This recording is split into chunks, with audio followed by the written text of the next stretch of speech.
question. What citrus soft drink was introduced by Coca-Cola to compete with Pepsi's Mountain Dew? And we'll go to Gary. See if we can get an answer this morning. Hi, Gary. Good morning. Hey, guys. What's going on? Oh, Gary! We're just looking for an answer, Gary. So, what citrus soft drink in 1979 was introduced by Coca-Cola to compete with Pepsi's Mountain Dew? Just a guess. I'm going to say Mellow Yellow. Mellow Yellow is the correct guess. Yeah. Hang on, Gary. We are going to give you a pair of tickets to see Michelle Wolf. It's Great to Be Here tour Thursday, October 19th at the Fillmore, Philadelphia. Tickets are on sale now at WMMR.com for complete details. I liked Mellow Yellow. I always liked Mellow Yellow. An awful lot. And then someone told me it was like so jacked up with caffeine that it was like crazy. And I like it. Same thing about Mountain Dew. Yeah. This is what they said anyway. I don't remember it. I had forgotten about it. Do they still sell it? Till I saw. I don't think so. I Yeah. think it was discontinued a long time ago. Am I right about that, Nick? No, it was. But the national expansion of it ended recently in 2021. No kidding. Yeah. So, and they actually introduced a Mellow Yellow cherry to compete with Mountain Dew Red. So they've gone along with the Mountain Dew competition over the years. Yeah. You guys see this new drink? It's Sprite. I don't know if it's replacing Sprite or the other one, Sierra Mist. It's called Starry. Yes. Starry? Casey, I think it's Sierra Mist, Starry. if I'm not mistaken. But a lot of NBA ads for Starry, yeah. And my son tried it. He said it was okay, but he prefers 7-Up. Okay. All right. Well, listen, at the box office, the final films in the Guardians of the Galaxy trilogy debuted at $114 million at the domestic box office. Which is pretty good. Variety reports that this is less than the film's projections at $120 million. And that it falls behind Guardians of the Galaxy 2, and that debut was $146 million in 2017. Deadline writes that there's concern about superhero fatigue in the industry, but we've known that for a while now, right? And I felt it. I don't feel the mad rush to go out and see. Yes. You know what? Like Also, we because had Preston, to be there. right? And the fact that it's available at home, streaming in short order, very quickly. I may try to get out and see it this week. So though. this version of this song is used in the very beginning of the movie, and it kind of sets the tone. It's an emotional movie. I can't wait to see it. I mean, I love the first two, and I'm looking forward to this. And it is hilarious as well. Good. Of course. Excellent. Followed by Super Mario Brothers movie. Then you have Evil Dead Rise. Are You There, God? It's Me, Margaret. Love Again. John Wick Chapter 4. Dungeons and Dragons. Air. Guy Ritchie's The Covenant, and number 10 was Sisu at the box office. By the way, Sisu is from the John Wick camp. So it is? a guy who's seeking revenge. I think it takes place during World War II. Okay. And he is like an unstoppable revenge monster. Is this the Swedish movie? I think it might be. Yeah, I remember hearing about. Maybe that's the one. All right, anyway, speaking of movies, the effects of the Writers Guild of America strike were felt during the 2023 MTV Movie and TV Awards, which aired last night after Drew Barrymore dropped out of the hosting event. In solidarity with the strike, the executive producer announced that they were moving to a pre-taped show instead. And with no live show and 2 hours of airtime to fill, the award show featured a significant amount of flashback footage, including Christina Aguilera, Lil' Kim, Pink, and Maya performing Lady Marmalade from the Moulin Rouge soundtrack in 2001, NSYNC performing It's Gonna Be Me in 2000, and TLC performing Waterfalls from the 1995 show. It's like a weird collection of things that they put together. I give them credit for slapping this stuff together because people started dropping out within like 72 hours of airtime. Yeah. So it was like, they were like, what? They had to scramble. Viewers took to Twitter to express their confusion about the show's format this year because it just didn't make seem any normal. sense, yeah. But I was happy to see this. The Last of Us was the big winner of the evening, taking home 3 awards in total, including Best Show. Pedro Pascal won Best Hero and Best Duo as well, and he accepted Best Duo alongside Bella Ramsey. So obviously we were huge fans of that show. Massive. And love the fact that it brought in these awards. That's awesome. And I hope that they take their time rolling out the second season because there would, conceivably, if you follow the games, there's some characters that could go away that I'm not ready to see go away just yet. Okay. Stranger Things followed close behind with 2 awards in total, including Best Kick-Ass Cast, while Joseph Quinn, who played Eddie, won the award for Breakthrough Performance. That was cool to see him get that. And Jenna Ortega took home the Golden Popcorn for Best Performance in a Show for her role in Wednesday. It's great. So are they shooting now, I think? For the next Wednesday? I think they're I'm back. not sure. Yeah. Yeah, so as for, let's see, film. Scream 6 had the most wins, taking home Best Movie, Best Fight. And who's in that? Jenna Ortega. Jenna Ortega, you're right. Yeah. And meanwhile, Tom Cruise won Best Performance in Movie for his role in Top Gun Maverick, and he accepted this award in the exact same way that he honored King Charles through a video recorded of him flying a vintage plane. So we'll have some of the clips in a moment from the coronation in King Charles, what Tom Cruise had to say. It was also a big night for Jennifer Coolidge. She was honored with the Comic Genius Award and took home Most Frightened Performance for her role in The White Lotus. A montage highlighted the numerous roles over the years, including Best in Show, Legally Blonde, and American Pie. Has she lost some weight, or there's something going on? Because she I don't know what it is, but she looks a little different. She looks great. But when I saw the footage of her acceptance, I'm like, it took me a while to recognize her. Oh, really? Yeah. Oh, I okay. did not see it, so maybe so. There you go, Kath. There's the video. Oh, yeah, she does look. She looks. I mean, because she didn't look like she had lost any weight for White Lotus, at least from what she had been. I'll tell you what, I mean, though, she looks great, but she just looks different. when she was speaking, I realized that I guess a lot of her acting is, I guess she follows a script, but like you can tell she put some of the stuff in, like some of what she was saying, just speaking about the award. It sounded like, her acting. And I was like, oh, okay. So she's that's kind throwing of her her, own stuff in there. Nice. So the awards have come and gone, so congratulations to the winners. Now, speaking of the coronation, I really don't have much in the way of stories, but we do have some audio. Yeah. To play for you. Did you catch any of it? It was I early didn't see Saturday. a single second of any of it. Did you watch it? 15 seconds, and then I watched clips afterwards. Okay. I mean, listen, after having the Queen pass recently, I got roiled out. Yeah, there's been a lot. Yeah, I've There's been a lot. over-roiled. I hear you. And that's kind of my vibe as well. Right. And I am somewhat interested in this stuff. I find it kind of, as a pedestrian, kind of fascinating to look at. And we owe that to the crown. Like, exactly. my interest was increased, but it's hard to top the death of his mother. You know what I caught more on this one was the blowback against it. A lot of people sort of protesting, saying that it was a waste of time and money and attention. And so people really seemed less interested in this and more interested in what it cost. And I don't know. I saw a lot of protests. They wanted I more didn't even see MTV that. Movie Awards and less coronation. All right. This is King Charles reading the oath. Here we go. The coronation oath has stood for centuries and is enshrined in law. Are you willing to take the oath? I am not. I am willing. Will you Screw this place. I'm not a big fan. solemnly promise and swear to govern the peoples of the United Kingdom of Great Britain and Northern Ireland, your other realms and the territories to any of them belonging or pertaining, according to their respective laws and customs? I solemnly promise so to do. To govern. They don't govern anymore, right? Not really? Yeah, they're more a figurehead. Yeah, okay. It's interesting, but they keep I that will language. order the deaths of anyone who upsets me. Excuse me? You can't do that. He just goes off script completely and starts to take over as a tyrant. I fondly remember history and how we used to be able to execute people at will. Want that back. All right, this is him. This is the Archbishop crowning the king. Here we go. And he's God save the king! There it is. I think instead of just going up and placing it, I think it should be kind of like a jump shot. Okay, see if he can add land a it. little Just drama right. to it. This is Prince William pledging his loyalty to King Charles. I, William, Prince of Wales, pledge my loyalty to you, and faith and truth I will bear unto you, as your liege man of life and limb. So help me God. Your liege. And to you I say, no sad bro. My liege, you don't hear that, right? My liege. All right, and then, if that wasn't enough, Tom Cruise from an airplane, wishing him well. Here we go. Did you know His Majesty was the longest-serving Prince of Wales? Starts at Pierce Brosnan. For over 64 years. During that time, the King has developed a host of action man skills. At 22 years old, His Majesty got his wings as a fully trained RAF pilot.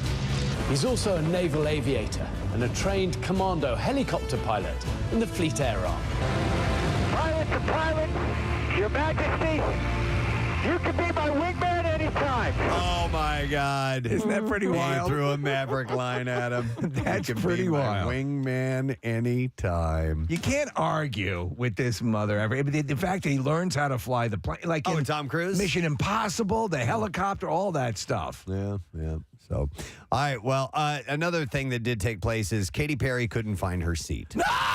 No, it was tragedy Stop the coronation. in the making. Katy Perry is having difficulty finding her seat.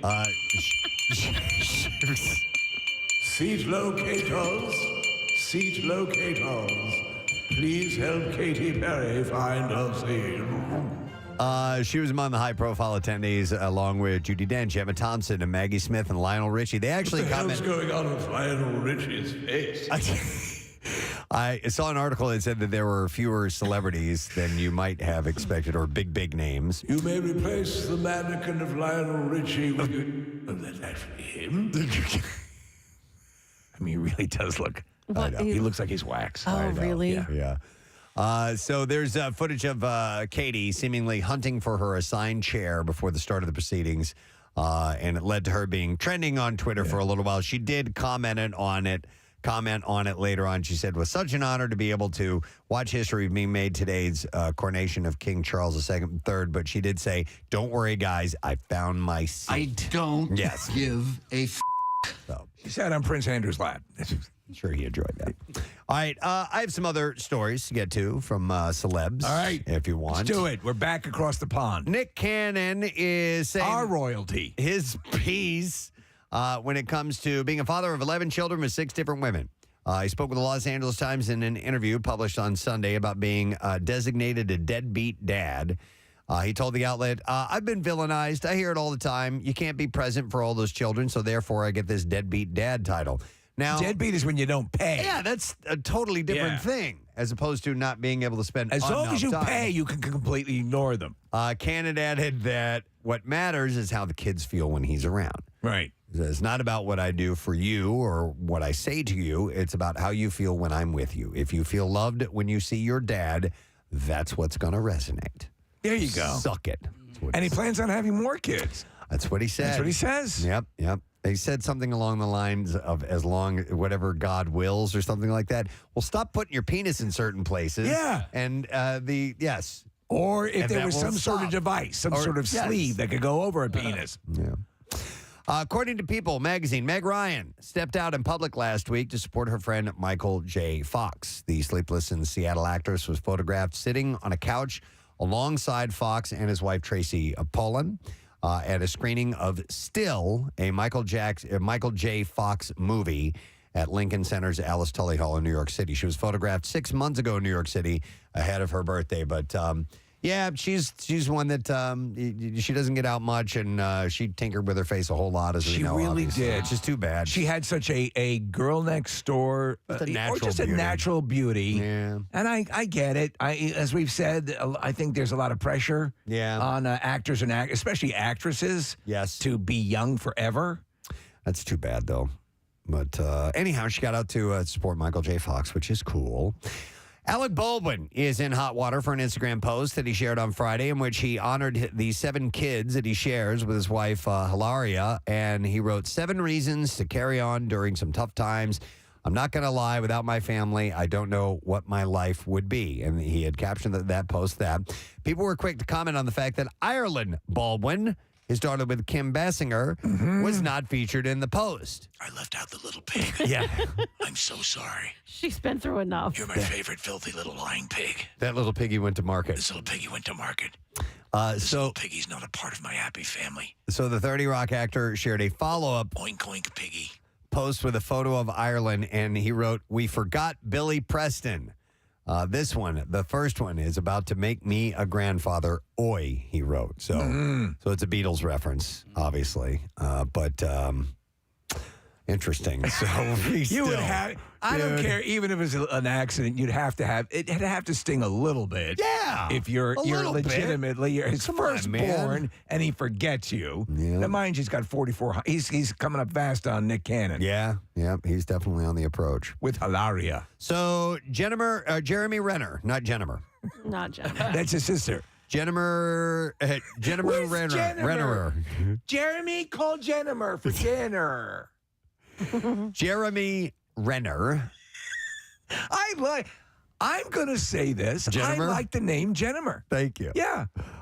He took to Instagram on Friday to update his fans on his recovery following his tragic snowplow accident. Oh, what happened? Sharing a video of himself working out. The Avengers star wrote, "Update, I've decided to push through the pain and of progress, this damn shattered tibia," he said, "and take the new parts for a tiny test drive. The body is miraculous. Even though I feel like the Tin Man needing oil for my new joints, hips, knees, ankles, tibia, etc. Encouraged after this warm-up to press on," and he said, "Don't tell my PT." He's freaking amazing. He might be pushing it a little too much. You got to be careful. But he's looking way, way, way, way, way, way better. I mean, dude had a snowplow parked on his chest. Yeah, a big one. Yeah. So good on him. He's doing well. Amid all the Scandival fallout from Vanderpump Rules. Ooh, now you're talking my series. Tom Sandoval told fans at a Tom Sandoval and the Most Extras performance in Long Island, I guess that's his band, he's taking a little break from alcohol. He said, Okay. He said, "Y'all know it's been 1 month since I had my last drink of alcohol." I did not know that. I did not either. He said, "I'm taking a little break for a second, but yeah, these are Heineken Zeros." So he was drinking non-alcoholic beer. So Trying to avoid another Sanders scandal. I knew you guys were curious about that. Yeah, it's the Vanderpump Rules crowd. Steve, you may be the only person, well, maybe not, that remembers this guy. Comedy vet Bill Saluga. Yes. Passed away over the week. Or Yeah. actually a little while ago, but the news just came out. He was 85 years old. Spent the past 8 months in the hospital before he died in hospice care in Los Angeles. He was a founding member of the comedy improv group Ace Trucking Company, alongside people like Fred Willard, and was best known for portraying the character Raymond J. Johnson Jr. I love that character. You can call me Ray, and you can call me Jay, and you can call me Jimmy, but your Johnson has to, and that was always his thing. And he would go into this elaborate explanation of his names. Yep. So it was a persona that the comedian brought to television for many talk show appearances. He's best known for telling people that you can call him Ray, Jay, or virtually any kind of combination of those names, but you must never dare refer to him by his last name. He said, "You can call me Ray, or you can call me Jay, or you can call me Ray J, but you doesn't has to call me Johnson." That was his punchline. Right. He for would some appear reason, it made me laugh. on shows in the 1970s like The Gong Show, The Tonight Show, The Red Fox Show, all of them. He was also often seen in television commercials in the late 70s and early 80s, including ad campaigns for both Miller Lite and Anheuser-Busch Natural Light Beer. And in later years, he'd pop up on other popular programs such as Mad About You, Home Improvement, Sisters, Blossom, and Murphy Brown. And he also had a memorable guest appearance on Seinfeld. And the Ray J character was also referenced multiple times in classic episodes of The Simpsons. One episode reveals that Homer Simpson is a fan of Ray J, though it's clear that his daughter Lisa doesn't care for it as much when his dad starts quoting him. Another episode has Krusty the Clown claiming that his one bad show was when he had Ray J. Johnson as a co-host. But Saluga was very clearly a good sport about the digs, and he'd do a voiceover guest appearance himself for the show in 2002. There were guys who would have their like one comedic thing. The Unknown Comic, he was actually a stand-up comic who had a whole bunch of other stuff, but that was what he was primarily known for, this comedian who wore a bag over his head. Yep, and that was around this time. Around the same as time, well. yeah. So, but 85 years old, so sad news there. Kaylee Cuoco is impressed with Tom Pelfrey's fathering skills. And I guess that's her boyfriend. Boyfriend, yeah. She said, "I cannot believe how natural he is, how much he loves it." I can't believe it. Cuoco and Pelfrey welcomed the first child together. Amazing thing I've ever seen. Baby Matilda earlier this year. Is it named after the children's classic? I guess so. And she said, "I mean, when we were in the hospital, he did everything, every diaper. He's the swaddle king." The Swaddle King. Yes, and said all the nurses said, "Oh my God, you're the best guy swaddler we've ever seen. Oh, shut up. You really know how to swaddle." I do like him, though. You like? I don't know. You like the Swaddle King? We had him on the show. Did we? Yeah, he was on the Netflix show Ozark. Yeah, he was the brother of Laura Linney. Okay. And they've been together for a while. All right, they got some cred there. Yeah. The dude is one swaddling son of a bitch. Swaddling son of a bitch. Swaddle. She likes him. All right, so Deadline reports that Yellowstone will be ending with its 5th season. Yeah, Kathy. I mean, at least they're finishing it. This comes after. I was afraid that was like They just leave it hanging in leave it midair. hanging. Yes, like brothers Right. and sisters did. Right, they just crushed you. This is just all- crushed the life out of you. the scheduling issues with Taylor Sheridan and Kevin Costner, but the second half of season 5 is set to premiere in November. The Yellowstone sequel starring Matthew McConaughey Yellowstone. is expected to That's the sequel. premiere in December.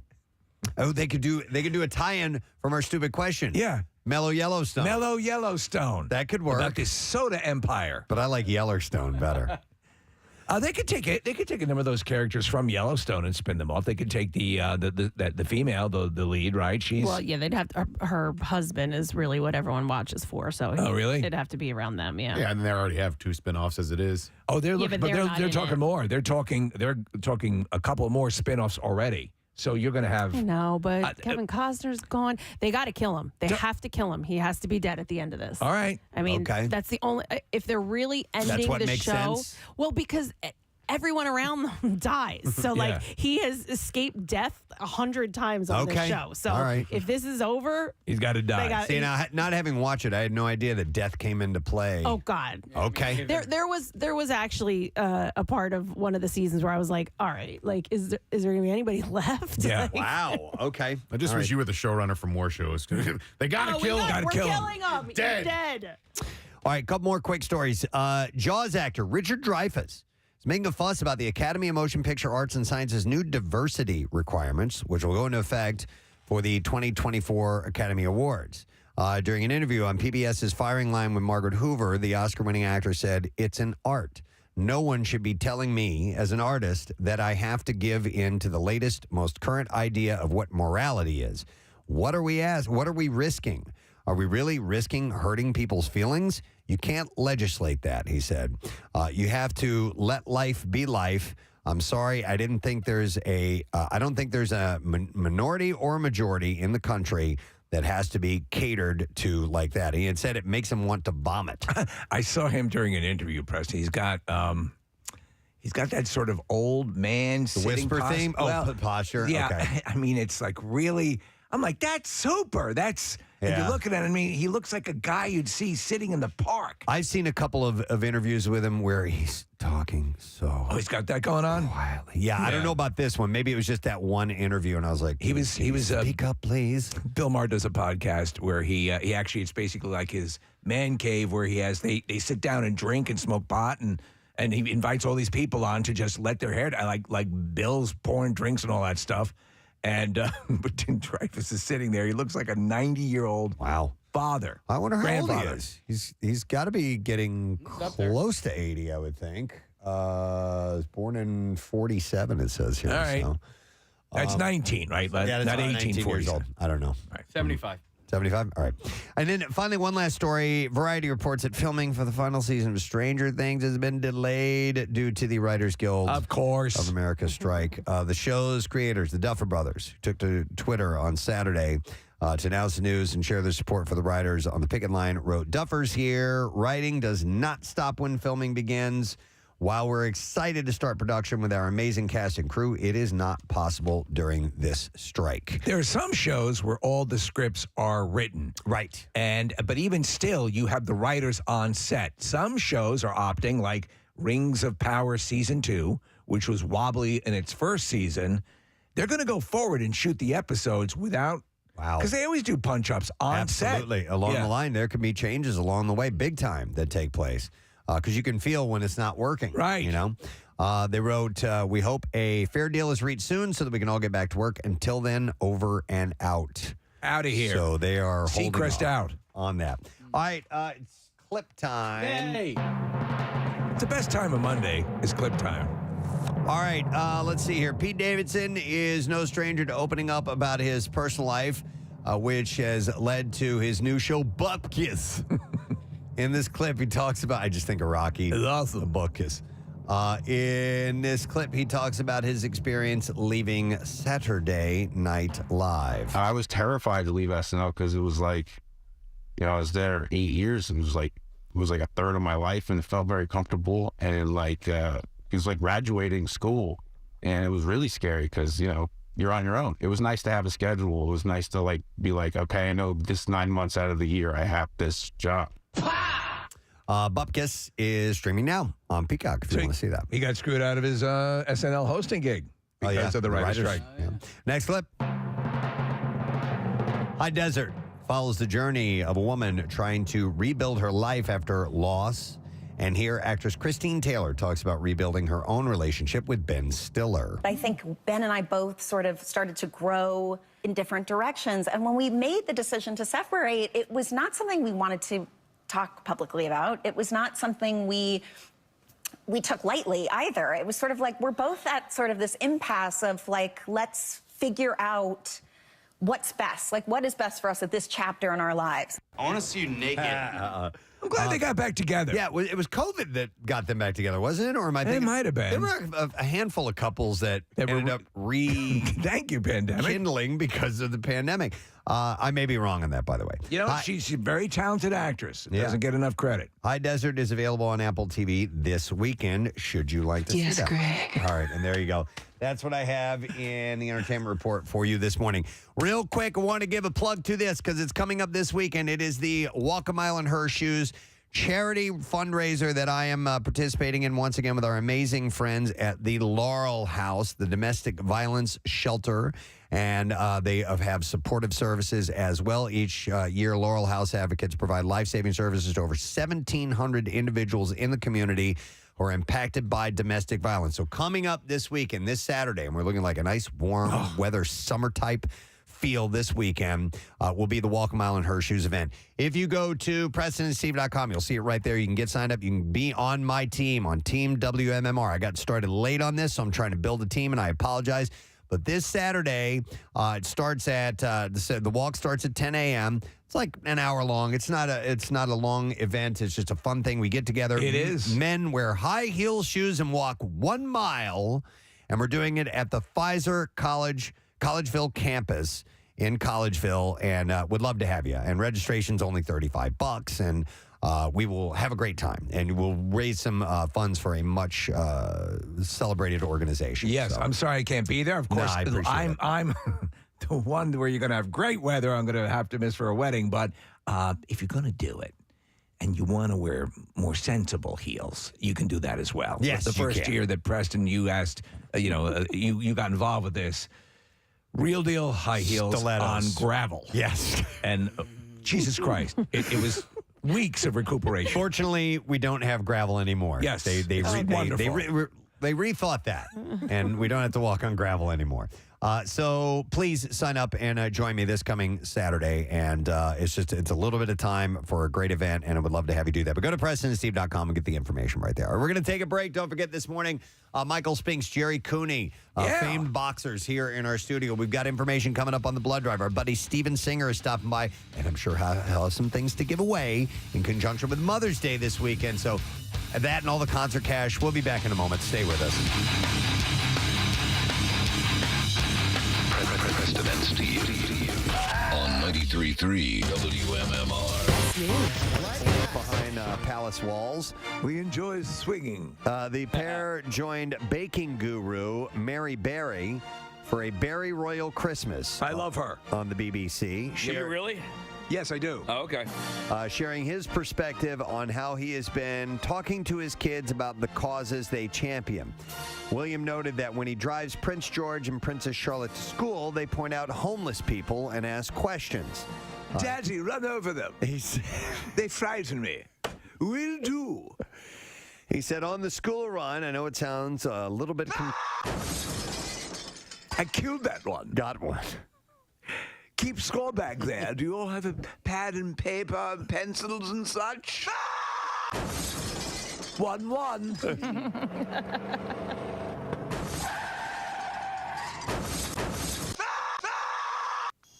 You got 2 that time. William also highlighted his late mother, Princess Diana's work, and credited her with opening his and brother Harry's eyes. And he said that a visit to the Passage Homeless Charity was one of the first places I came to, actually. It must have been between 8 and 10 years old, something like that, and it had a profound effect on me. He said, my mother knew what she was doing with it. She realized that it was very important when you grow up, especially in the life that we grew up in, that you realize that life happens beyond palace walls and that you see the real people struggling with real issues. And this is the cake woman they're talking to? This is the cake woman. I'm sorry, were you talking to me all this time? Yeah. Mary Berry. And I simply asked, how are you doing? The special aired yesterday on the BBC, by the way. There was a throwaway line that made a lot of press. I guess it was in the Daily Mail. She said to Kate Middleton, basically something like, would you like to squirt on the cake? Oh, jeez. And so there was actually isolation. They thought that was rather amusing. Why don't you lift up your skirt, hop up on the table, and squirt on the cake? Squirt. You know, like they do in pornographic films. Royal jelly. Royal jelly. Wow, you're like a geyser. Okay. Kevin Costner has set a new drama at ABC.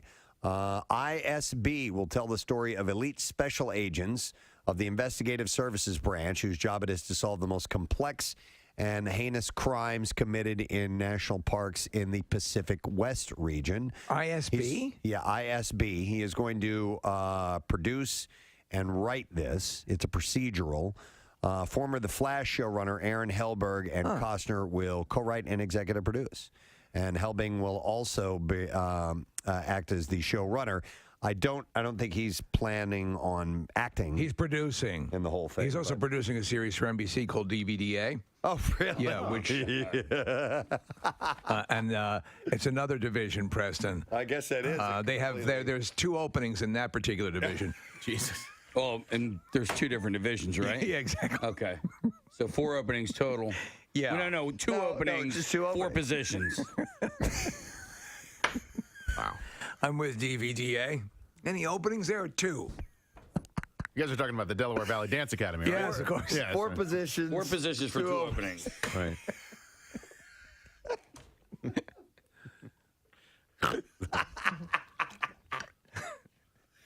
I needed Look up that. DVDA. I needed that. Or don't. Yeah. Or don't. No, or just watch Blue Waffle. Or you could just know what that Go is. about the rest of your day without doing that.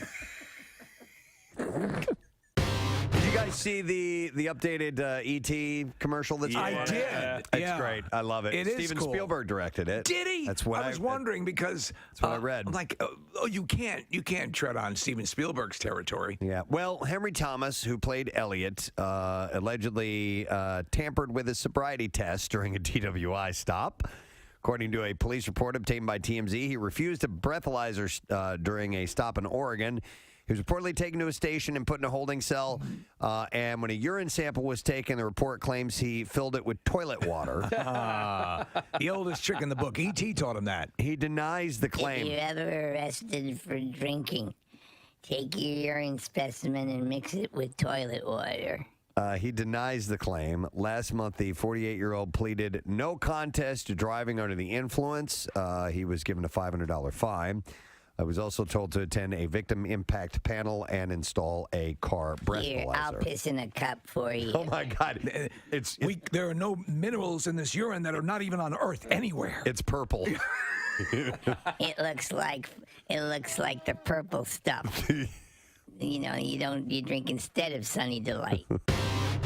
Breaking news. Really? What's up? Marissa was just telling me you sent it over. Okay.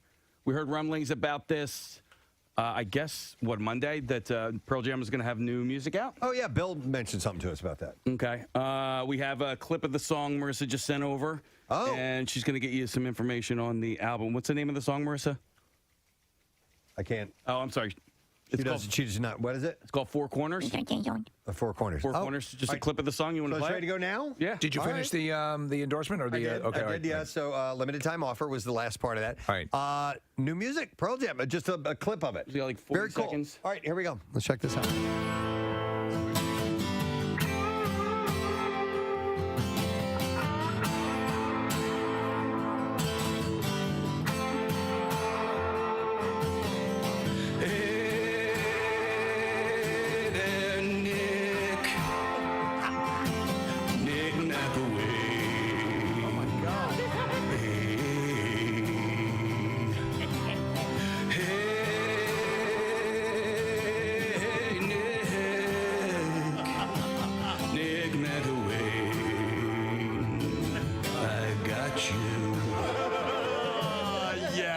Hook, line, and sinker.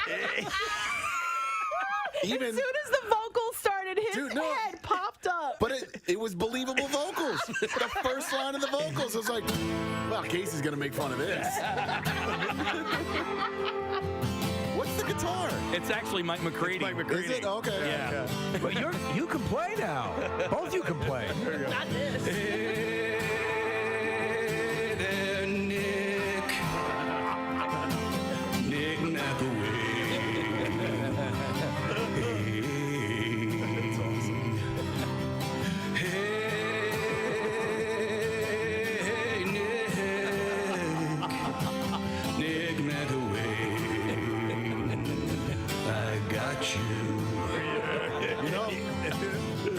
You know how some songs speak to you more than others? Yeah. I think this one hits you where you live. This one speaks to me. That speaks directly to you. Directly Yeah. I mean, it's for crying out Gets loud. me in all the feels, man. Casey was so excited. Oh, he played that for me yesterday. I was even more excited last night when Nick tweeted out you had answered somebody's tweet about Pearl Jam coming out with new music this week. I was like, oh my God, this is so perfect. Well, there's and I saw that you liked that tweet, by the way. There's a Now we know why he liked that tweet. There's a Pearl Jam account in Italy that actually helps break some Pearl Jam news around the world or whatever. And Pearl Jamma. No, it's Pearl Jam Online Italia. And we've been talking about possible new Pearl Jam music all week because we heard from Bill Weston that there might be some. And that's not it. And, well, no, clearly. But the more we talk about it and the less that actual Pearl Jam music shows up, the more nervous I am about actually talking about it on air because it's just been rumors thus far. You know, we haven't actually had any. So then you got me today. Maybe just Nick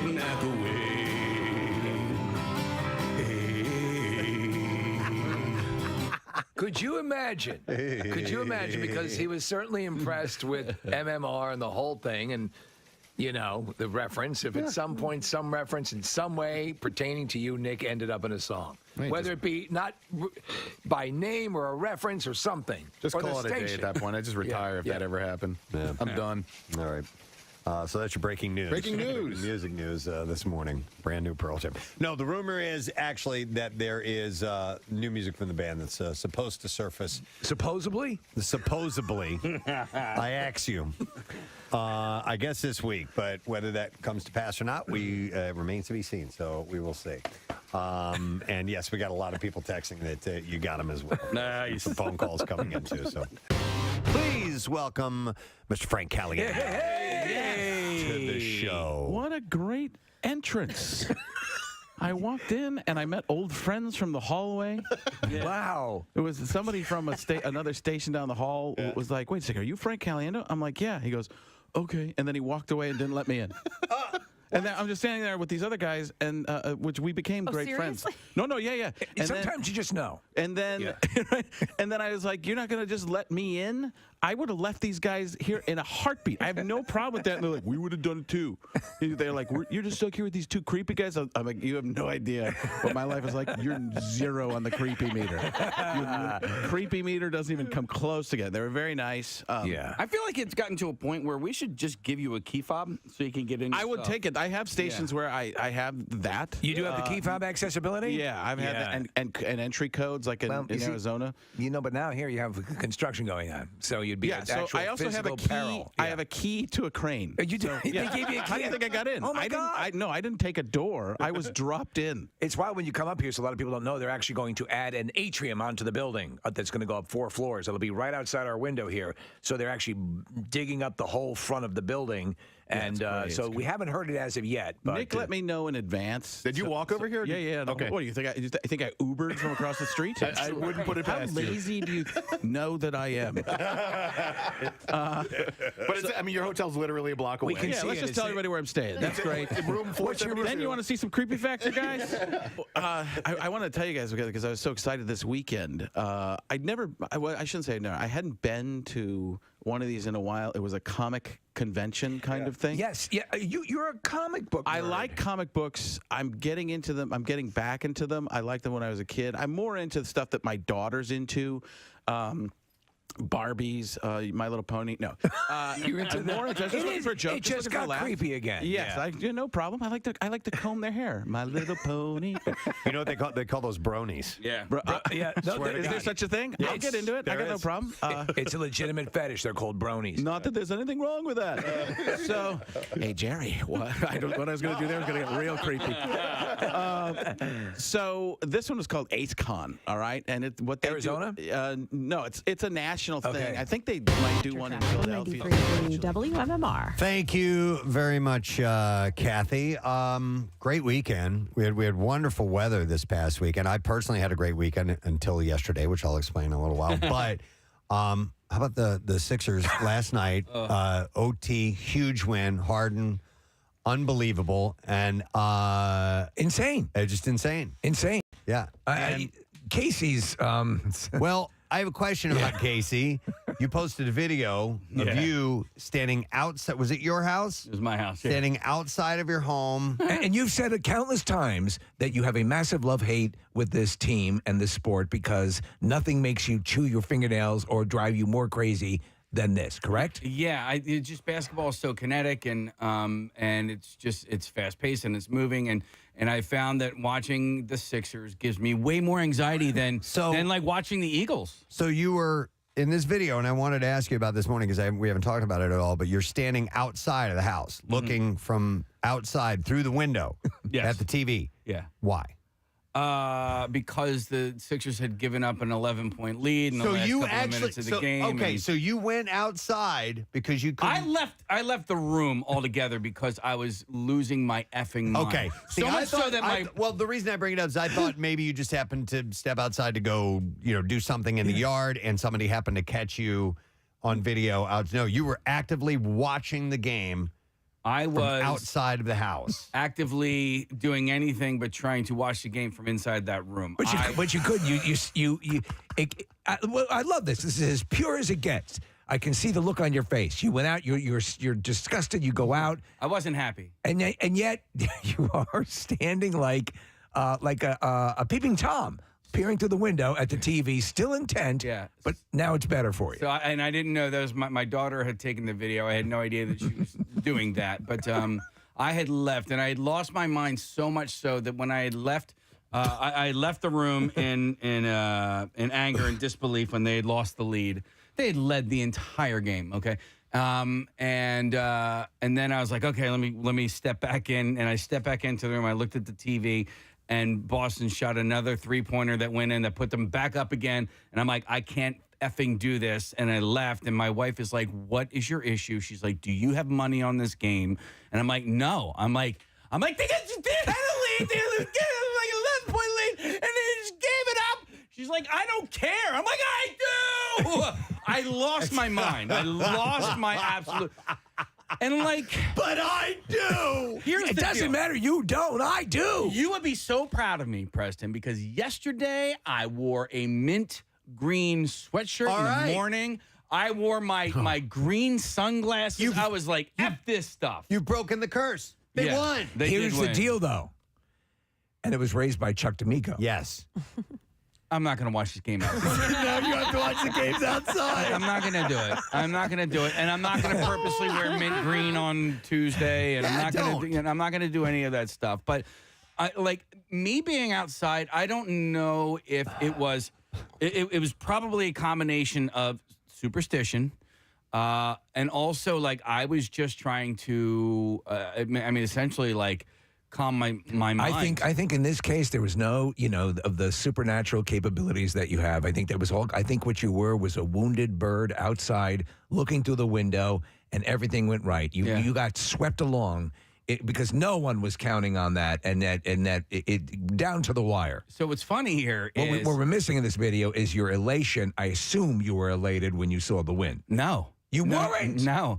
You know why? I know why. Because it shouldn't have gotten to where it was. It shouldn't have gotten to overtime. They should have put their freaking their feet on their throats, and they didn't, and I don't know how and why. They allowed that, like, listen, and I know that the Celtics are a professional basketball team and arguably the best team in basketball right now. So, like, yes, holding a team down like that, but, like, dude, anyway, so I was not happy. I'm still not happy today, even though we've tied the game up because it shouldn't have gotten to where it was. But, Steve, like, I wasn't even watching the game. So I was just in earshot. I could hear the crowd. I could hear Matt Core go like, "The Bear!" I could hear him, and I could hear my son, right? So I knew at those moments that that the Sixers were doing okay. I left the house to do our conference call at 6 o'clock.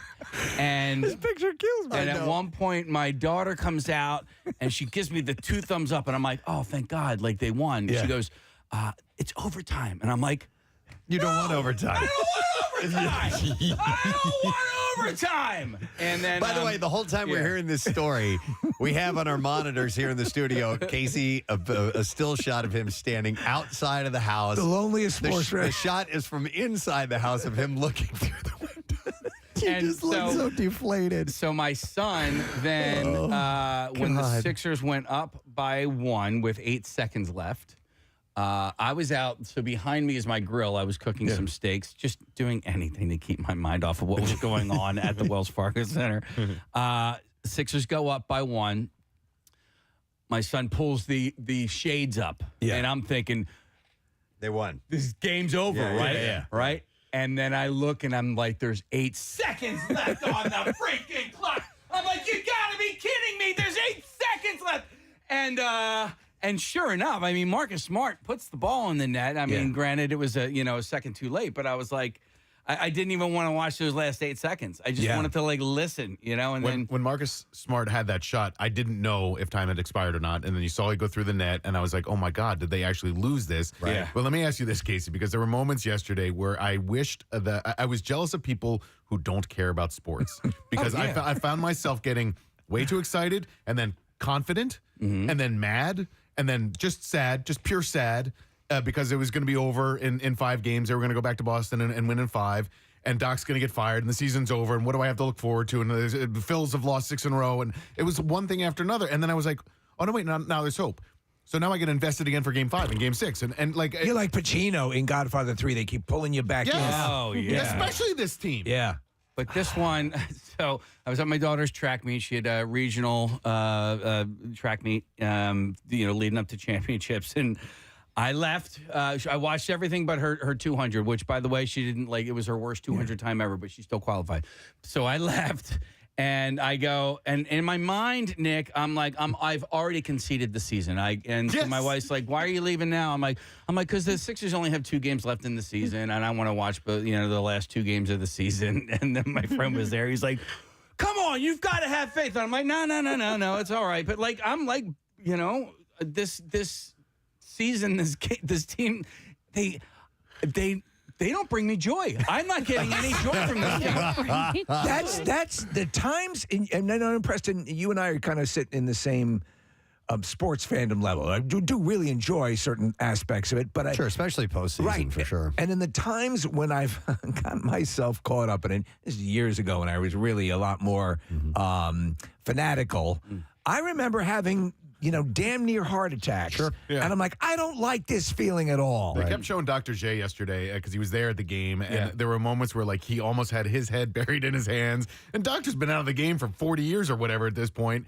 And I felt like I was watching the game through Dr. J's eyes. And I don't think I like watching the games on ESPN. Yeah. I don't think I don't like the commentators. I do like I liked obviously our hometown stuff. Yeah. But I like TNT because I like the halftime show with Shaq and Charles Barkley. There was just so much about yesterday's game. Kat, did you watch any of it? I did, yeah. Okay. Yeah. And Nick, you said you couldn't tell in that last shot. I couldn't believe that they actually put the points on the board. I'm like, there's no way that was good. I And saw the red light ESPN go. didn't show, dude, it took ESPN like 2 minutes to show the replay. Yeah. I'm like, put the freaking replay on. It should take you 5 seconds. Do it now. Like, you're horrible. Whoever's making the producer, fire him. Get Artie Kempner in there. Do somebody. Like, Yeah, but you saw the crowd because it stopped for a second. Everyone waited, and then you saw the crowd before they even made the call official. You knew that the Sixers won. Yeah, they showed the Boston Celtics walking back to the locker room. Yeah. Like, they knew. I'm like, show me and the other millions of people. What? I think we need some type of a training device for you, Casey, like a shock collar, Shock therapy. or something like that. Yeah. When the moment you start getting too excited, And an invisible we need to fence. shock you so that you will then associate with. Somebody texted and we should have Dr. Rosenpenis hypnotize Casey. Yeah. Yes. Yeah. Wow, No. that's Calm me actually down. That's kind of legit. But listen, all's well that ended well. I know you're not happy. No. Okay. Joy. No, I'm not happy until this series is over. Right. And we continue on. Because if we don't win this series, this team is over. No, seriously, and that's what makes me the most sad is that, whatever we're watching on the court this season. Oh, you mean it'll be broken up? It's good. Yeah, Harden's not coming back. That Right. might not be back. Embiid might be gone. All this sort of stuff. I'm like, so this season is for me. It's It needs to championship or bust. It's kind of interesting now. I mean, it's a best of 3. I get it. You know, and they evened it up yesterday, and so what I was talking. And my son is fanatical about the NBA. He just goes crazy. When did that kick in? When did last 2 or 3 years? Okay, good for him. It was the Sixers that started it, but now he pays attention to every NBA game and every playoff, and he's telling me all about the Suns last night. I'm like, okay, that's great. But Casey, my point to Ben was make it to Game 5. And anything can happen. We can go up to Boston and take another one, you know. So I have renewed optimism this morning. I'm not saying I don't share your anxiety because I do, not to maybe to your level, but I get it. I totally get where you're coming from. Well, let me ask you, Preston, if they need someone to come in and play on the Sixers, do you think you're up to it at this point? I think I might be up for maybe it. last week you would have been. Oh my God. Okay, so I had something. Yeah. Your weekend. it ended could on have a been good worse. I could have been you. Your weekend ended up on a good note. My weekend, which started off fantastic, by the way. I mean, it was beautiful weather. Friday night, I hung out with my family. I went to bed early. That I consider that a win. I went to bed early because Saturday morning I had tea time with one of my best friends, and we were going to go play golf, and the weather was cooperating. We play. I get up early. We play a round of golf. I played great. I shot like an 80. Should have been the 78.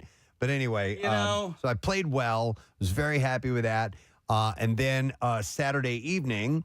The Hooters had a listening party for the release of their new album. How was that? At their studio. It was great. I couldn't make the deal. I was at a charity event, but yeah, it sounded like it was going to be a great time. I'm so glad it worked out. It was awesome. It was at their studios in Conshohocken, so hung out with Eric Bazillion, Dave Wisikinen, and Rob Hyman and John and everybody. The whole band was there, obviously.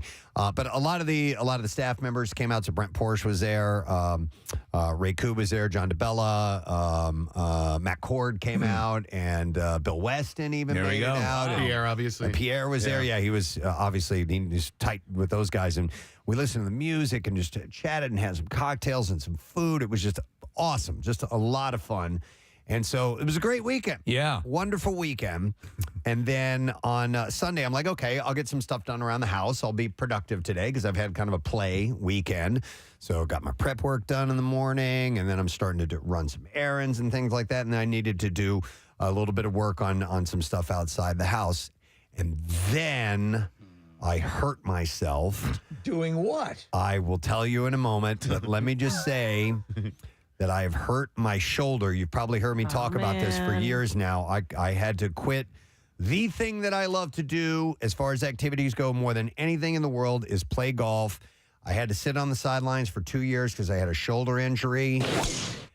and I have re-injured my shoulder, and I'm telling you, man, I can barely lift my arm up.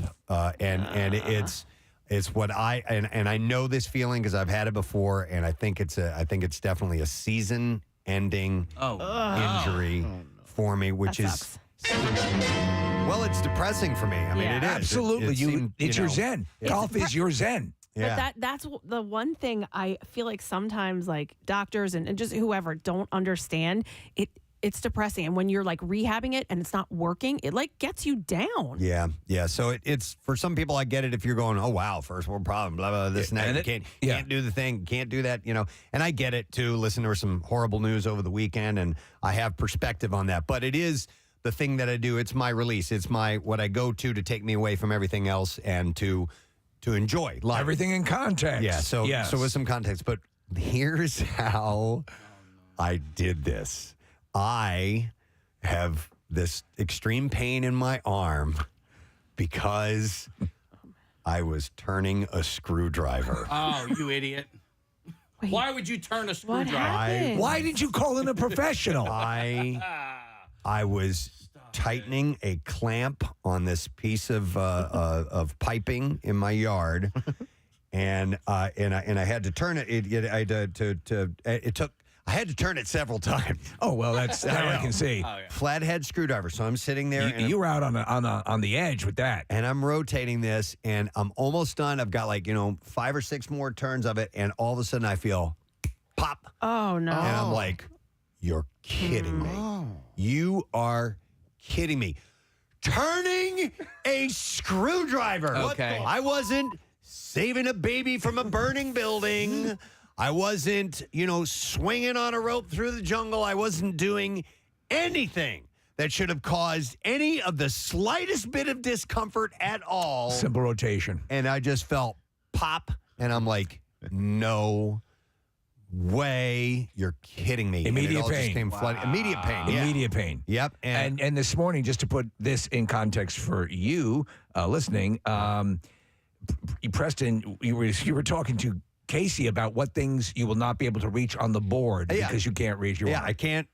My elbow needs to stay on my side. Okay, so there's papers over here. Like I'm looking at the concert cash giveaway script here. Yeah, and I can't reach over there and grab that. On the plus side, it's right over there. You'll be perfectly suited for the Wednesday dance. Yeah.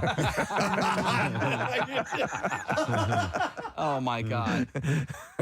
Did you try rotating your arm the opposite way, like to maybe undo what you did? No, dude, it's why is that always the case with injuries like that, Preston? Why is it that you're not pulling a baby out of a burning car? There should be more burning cars than babies. Right. But it's always Nick with you. It was dance to Madonna. These things that are just you're thinking, and it's not even like I got cavalier. I danced at a wedding. Right. Like you loose cannon. What made you think you could turn a screw? Yeah. I mean, it's so ridiculous, but. More often than not, that's the movement that'll get you. We have a friend of ours who is a narcotics officer in Philadelphia, and I believe he either dislocated his shoulder or tore something in his shoulder. They were going on a bust, right? So somebody goes through with that battering ram, boom, they knock the door down. I'm thinking, oh, dude, you get into a struggle with a perp, and this is what's going on. No. He was stepping over the door and grabbed the door jamb, and that's what tore his shoulder. Yeah, he didn't even get to go into the building to fight the perps. Wow. By the way, my phone is blowing up right now. I've got Christine from Trinity Rehab. Of course. Immediately texted me. I mean, she's the best. My buddy Jim, my golf buddy, and Howard Liebold over at the Devereaux Fund Foundation is, everybody. All those charity events. Michael Barkan. He just texted me a couple of days ago. He's like, you're in for the golf outing, right? I'm like, well, here's the deal. In fact, my words were, wild horses couldn't drag me away. But a screwdriver could. But a screwdriver But a screwdriver did it. So, Stay away. Hang on.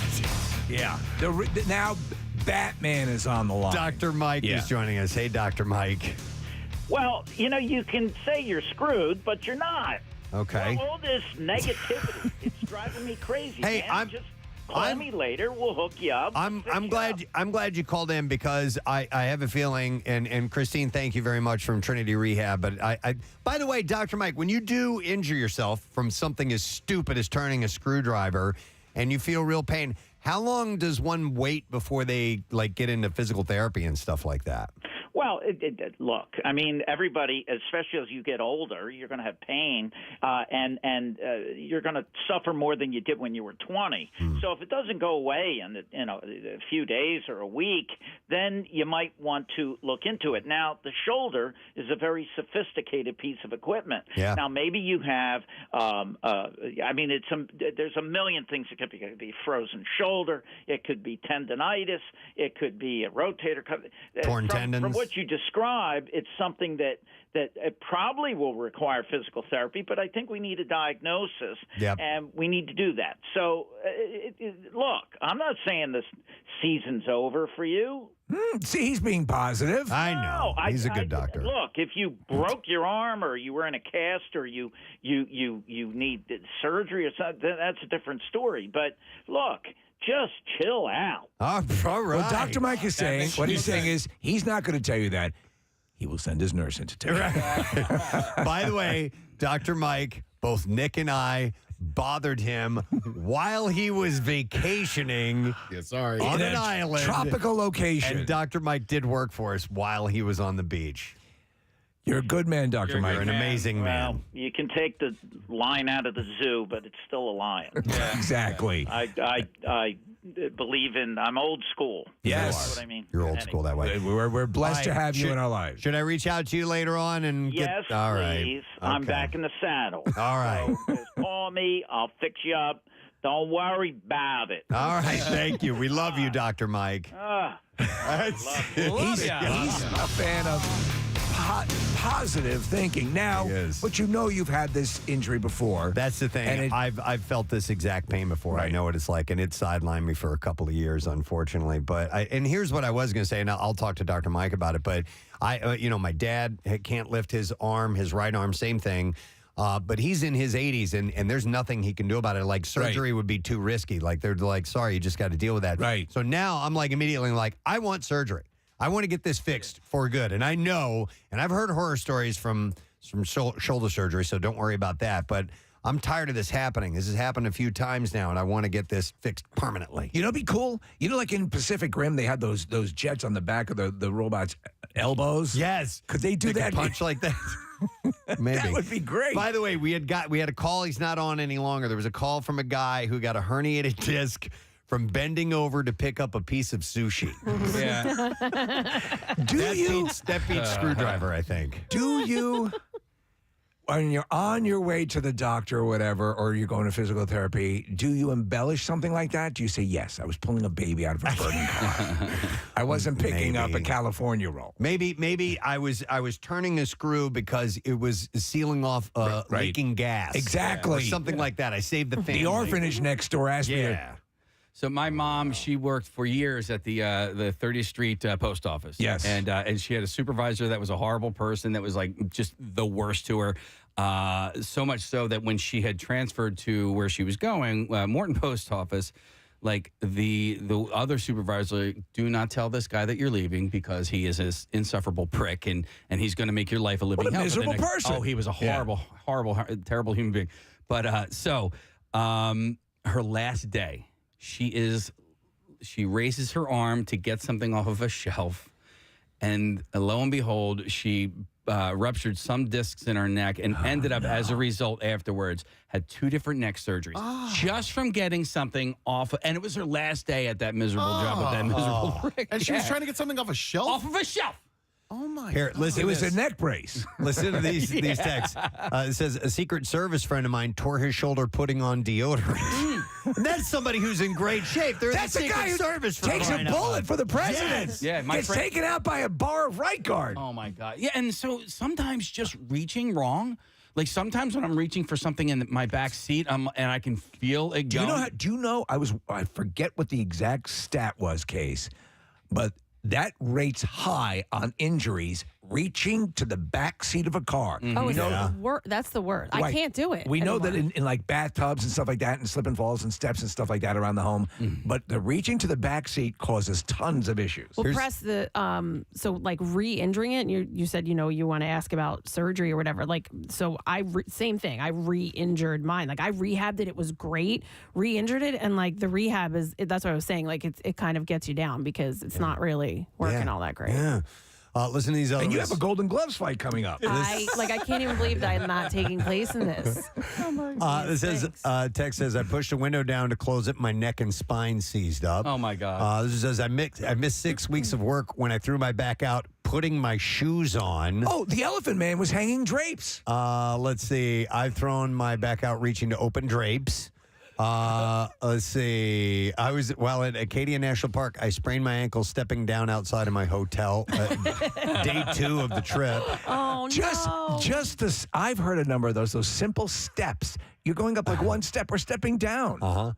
Let's see. I've been over to put something under the sink and ended up being on the floor for 8 hours with a thrown out back, and I'm only 25 years old. Jesus. I ripped my MCL, ACL, and meniscus a year ago doing the Karate Kid kick. Doing a crane kick? I'm sorry to laugh at your misfortune, No, but that that wins. That's the best one. How do you tell the doctor that? I once gave myself a bloody nose pulling a zip tie shut. My dad broke his leg sneezing. Wow. Oh, my God. A few years ago, I had to postpone an interview because I popped a disc in my back while brushing my teeth. Stuff like that just is so bizarre. I mean, listen, my sister I think she might, actually, I'm going to text her right now. I think she might be in surgery right now. She's having her 4th elbow surgery. She fell off of a scooter. Like a razor scooter? Like an electric scooter. Okay. She was cruising.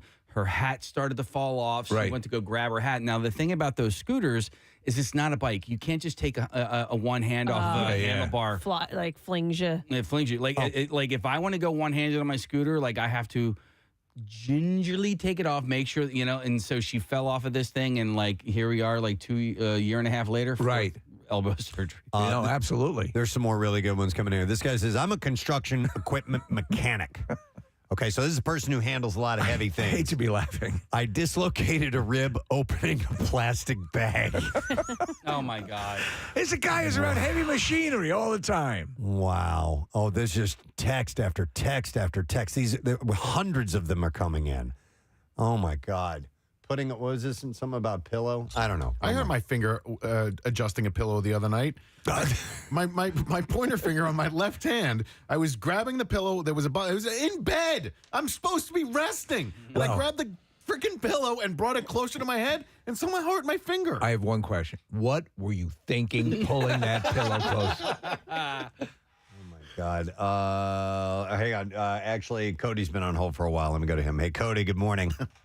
Good morning. How you guys doing? Good. What's up, Cody? Yeah, Zooks to you, sir. Hey, so when, like 3-4 years ago, I was at Shady Maple up in Lancaster. And after we got done eating, me and my family, we just went down to the gift shop area. And I sneezed. And I'm a loud sneezer. So I decided to try to hold it in. And in doing so, I ended up breaking 3 of my ribs. Mike, you broke 3 ribs? Yep. So my it was hurt. It hurt so bad. Cody, my wife was kind of slipped and caught the edge of the stairs. She was reaching for one of our cats. She didn't break it. She just I think she slightly fractured it, and she's been dealing with that for weeks. How long did it take for you to come back from that? It was a couple months. Yeah. They think that I might have had a couple fractures from wrestling with my kids. But, and that just made it worse. I bet you a lot of these are that. I bet, yeah. Cody, how old were you when this happened? Well, I guess 30. Okay. All right. Not an age-related thing, really? Not at all. All right. Thanks. No, not at all. Appreciate it, man. Oh, could you imagine that? No. There are loads of calls. We're not going to have time to go to all of them because we got to get to Concert Cash in a second here. Let me go to Joe. Hey, Joe, good morning. Good morning, guys. How are you guys? Good. What's up, buddy?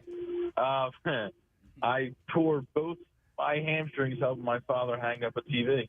You tore both your hamstrings hanging up like a flat screen TV on a wall? Yeah, he just went out and bought a $4,000 TV. You know, had it leaning against the couch. I'm like, Pop, I got to go to the bathroom real quick. You watch TV, make sure nothing happens to it.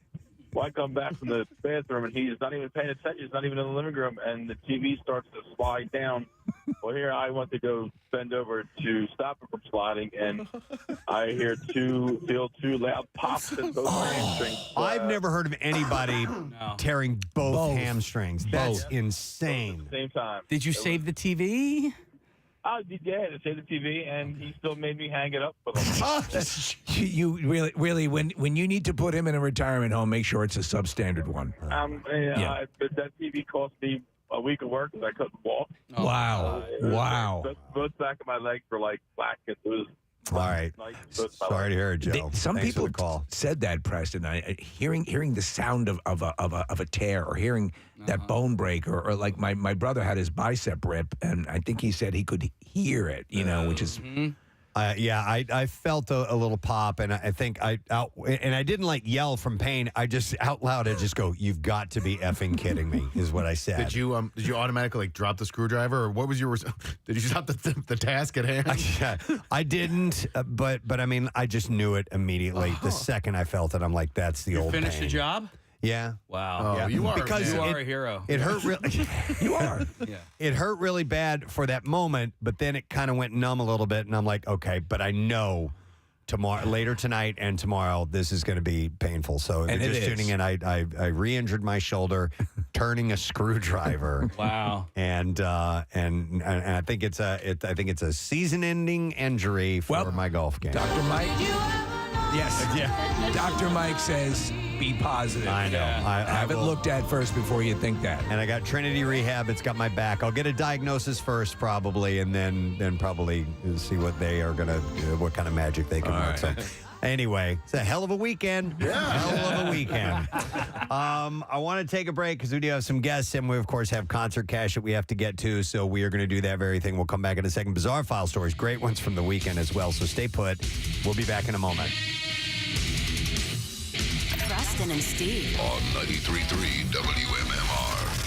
WMMR presents. This one, who's cool. Loki. Yeah, we love Hiddleston, yeah. Oh, and he's nicer in person than he is as Loki, first of all. But he's so nice, but he comes up, I don't know if I can never tell this because he was so smooth and so incredible and so British that he comes over and he knew who I was. And that was one of those moments I'm like, well, this is pretty awesome because my daughter's like, huh? Well, he's an impressionist as well. Oh, he was so great. he's got to know your stuff. Very, very good. Yeah. He comes over and he's talking about, but he has the one-up. Like, he's friends with Jeff Goldblum. So he's talking about Jeff Goldblum. Yes, he's doing this. He's like, he'll come over and he'll be like, how are you? Good. You look great, Tom. You really do. And that's when you meet people, too, it's like that. So we're going back and forth, me and Hiddleston. Tommy, as I like to call him. Tommy and I are going back and forth doing Jeff Goldblum. We're doing some Pacino and stuff like that. It's like, whoa, he does more of the Scarface kind. But so we're doing that, and my daughter's like thinking this is the greatest thing in the world. Awesome. And so that wasn't even the end of it. So I want to tell you about this thing too. So they take pictures with people. Like, you can pay. It's expensive. Like, it can be for, like, a couple $100. Yeah, but you're gonna get a frameable quality More photo. than that, Yeah. it was incredible. People were bringing props. People were bringing birthday cakes, fake birthday cakes, and he was doing all of it because it's an expensive thing. It's like Wizard World here, and it is very similar. I think it might be from the people who created it. It probably is. Yeah. There's something. I'd heard that as a rumor. So they're doing that kind of a thing. We keep running into him. Hiddleston walks up behind me at one point. Who towers over me? I'm 5'6", he's 6'2". He's like, I heard you do a Tom Hiddleston impression. I'm like, no, I don't, but I do the Beatles. That's what it turns into. So then a guy comes in and he goes, Frank! And we're in the back area because originally I was just going to stalk everybody with my daughter. But try and be nice. You guys know what that's like. But he's looking at his stalkers here in the studio. You do that thing where you respect everybody's space and stuff like that. You do. So we didn't ask for any extra pictures or anything like that outside the times we were supposed to. And this guy comes, he goes, Frank, and it's Todd McFarlane. Oh, wow. Who- Spawn. Yeah. And he, baseball collector extraordinaire. Yes. Yeah. And he sits down and he starts talking. Who's this? This is Juliet. Hey, Juliet. And he starts talking to my daughter. He starts saying, "So I actually have this on video. I'll show it to you. I don't have. I never asked him if I could share it with anybody to play. But he says, I created a character called. You ever hear of him, Venom? So I was drawing, and he tells the whole story of how he created Venom, which is basically they wanted him to, and I've never heard this story before. They wanted him to draw the black costume Spider-Man. That was where it was at that point. Right, right. He's like, I don't want to draw Spider-Man. I can kind of do his voice. I don't want to draw Spider-Man. I don't want to draw him in a black costume. Red and blue, right? And my daughter's like, yes, it's red and blue. And he's like, so he starts drawing it there, and he starts going to. He's like, so the reason Venom's created because I was stubborn. I didn't want to do what they wanted me to do. I was like, and that was the genesis of the character. Yeah, that's what it says. He's like, we'll make a villain. He'll be the black character, and then the red and blue will be Spider-Man still. We'll all be happy, and that's how it turned out. Oh. Yeah, it's surreal. Did you watch The Family Guy this past weekend or the weekend before with Peter goes to the White House and works in the Trump administration? No. It was a funny episode, but as you can imagine, it skewered Trump a lot. I thought that it was you. I had to watch the credits because it sounded like your impression of Trump, which is a relatively easy impression, I think, I don't to think do. it's very hard. I think that and because of how easy it is, people think that just doing the impression is funny. When that's not the case. It's not. Right. You've always done this. And mine is tremendous. It really is. There's a lot of people that are talking about my impression. Here's the thing. You guys do a great job. This is probably the #1 show I'll be on right now. And let me say this: the ratings going through the roof. Not even just the roof, through the stratosphere, and Space Force will probably find them. Yes. But we'll talk about this for a second. What were we talking about? Doesn't matter. It just got better. My stuff is silly. My stuff is silly that people who are like on one side or the other, they go, oh, that was great. I had that happen years and years ago in Texas. I was doing George W. Bush. Yeah. And they're like, you do, the people out of the same show, people go, you must really love him. That was great how you did that. And other people walk out and go, you hate him, don't you? And I was like, you decide. That's like, what you want. If you're listening to me for politics, in this venue, you're in the wrong. But if you're able to nail it both ways like that, then you hit That's it. how I want to do it. Yeah. And for me, like, there's enough out there for the people that are pro this or anti this that. What am I going to do? Add to one of those sides? That's our philosophy. And I don't even believe that I would go. There are things I think that happen that are okay, that are good, and that are bad and awful. And it all happens, and it's whatever. I feel like eventually it's going to work itself out one way or another. But if people just scream and yell from the rooftops, it just makes other people mad. Yes. And that's where I come from. And then besides that, Preston and I are big fans of dystopian future movies. So those are cool. Well, however it breaks, whether we're fighting vampires or zombies, whatever it is, or whatever, or maybe you were a mailman, Preston, like in the Postman. Yeah. Listen, my friend Rick and I met up with a lot of people. You just stab them in the brain. That's what you do. You don't grab them by the you-know-what. You stab them in the brain. When you hear that sound, it's tremendous. It gets really, really great.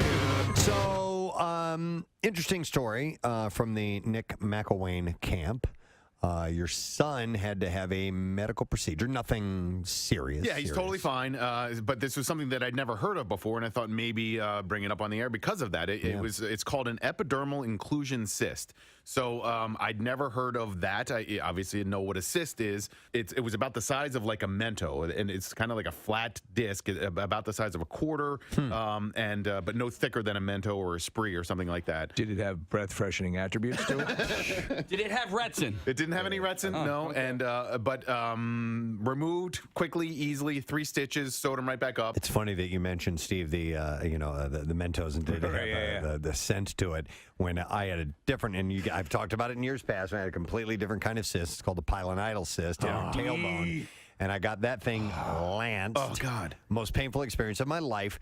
Not only did it hurt, Kathy, you're really going to be disgusted by I this. heard it. I know. It stunk up the room. Awful. Really? It's awful. Did it come flooding out? The stench? It just smelled like rot. It just I couldn't believe it that I was in that much pain and I was still able to notice the putrid smell of that. Bonus. Right? Exactly. So let me ask you this. When they removed this from him, did they put him under? Was it done in just a... Local Local anesthesia, and but the interesting thing, and I guess one of the differences between the cysts is this one was this sac developed around the infection, and you could cyst sac, and you could see it.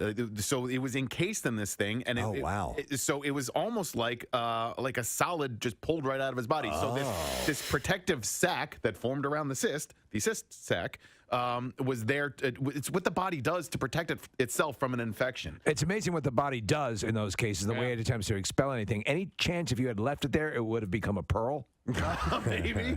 I have one in my cheek. I've had it for years since I was a kid. Cyst? Yeah, and from chewing tobacco? No. The doctor said never to remove it, that I don't ever have to, just because it would be like a surgery to inside or on the outside. What do you mean? It's like under my skin. Yeah. Well, I mean, you know what? If I can feel it from the inside. You could have something protruding on the inside of your mouth and not be able to see it or feel it from the outside. So you wouldn't be able to see it or feel it. You kind of have to push down. So it's almost like hidden between the inside of my mouth and my skin on the outside. But when I get sick, if I have a cold or my immune system is compromised, it gets a little bit bigger. Would I be able to feel it if I touched it? Yeah, probably. Okay. Yeah, I'd have to go all the way around the room. Yeah, I'd have to show you where it is and direct your finger. There we go. We got it. Don't be scared. I'll lead you. It's okay. Don't be scared.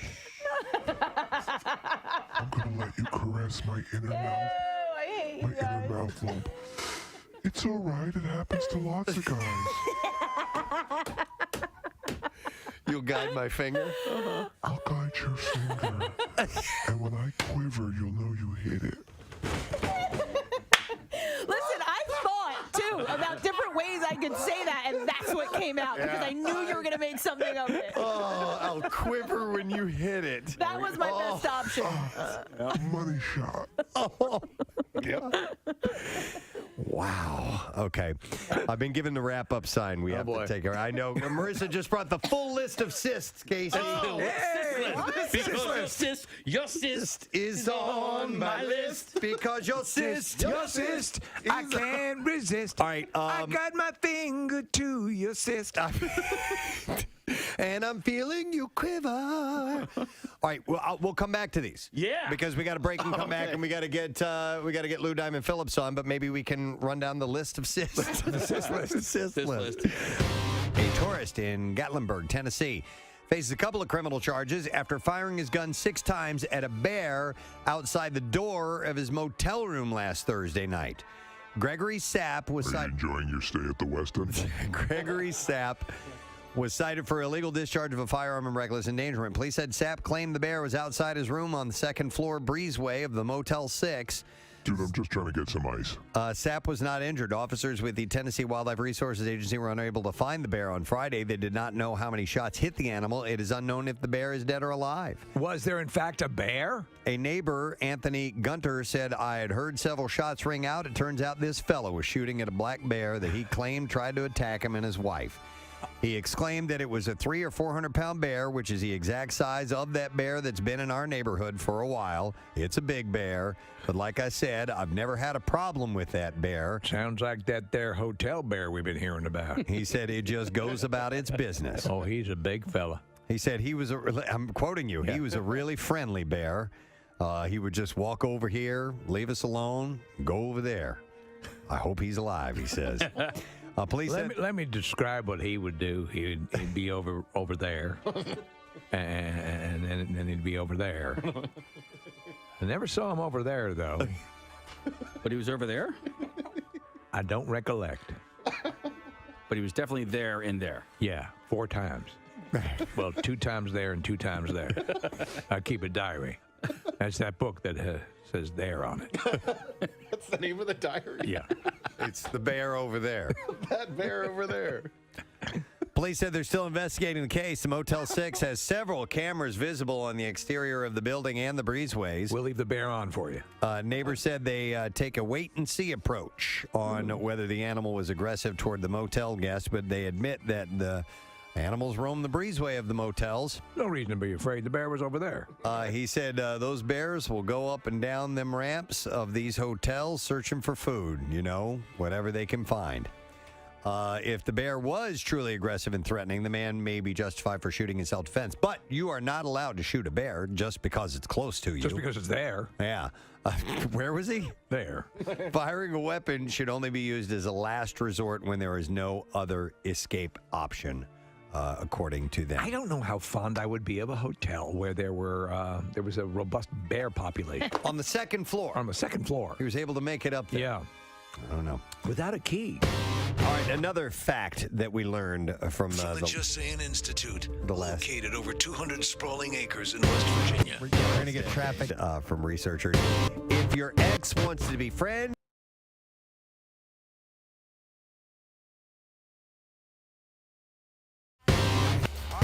we're going to use is SCORE, S-C-O-R-E, and you have until 15 minutes after the hour to enter it. You can either do it through the contest page at WMMR.com, through the MMR app, or you can text it to the special contest short code number, which is 45911. And one random entry wins $1,000 in our company-wide contest, and all MMR winners get 2 tickets to the MMRBQ Saturday, September 16th. Tickets are available right now. And winners will get a call from Beasley, so be sure that you answer your phone contest rules at WMMR.com for WMMR or for MMRBQ details, and you can text the word "finally" to 39333 for a link to the information. It is sponsored by Meineke. And I'm going to give that word again. It is SCORE, S-C-O-R-E. Casey, we skipped the traffic. Yes.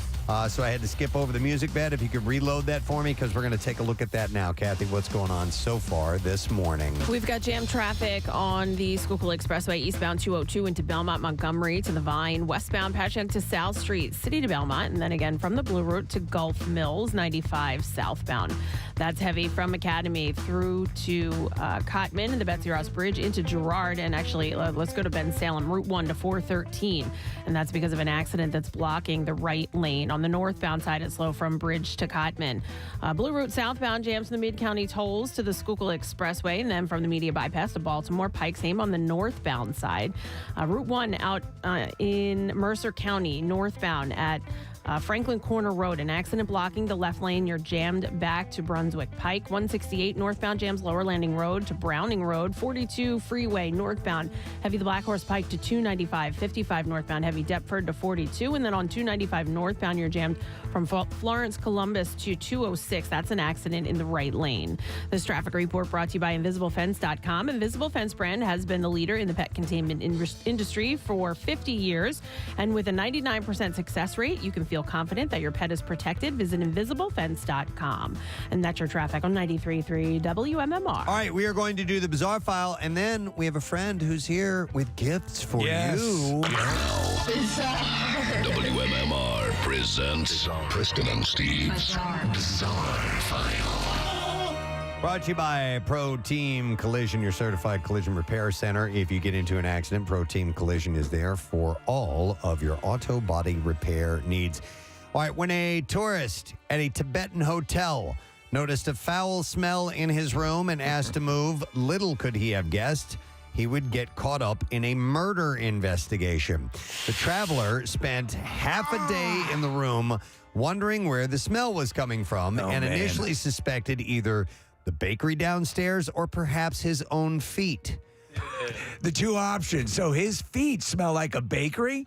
But later it was informed that it came from a dead body under his bed. Oh, Jesus. The tourist identified only as Mr. Zhang. Listen, we'd like to pick up your breakfast tomorrow morning. He checked into the hotel, and it was said to be popular among internet influencers. For the dead bodies. And it was not until 2 days later, after he had transferred rooms, that he learned the source of the smell. When he was Yes, can I have some extra pillows? And there's a dead body under my bed. When he was summoned back to the original room by a group of police officers, he said, I asked them what happened. They told me someone died, and I asked them where, and they said, under my bed.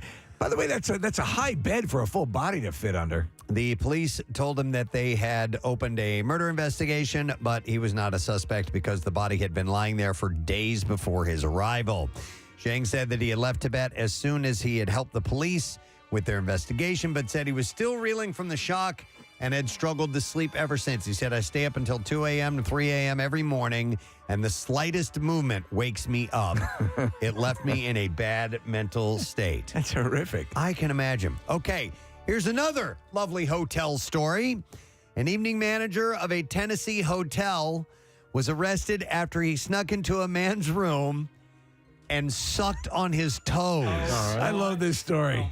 David Neal, a 52-year-old manager of the 4th Avenue South Hilton Hotel in Nashville. I'm just sucking on your toes. Allegedly crept into a male guest's room while he was back to sleep. Sleeping on March 30th and got intimate with his feet.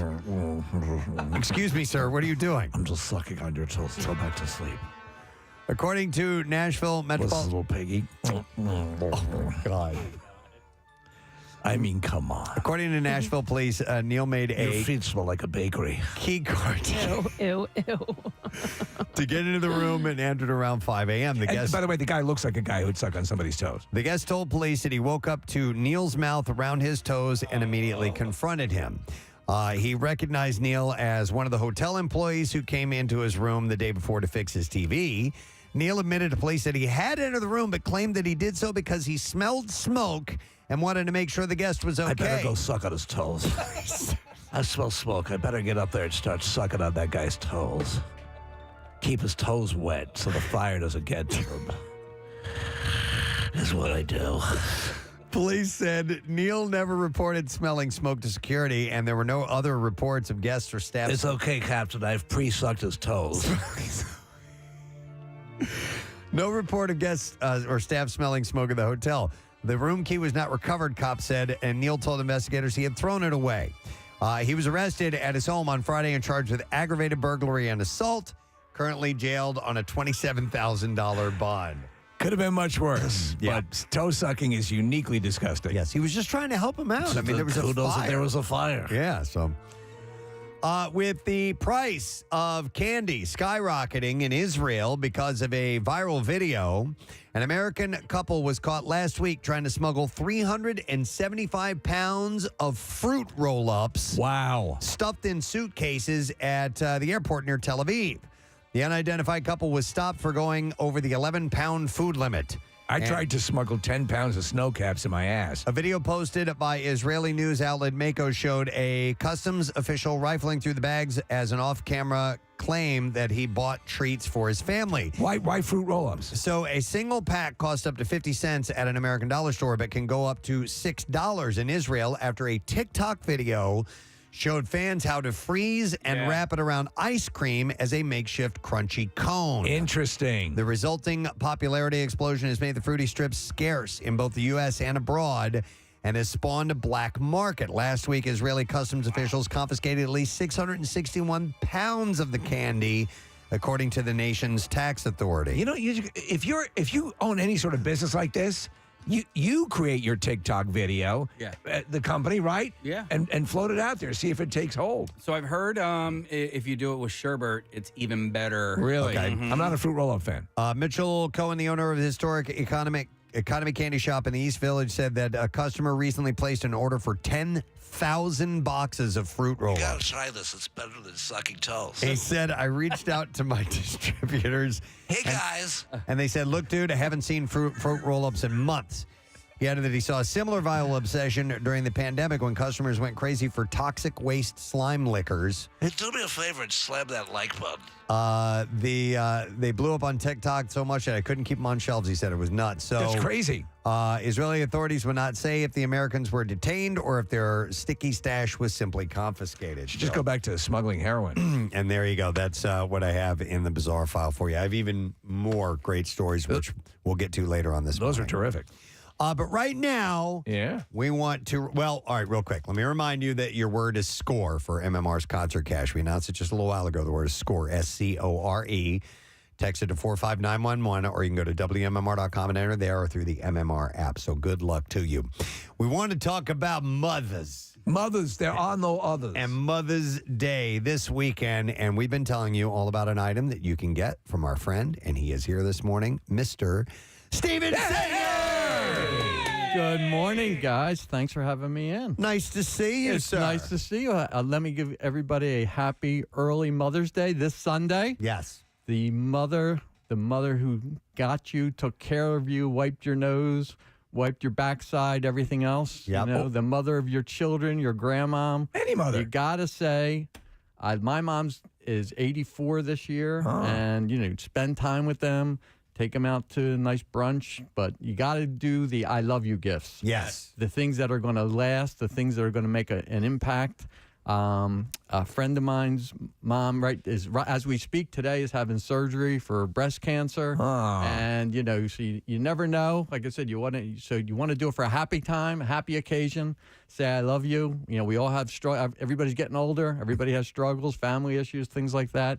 This is a great pick-me-up, man. If you could say for under $100, yeah, you know what I mean? If the doctor said you need some treatment, you know, you say, sure, it's not covered by insurance, I'll do it. This is the greatest thing you could do. So we're gonna do a contest here with Steven because he always comes bearing gifts. He's he's a cheesy guest that shows up without gifts. And so not only are we going to give the Gold Dip Roses, which you're talking about, of course, and the new color neon green, right? But we have some other things too, right? We're going to give a sterling silver diamond I love you to the moon and back necklace. It says it on the other side of that crescent moon, all crusted with diamonds. I like that. And that was from a saying that my grandfather used to say to my grandmama. He used to say, I love you to the moon and back. Isn't that cute? It is really nice. We're looking at it. So it's a crescent moon with the heart that's kind of floating in the crescent part there. Which is really cool. And on the back, it says, I love you to the moon. And it has an adjustable chain, so it fits everybody. And it's beautiful. It's great. It's our #1 Mother's Day gift, other than, of course, our gold roses. And we have 2 roses. Not only do we have a 14-karat yellow, or 24-karat rather, yellow gold neon green, which is very hot. Terrible name, great color. Right.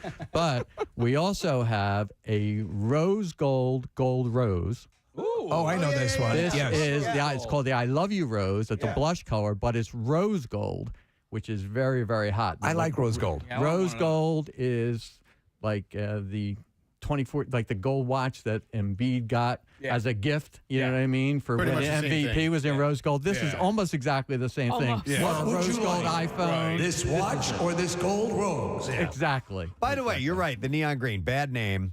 I would have gone. I don't know if you could have, but this is Kelly green, isn't it? I think it sort of is. Or is it a little lighter than Kelly It's green? a little lighter than Kelly green. Would you call that avocado? Ooh, avocado would be good. Though I too. think I wanted to go with spring green because it looks like a golf course, like like new grass, things like that. I got outvoted. Masters green. I don't like neon. What about Neon's a electric terrible green? name.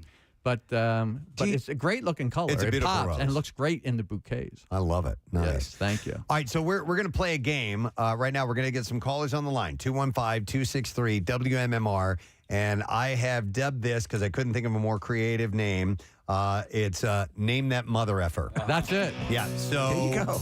You know, I mean, So I am the answer on every question then, right? No, you're not. No, you're too benign for that. So it's all about mothers, and in order to be a mother, someone had to have after your mother at one point or Absolutely. another. It's science. I'm sorry if that shocks you, but that's what happened. So we have this mother effer mentioned in it. So we'll get callers on the line, 215-263-WM, and we'll play the clip. If you get it right, you win the prize. By the way, That's it's my favorite go-to curse. When I really want to accentuate, I'll take it to the mother effer realm. And so will each winner get They'll get a 24-karat gold rose, either the I Love You rose or neon green, whatever they like, and they get I Love You to the moon and back diamond necklace. They're going to get both. That's true. It's a twofer. Stephen's point also, and it's the truth. You do not want to screw up Mother's Day. Hey, and by the way, what about the free shipping? How late? Free shipping is up till Wednesday at 2 o'clock. Today is Monday, I believe. So this Wednesday at 2 o'clock, we will ship it for free to arrive for Mother's Day. After that, you got to pay like not $20, $19 to get it shipped. Don't pay, get it now. Yeah. And you know what? Kathy. Mother's Day is the worst gift the worst time for guys to procrastinate, especially men. Women, not so much. They get it Sunday morning on the way to their mother's house. You know what I mean? Yeah. They Can't go rely to the on it. drugstore and they go to the corner to get some flowers from a guy standing in the intersection. Right. And by the way, Kathy will sometimes order things even if she doesn't need them, just because shipping is free. Because she's a woman and she's smart. She Women knows. nest. They do everything in advance. Guys are stupid. They do everything last minute. Right. All right, we're going to try out the mother effer, okay? All right. Let's go to some callers on the line. I'm going to go to Tom. Hey, Tom, good morning. How you doing? Good, mother effer. How are you? All right, I'm going to play a movie clip for you. You tell me the movie, you win the prize. It's that simple, okay? Sounds good. I will put you on hold. Do we still have to put people on hold for now? All right, we're working on fixing this, by the way, the issues with down the line. But here is the clip. Let's see if you know this movie. Here we go. You make one more move on me, you I'll cut your balls off. I'll shove them up your I'll bury you. I'll put ice picks in your eyes. All right. It's a mom style movie. It's one of my favorites, yeah. All right, Tom, are you there? Yeah, I'm here. Do you know what movie that is? Is that Casino? It's not Casino. De Niro is in Casino, but that's not from that movie. Let me go to Jason, see if he knows. Hi, Jason. Hi. Hi, we're going to try out that same clip on you. Did you hear it while you were on hold? Can I hear it again? Yeah, hang on 1 second, and here You make it comes. one more move on me, you I'll cut your balls off. I'll shove them up your I'll bury you. I'll put ice picks in your eyes. All right, Jason. Oh, no, I don't know. All right, thanks anyway. You know, I think people think they know what it is. You gotta, yeah, because he's had so many movies. Gotta where like that. Where he's had rants like that. Yes, I don't want to give a clue without your. Let's try another here with Nick and see if he knows. Hey, Nick, are you there? Yes. All right, Nick, did you hear the clip? Yeah, is it Goodfellas? It is not. No, it's not Goodfellas. All right. One clue, since we've already gone through 3 callers. It involves psychiatry. Does that sound good enough? It's perfect. Okay, You don't get it now. Let me go to Alex. Alex, are you there? Yes. All right, Alex, did you hear the clip? Yes. What movie is it from? It involves psychiatry. I honestly am not sure. Yeah. But I think Heat? Nope. Sorry, buddy. All right, we'll do one more and then we'll move on to another. Are they one. getting him on the text board, Nick? I will go to Toby. Hi, Toby. What's up? Yo, buddy. All right. Do you need to hear that again or did you catch it? Analyze this. You got it. Analyze this. Great movie. Paul Vitti. And Toby, we are going to give you the 24-karat gold dip rose and the I Love You to the Moon and Back diamond necklace. Both. For Mother's That's Day. a twofer. Mom's going to have a great Mother's Day. And you can go to IHateStevenSinger.com and take advantage of the free shipping if you do it by Wednesday. Correct. And by the way, head on over to the store. It's always a fun time. Yes. It is a low stress. Come in, have a jewelry beer, store. have some cookies. Yes. We're back in action now. The COVID's over. You got the cookies, And we got cookies, we got wine, we got beer, we got mimosas. All right, I got really easy ones here for you. All right, now. here we go. That was kind of the tough one. I'll go to Pat next. Hey, Pat. Hey. All right, buddy, we're playing Name That Mother Effer. You ready? Yeah, happy Mother's Day. Same Happy Mother's here. Day to you. Happy Mother's Day. Say hello to your mother. Stick an ice pick in your uterus. All right, this is short, but I think you'll get this. Here we go. What? English, mother. Do you speak it? It's so short, we'll play it one more time. What? English, mother. Do you speak it? All right, so, Pat, what movie is that from? Goodfellas? No. I don't think Sam Jackson was in Goodfellas. Baby's Day Out. He is in Goodfellas. Yeah, He in Goodfellas? Yeah, he's He's He's the one of the driver. assassins. yeah, he shoots. Oh, my God. Wow. All right, He's got hair, Nick, in that movie. Yeah. Yeah. let's go to Paul. Hey, Paul. Yes. All right, Paul, do you know that mother effer? I think it's Pulp Fiction. It is Paul. Nice. Of course. Paul, hang on the line. Steven Singer's going to tell you this. You're going to win a beautiful 24-karat gold rose of your choice and a I Love You to the Moon and Back diamond necklace. So congratulations. Beautiful. All right, another easy one, and we'll go to Carl and see if he can get it. Hey, Carl, are you there, buddy?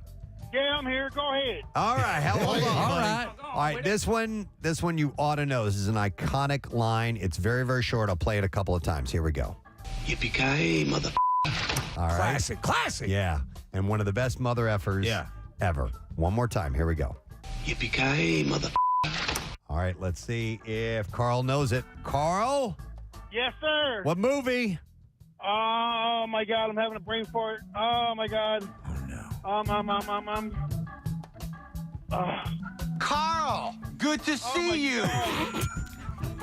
All right, we got 3 seconds, Carl. Double rainbow. Yeah, that's what he sounded Yeah. like.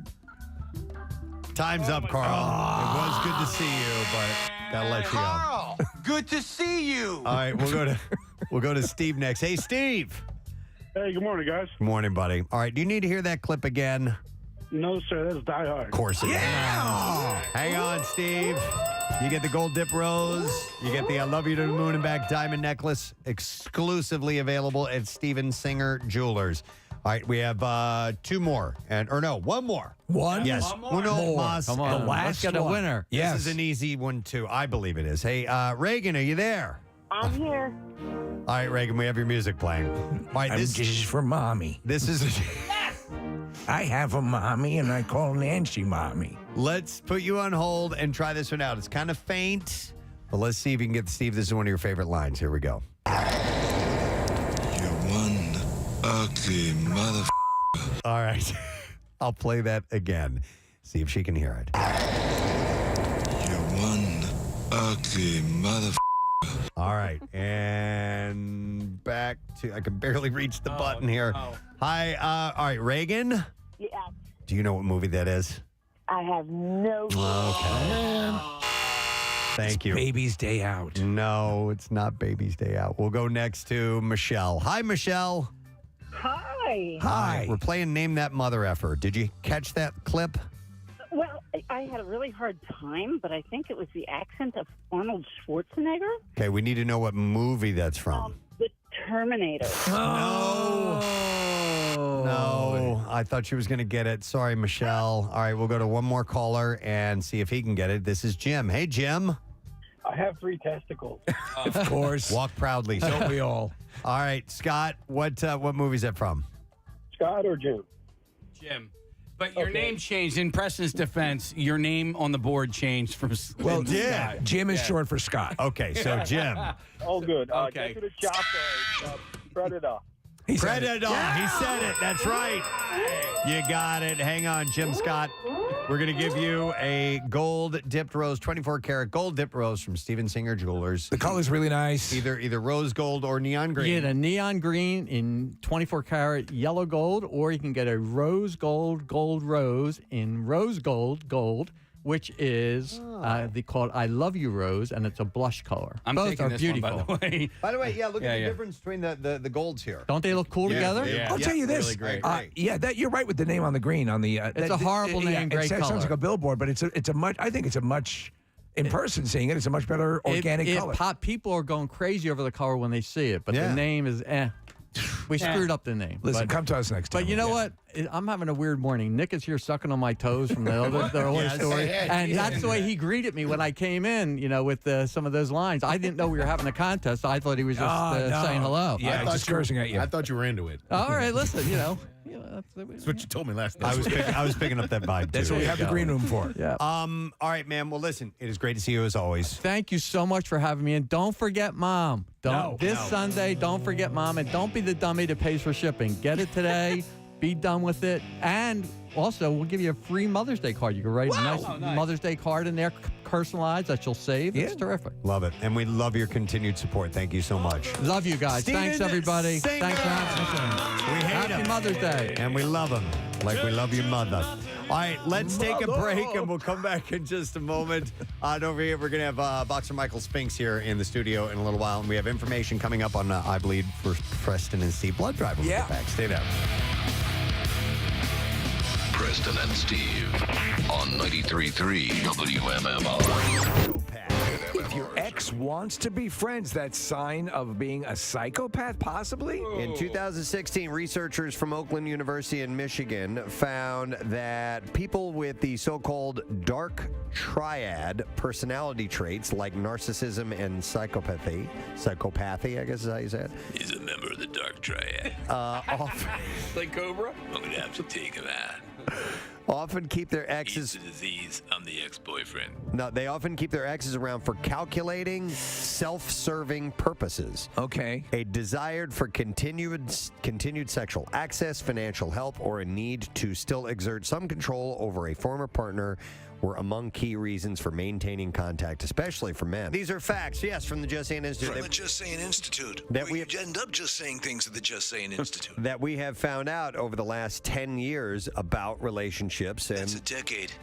love and sex and all that stuff. So how about this one? Speaking of sex, that sexual afterglow that you feel after sex will last about 48 hours. Really? Yeah. You mean Longer for you, Cather? No, it seems to diminish pretty quickly. Are you sure? Because you have to clean up right Get after. off of me. Get it off of me. But the glow, get it off. It's like it's like you've sat in the bedroom with me. Get it off. You have this glow. It's the light refracting off of it. It's shimmering and shiny. Get it off. It's glazy. I look like a Krispy Kreme. So you're generally in a better Get your blanket and pillow. You're sleeping on the couch.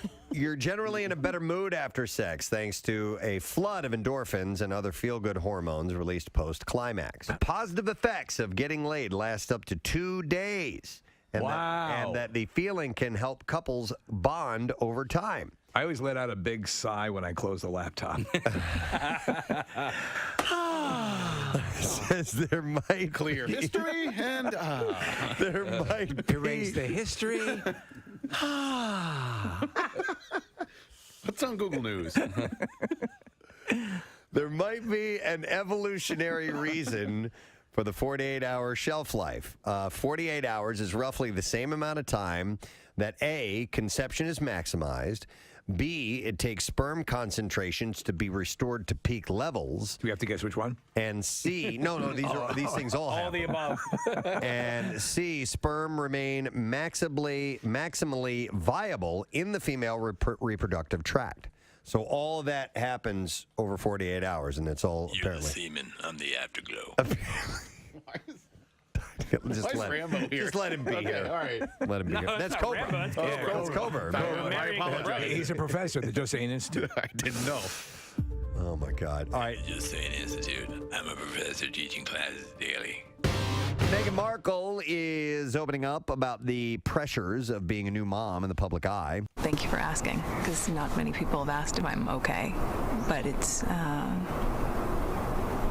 a very real thing to be going through behind the scenes. And the answer is, would it be fair to say not really okay, since it's really been a struggle? Yes. Wow. Says a new mom? Yeah, she's dealing with being a new mother. Well, you let her tell you. All right. Look, any woman, especially when they're pregnant, you're really vulnerable, and so that was made really challenging. And then when you have a newborn, It's a long time ago, but I remember. Yeah. And especially as a woman, it's a lot. So you add this on top of just trying to be a new mom or trying to be a newlywed. I know this is probably inappropriate, but I would love to kiss you. Wow. Excuse me? I'm just watching you speak, and with your tone is very inviting. I would love to kiss you. He's the Joe Namath. He's the Joe Namath of the British press corps. I'm sure that this is inappropriate, but in that first clip, the British guy says to her that it's really been a struggle to her, and to me, it sounded like it's really penis struggle. Yeah, I don't know if you guys caught that clip, Really, but penis struggle. Go back to. You're right. I have struggled with many penises, depending on girth and other factors. Wow. But I have a perfect fit in my current husband, and it's good. Sometimes I don't even know it's happening. Thank you. Wait, let's hear that clip. Hold on. Would it be fair to say not really okay, since it's really been a struggle? Yes. In fact, the other night he rolled over and he said, God damn, that was great. And I said, what? And he had actually completed a sexual act. And I was wholly unaware. I didn't even miss. I was reading a book at the time. I had literally no idea, but it speaks to how quiet he is and how small. She's turning it into him. I've had things that were very painful, and I felt, I don't know, in a way, the word would be, I guess, build up, and I don't feel that. I feel as if I don't know. If a person of short stature would have wandered through the Carlsbad Caverns. I think perhaps that's what his penis must feel like. Oh, my God. It's a penis struggle. So this was kind of interesting. Jodie Foster almost played Cindy Brady when she was a kid. Wow. The Brady Bunch cast As revealed Nell. on Watch What Happens Live. Yeah, instead of a lisp, she can't communicate at all.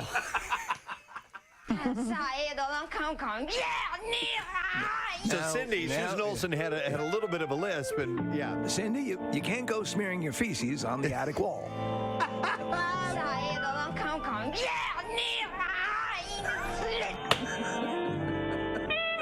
I know it's comfortable for you to spread your spore around the house to chase away predators. Mr. Brady could even communicate. He could have a moral lesson for Nell, who wouldn't understand him. Gaya fla bla takla. Fuego tapa. That's Nell. Where are y'all going? What? Now, That's her version. That's her version of Mom always said, "Don't play ball in the house, Steve." Play it one more time. Where are y'all going? What? Yeah, Mom always said, "Don't play ball in the house." You know that. But apparently, it was on Watch What Happens live with Andy Cohen, Maureen McCormack, Eve Plum, Susan Olsen, Barry Williams, Christopher Knight, and Mike Lookinlamb were all reuniting there. This is ahead of HGTV's Food Network crossover special, a Very Brady Renovation Holiday Edition. Susan Olsen had said that James Gandolfini was supposed to play Bobby. That Jodie Foster was up for Cindy. So entirely different cast, right? Yeah, totally different. Something new from Hershey's. I have. You guys like Hershey's Kisses, right? I mean, pretty much. I do. They're especially on the holidays too. You get those cookies with the big single Hershey's Kiss right in the middle of it. Right in the middle, yeah. Hershey's has created a new flavor, and they arrived. No, I'm sorry. They arrived in 2019, and now they're back for Valentine's Day. It is the Hershey's Lava Cake Kisses. And is it made from actual molten lava? It burns the inside of the interior of the mouth. Yes. The kisses are dark chocolate with a gooey chocolate center. This seems very it's a Jewish chocolate center. Bill Weston loves Is that a Jewish thing? Is that a Jewish thing? Gooey. This has a very Jewy taste to it. Mazel. They're so moist and Jewy. Mazel, mazel. Of course I would say that. Is that a Jewish thing? Oh, my God. And there goes the second. It's a wonderful cookie with the taste of Israel. The kisses are dark chocolate with a gooey chocolate center. Is that a Jewish thing? Not a Jewy chocolate center. And I just said Jesus under my breath, too. Jeez. Well, he was a Jew. That's right. The limited edition holiday flavor is available at Target, Walmart, and other retailers. I like this concept. Do you like the chocolate molten cake? Yeah, I do. Oh my God, I very much do. I bought this for my wife and our last anniversary. Wee's anniversary. And by the way, if chocolate has a discolored look to it, does not necessarily mean that it's bad. Yeah. Yeah, I did read that a while back. That doesn't mean that. So what does it mean? It's bad. Somebody look even it up. Jewier. It's. Oh. It's kosher. Okay, all right, that's what it means. Yeah. So Preston, just a quick thing on these candies, the ones that have the molten, is that a soft center? It's a gooey, center. Chocolate I center. like that idea. Yeah, I do too. Here we go. It says, when you see white or grayish film on the surface of your food, it normally means product has gone bad, but it's different with chocolate. When the cocoa butter fats in chocolate separate from the cocoa mass and rise to the surface, it results in something called fat bloom. You gonna eat your fat bloom? Are you gonna eat that fat bloom? Listen, if you're not gonna eat your fat bloom till I have it, it looks really good. Did I have So if it's white, it's... Could I please have your fat bloom? It looks extra delicious. It might not be bad, but it's called fat bloom. I'm going to pass on it. Okay. So let's just make a dessert, cut right to the chase, and fat bloom. One last thing. Marissa sent this to me. It involves booze, so thank you, Marissa. Red Lobster has added a specialty cocktail to their menu. Red Lobster is now offering a Bloody Mary, but with a twist in line with their brand. It comes topped with a lobster claw and one of their famous Cheddar Bay biscuits. Wow. And it does look quite yummy. So it's made from Tito's vodka, Marissa's favorite, and Bloody Mary mix that apparently is custom made by Red Lobster. The glass is then garnished with an entire lobster craw. One shrimp, an olive, a lime, a Cheddar Bay biscuit, and spicy seasoning on the rim of the glass as well. My mouth is watering. Really? That's working it for you, huh? Oh, man, a good Bloody Mary. Jesus. Murray. You and the Jewish thing. Jeez, oh, man. Listen, can I have a Bloody Mary and some of those Jewy candies? Bloody Murray. We should make a Bloody Murray. We should. Cream soda, gefilte fish. It's a Bloody Mary. Manny Shevitz. Yeah. Right? Do they make like a raspberry? WMMR. All right, thank you, Kathy. So there's an event coming up, and it is one of our absolute favorites. It is the 18th annual I Bleed for Preston and Steve blood drive benefiting the American Red Cross. And here to tell you a little bit about what we have planned and what you can expect is the Regional Chief Executive Officer of the American Red Cross. Our friend Guy Troiano is here. To his morning, and the crowd goes wild. They go crazy. How you doing, Guy? Hello. Thank you for having me. Of course. Nice to see you again, man. Thanks for being here. Looking forward to another year. Yeah, so we are as well. And you know what? We were talking off air. We are, and we in years past, we've never tried to put a number on things. No. To try and hit a goal. But you know what? We're changing that this year. We're going to try and hit a goal. Well, because COVID took a kind of a womp on some of the things we were doing. We'd hit a really good stride, and we were very happy with these numbers. So this year we said, yeah, things feels right. Let's set a number and see if we can do it. And in the past, we hit a record number, like a national record number of the largest blood drive, which was over 1,400 units, right? In 2019, over 1,400, largest ever. And then COVID hit, and so after that, we're like, all right, we'll take whatever we can get. Right, and did respectably. And did solid. Yeah. And last year, we were right on the cusp of 1,000 donations. We came a little shy with, I think, 959, it says. So this year, our goal is to break 1,000 units of blood. No more cusping. 1,000 donations, I guess. I don't know if that's units or donations. How do we? Gallons. Yeah, 1,000 pints of blood or units of blood. Every person donates one unless you do a Power Red, which is 2. All right. So over 1,000 is the goal. So we want to put that out there right now, and we want to challenge you, listeners of the show, who want to do something, give a little bit of yourself to come out and be a part of this. So it's going to be Friday, June 16th. And 2 locations this year. We do like that 2-location format. It just makes it more convenient to have something closer to the city and closer to New Jersey and Delaware. Yes. So that we can get more people. Because the bottom line is people need blood in order to live. Absolutely. And it does work out. And it's a haul for, depending on where you are, it's going to be a haul whichever direction you're going in. So you have one near you, you're going to probably donate, and that ups the proverbial ante, as they say. So we'll be at the Greater Philadelphia Expo Center at Oaks and Live Casino and Hotel in Philly. We will be broadcasting live from the Oaks location, and then I believe Pierre's going to be broadcasting live from right the after, Live Casino. From Live Casino. So 1-2 punch, man. It's going to be awesome. And listen, Guy, this is one of the things I wanted to ask you, because when you immediately think of blood donations and people who need transfusions and things like that, you think of tragedies, accidents, big, horrible things that happen. But there's a lot more that goes unnoticed by people of why we need units of blood, correct? Correct. There's no replacement for blood or blood products, so we rely on people to donate. Cancer patients, probably the number one recipient of blood and blood products, so we're urging everybody to go out there. The schedule is live, so you can go right now on redcrossblood.org and just put in the search code WMMR. We're looking for sign-ups, and we'll easily hit that 1,000 goal. So, and we made the announcement a little while back about staying within the realm, so you could donate at our blood drive, because you can't donate like every day.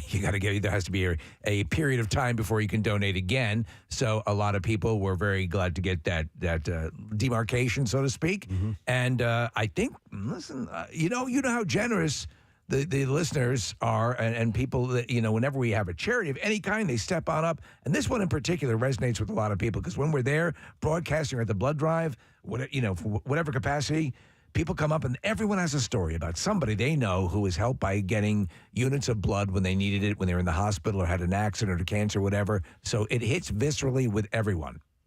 And Guy, I had a question about eligibility because I know you can check ahead of time to see if you're eligible. And I highly recommend that people do that. Is that through redcrossblood.org? Yeah, redcrossblood.org. You could check your eligibility. You could also actually pre-register and do all of your questionnaires leading up to the blood drive, which make that process a lot quicker. Sometimes there's medication issues and things like that. And every now and then something pops up where you thought you may not have qualified before, but now you actually do. I know that in the past, some travel restrictions have been, time frames have been changed. And has anything come up in the past couple of years? Yeah, we're constantly changing it. We follow guidance with the FDA, so you just either call 1-800-RED-CROSS or redcrossblood.org. If you were overseas, might have been deferred in the past, but now you're not. So constant technology is changing, and please encourage everybody to sign up, and you could find out leading up to the blood drive. Awesome. Do you guys use volunteers, or is it all just employees of the Red Cross? We have a lot of volunteers that work the registration as well as the canteen afterwards. Okay. The collection is all from our trained staff. Right, but you would take volunteer help if people are willing to offer that. Absolutely. 90% of our workforce is volunteers, so we appreciate it. You could also get that at redcross.org. Now, Preston and I are not trained phlebotomists, but we'll step in now and then and take some blood. We could train you. We could train you. I do a taste test thing where I can go, good. Oh. Yeah. A positive. Wow. Yeah. B positive. B positive. No. So also, of course, we have some items that you're going to get for, coming out and being part of the donation. Always tchotchkes. We have the Preston and Steve reusable tote bag. Oh! Courtesy of Window Nation. For toting things. Totes my goats. Yeah. For sure. Totes my goats. And, of course, the newest Preston and Steve t-shirt. Which if it's the design that you came up with last or a couple of weeks ago. I hope so. I hope so. We're still working on that. Yeah. We have a little bit of time because the event is not until Friday, June 16th. But active reservations. Is that the right word? Yes. Appointments. Yeah, online scheduler is open, and please encourage everybody to sign up to make the donation. It's really an event more than a blood drive. It is. Yeah, definitely. And we broadcast live. You want to hang out and watch us do the show? We're happy to have you. Love to see you there. Most definitely.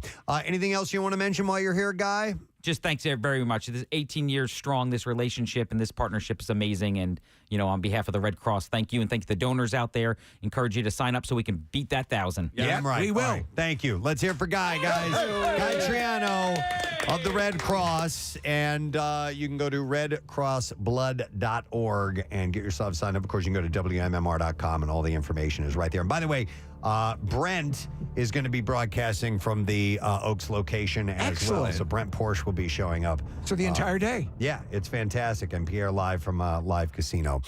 So we thank you. Thank you, Guy. Take care, man. All right, he's headed out of here. We have a couple minutes to play with, I think, because Michael Spinx should be here in about 15 minutes or so. I wanted to see if there was anything...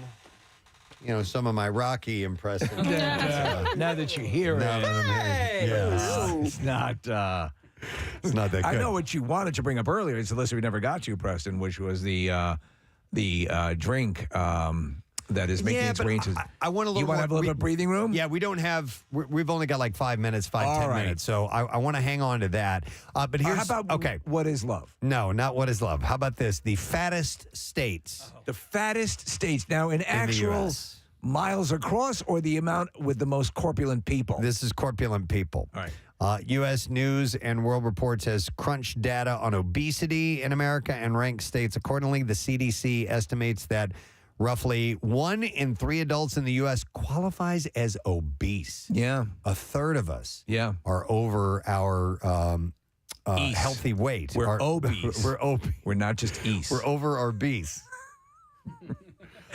This is defined by having a body mass index of 30 or above. 100 pounds? The state, no, I don't know exactly what it means. No, the body mass index. Yeah. Makes sense. Okay, well, are we going to be shocked by this? I don't think so. Because if we're not involved. So nobody in the Delaware Valley is a part of this. Amazing. In fact, wherever you find the most fried food is probably where you're going to have the heaviest people. So here are the 10 states with the highest rates. I don't have the full, 50 listing, so I don't know where Pennsylvania, New Jersey, and Delaware ended up. Well, as long as we're not in the top 10. Number 1 is West by God, Virginia. Number 1, West Virginia. With a 40.7% obesity rate. So, wow, almost half. Not a lot to do. Sit around and eat fried food. Yeah. I guess Beautiful so. scenery. Then you have Alabama. Alabama as fried food. Second. Yep. Third, Kentucky. Fried food. Kentucky fried chicken. Fourth is Oklahoma. Oklahoma fried chicken. Right. Oklahoma. Where the fried food flies in your face. Sixth or fifth is Mississippi. Yeah. This is kind of working up. Yeah. IPP fried. I just made that up. I did. That was good. I like it. M-I-S-S-I-S-S IPP fried. Number 6 is Arkansas. Arkansas. Another one. Number 7 is South Dakota. Would not have expected that. No. Number 8 is Louisiana. Would have expected that. Lots of gumbo and New Orleans. Yep. That likes to eat. Paul Prudhomme, who he passed, right? Didn't he? Has he passed? Who that? The Cajun chef, Paul Prudhomme. Let's just say yes. I believe he did. We're going to go with yep. He was on. You know which he was Cajun- taking his spin class. The Cajun chef I liked better than Paul Prudhomme was Justin Wilson. He was a full-on Cajun. Like, Yeah. I don't had that guarantee. I like that. I used to love watching his show. Is Paul Prudhomme alive? Dead. Dead. Dead. He died in 2015. Yeah, look up Justin. Was it Justin Wilson? That Yeah. guy. Justin yeah, Wilson. he had the bolo tie, right? That what'd you call that? Yes. Kind of tie. Yeah, that's a bolo tie, like Colonel Sanders. But in that Colonel Sanders picture, it looks like it's his body. I know. Yeah, these are my nipples. You can't unsee that. Yeah. Big head. And it looks like he's a stick figure with a gigantic head I've on. got these sagging nipples. But Justin Wilson is also dead. Preston, He died. both of our favorite Cajun chefs are dead. no. Coincidence? Absolutely. Yeah. Yeah. Huh. He was in the Congress for a little while. What? Louisiana Congress, yeah. That's right. Oh, that got Yeah. That was his campaign slogan. It's He an order- promises to put a ghetto in every black guy. What was his middle name again? Progress? Progress. Reginald. Yeah. He he campaigned on the jib. Absolutely. Yeah. He was pro GABA. You know what really doesn't help with all of this stuff are these TikTok / Instagram reel easy recipes that are none of them are like really healthy. You know, the latest one is this potato pizza. You guys see this one? Well, there's a ton Yeah. of them. There's Yeah. the we just talked about the fruit roll-ups. Fruit roll-up thingy. Yeah. One that I hate to go down this round. I think did I mention this to you, Kathy? Where you buy the I didn't mean to do this, but the chocolate chip roll that you'll get in a supermarket. yeah. It's made by Nestle's. You know, it's pre-done. You put that in a waffle iron. Yeah. And you put chocolate syrup on it. It's supposed to be 1,000 calories Less. Wait, what? Less? No, No. he's joking. No, it's just like this delicious It's way super to. high in protein, and it's basically like Ozempic. We could try that very easily. Yes. Anybody have a waffle iron? I used to. What happened to it? Broke. Oh. Didn't eat a lot of waffles, I guess, and it broke. We could try that. We could try that out easily. Remind me, we'll do that Friday for Connoisseur. Okay. Oh. Yeah, we'll do that for sure. We used to make waffles on Fridays in kindergarten. It's going to be like Really? that. Yeah. Okay. Like waffle Fridays in kindergarten? Mrs. Wiley used to bring in her waffle maker on Fridays, and we would make waffles. We had fondue every Friday in Auto Shop. Fondue Friday in Auto Shop. It was crazy. Yeah, you'd eat it right in the carburetor. You guys would heat that up. It was turn on the amazing. engine. I threw away all cooking things in my kitchens because I never used them. Yeah, the gadgets, things like that. Everything. You don't need them anyway. Kathy Tossed looking it. into You the don't need 'em. Hello. Remember I had the quesadilla maker? That thing was great, but it just sat there. So. Yeah. Yeah, You're never you gonna ended up use it. used it to dry your blouses. All right. So anyhow, those are the fattest states. Now, I wanted to mention this, and I did not see this, but did you guys catch the video of the guy falling into the bullpen at the Yes. at the Phil's I game? mean, I never saw footage of it. I don't know if I there didn't is either. footage, but I was watching the game, and they stopped the game entirely. It was really bizarre watching Jose Alvarado run out of the bullpen onto the field. I saw the Red Sox bullpen guys were like calling for the paddles to come out. Yes. Yeah. Oh, it was scary. Yeah. Oh, wow. Yeah, so apparently my sister was at the game. No and, kidding. Yeah, and with her husband, and she said that one of the pitchers threw a ball to a fan. Yeah. They didn't catch it, and it ended up in the flower beds. And then when they reached over to get it out of the flower beds, he tumbled. Yeah. Yeah. So About 15 feet? Yeah, landed on his probably. head. And Yeah. Oh, no. I'm honestly kind of surprised this hasn't happened before because leaning over those bullpens, you can look into usually the visitors' bullpen. It is the visitors' bullpen that's closest to Ashburn Alley. And, people will lean over and razz the opposing pitchers and stuff like that. And the ballpark's been open since 2004. So the fact that this is the first time that this has happened. Yeah. What's the status of the guy? Because in the footage that I'd seen when it happened, he seemed to be awake. Yeah, they said he was conscious when they took him off the field. I did not see a follow-up in the story that I read, Steve. You know what makes me They nervous, took him to though? Jefferson. I know that. Okay. Is so my tickets for the Sixers game, it's in the upper level, but it's the front row of the upper level. And Right. so when they come out and do the T-shirt cannons, like I have a fear of me trying to catch a T-shirt and tumbling over and falling off of that thing because it is very, very possible. I agree. It happens more than you would think. And there was that story about the woman, I think, who went to the park with the express reason of jumping off and killing herself. Yeah, that apparently had happened at a Fish concert in San Francisco. Yeah. It was like two different things. One guy fell. He just fell over, and then another dude just like swan dived. Swan dove? Dived. Swan div. Divin. I think Has both or work. have divin. What's that, Kath? I think both work. Ask Nick. Okay. Dived and dove. Dived and divin? Dived and Yeah, dove. they both Both work. acceptable. So apparently, let me see here. It says later in the game, a Phillies employee was cleaning blood off of the concrete in the area where the fan fell. The way that the Red Sox pitchers reacted really was terrifying. I mean, I at first I thought it was a player that was down. I was thinking about DeMar Hamlin, collapsing in the game and having a heart attack or whatever. And the way that they were asking for the what do you call them, the EKG paddles or Yeah. The defibrillator. Defibrillator. Thank you. Yeah. To come out, it seemed to me like somebody was either dying or dead. And then Tom McCarthy and John Kruk were in the broadcast booth, and those guys had to sort of describe what was going on without really knowing what was going on because there was no camera footage of it. It's alarming. Years ago, Preston, I was at a Friendly's, and they had to bring out the defibrillator.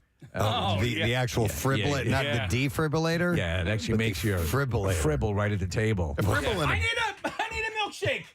Milkshake stat! They're pretty similar to blizzards, right? Fribbles? Yeah. The McFlurry, the Fribble. Oh, a fribble is a thing? I didn't know. Yeah, the fribble is the shake at Friendly's. Yeah, Steve's not making this up. I didn't go to Friendly's. This is totally rooted in fact. My sister had a bird named Fribble once. All right. Was that a fun fact? It was Well, this just in, Casey Boy on the popular Preston and Steve show revealed today that his, who was it? Fribble. Sister had a bird named Fribble. Yeah, it was a cockatiel. It was a cockatiel, And much more genteel than a cockatoo. Let me see. All right, so Fribble, the way she didn't name it after the Friendlies thing. No, she named it after the great explorer. It was two words that she put together for the name. Frib and Bull? What were the names? Fred and Bibble? Bibble. Rob Where Bibble. did the Bibble come from? Bibble. You're way off. Okay, is it Frib? Is it Frib to the first B and Bull? It's Fri. Okay, hold on. All right. What would Fri be? Wait. You know what? No. I guess it could be Fri. It could be Fri and then Bull, or it could be Fr and then Ibble. What two names do you vulcanize to get this? So Fred, maybe? No. Frank? No. All right. So here's another hint. Roger? Neither of the two names are actual names. Then we'll never figure it You'll out. never get it. You'll never get Friendly Nibble. No. Oh, okay. I thought it would. Okay, I thought they were names put together. Which, Okay. by the way, Friendly Nibble. If Fribble. you've ever been bitten by a cockatiel, those bites are not friendly. No, they're not. No, they hurt. I agree. The owner of the guy who created Friendly's, he did that because he'd been injured severely by a cockatiel. So we're talking about the guy that fell, right? Yes. We're talking about We fribbles were. now. All right. And now we're talking about fribbles. And birds. Yes. So anyhow, So status, I do we don't know. I do not know. I But don't know again- the status. I don't know who he was. I don't know the status of him either. He was alert when he was taken off the field. Yes. You know, a lot of times the railings at these various stadiums and arenas are precariously low. Not that one though. Yeah. That one, it's pretty high, and it takes effort to go over it. Yeah, it's like chest high, right? No, it's yeah. Well, they got to keep them lower for line of sight when people are seated, correct? Yeah, but there's no seats there. Like, Oh, so all right. you might be in the bleachers or whatever you call it, the rooftop bleachers. All right. But Casey, I'm worried on the second level of the Wells Fargo Center because those are actually pretty low. I would say they're like waist high. Low, and then it's just a glass partition. So you're at about shin high, shin to knee high where the concrete ends, and then the glass goes up just a little bit. By the way, Shintani High is a great school in Tokyo. Somebody wanted to know if Fribble was a Cosby character or maybe on Fat Albert. Theo, get Fribble. Fribble Zibble. And by the way, if you recall, Press, when Citizens Bank Park was built first, they had the Phillies pitchers bullpen up top, and then they were like, maybe we don't put those guys closer to the stands. To the fans. Yeah, exactly. It was a better idea. Interesting. So anyhow, I had noticed that. Well, no, I didn't notice anything. You said it. He didn't want to say it. Didn't think he was gonna say it. I was saving. But he said it. The noticer is here. I wanted to save him for later. He in the wanted week. to save him for later. Do I have time for another? All right, we're gonna leave the noticer. Or do we need to take a break? All right, take a break. anyhow. All right. Well, hopefully we find out if this dude was all right. Yeah, we'll do a little I certainly investigating. hope so. All right, we are going to break because we're going to have former heavyweight champion Mr. Michael Spinx here in our studio. Yes, quite an for honor. the Golden Gloves National Championships tournament that is taking place as we speak at Harrah's in Philadelphia. So stay put. We'll be back in a moment. Preston and Steve. On 93.3 WMMR. Bloody Murray. Bartenders. Come up with a Bloody Murray. I'm coming. Oh, my. He said he wanted a Bloody Murray. and it comes with calamari, which looks like calamari. It looks like it's been from a bris. Sure. You know? I'll have some calamari, a Bloody Murray. Anyway. We need to make that drink now, Preston. Yeah. I know. That's why I said let's put it out there to bartenders. Yeah, bartenders, come up with a Bloody Murray. Bloody Murray, and we'll try it out. Anyhow, but I did have a series of stories that all have food in common, which means I think we need our jazzy music because It's time for the Connoisseur, a collection of food stories. He gets the best tables. He knows all the best places to eat. He's Connoisseur. Let's go. Yeah. So there's a thing on TikTok called the Cereal Challenge. Yes, it's another social media challenge. This one is interesting and disgusting all at the same time. In your butt? Not in your butt. But here's what happens. Takes two people to do the cereal challenge. Okay. So the first person lies on the floor with their mouth facing the ceiling. Oh, I saw this movie. They then open their mouth as wide as possible. The second participant pours cereal into their horizontal friend's mouth, followed by milk. And then all you have to do is make sure that it's in there long enough for the second person to take their spoon and dig in and have a mouthful. And apparently it's very hard to do. It is hard for you as a human being to open your mouth and have and lay in that position and have liquid and substance in your mouth. And then This you eat out of video it. we're watching is dripping out of her mouth and into her ears. Yes.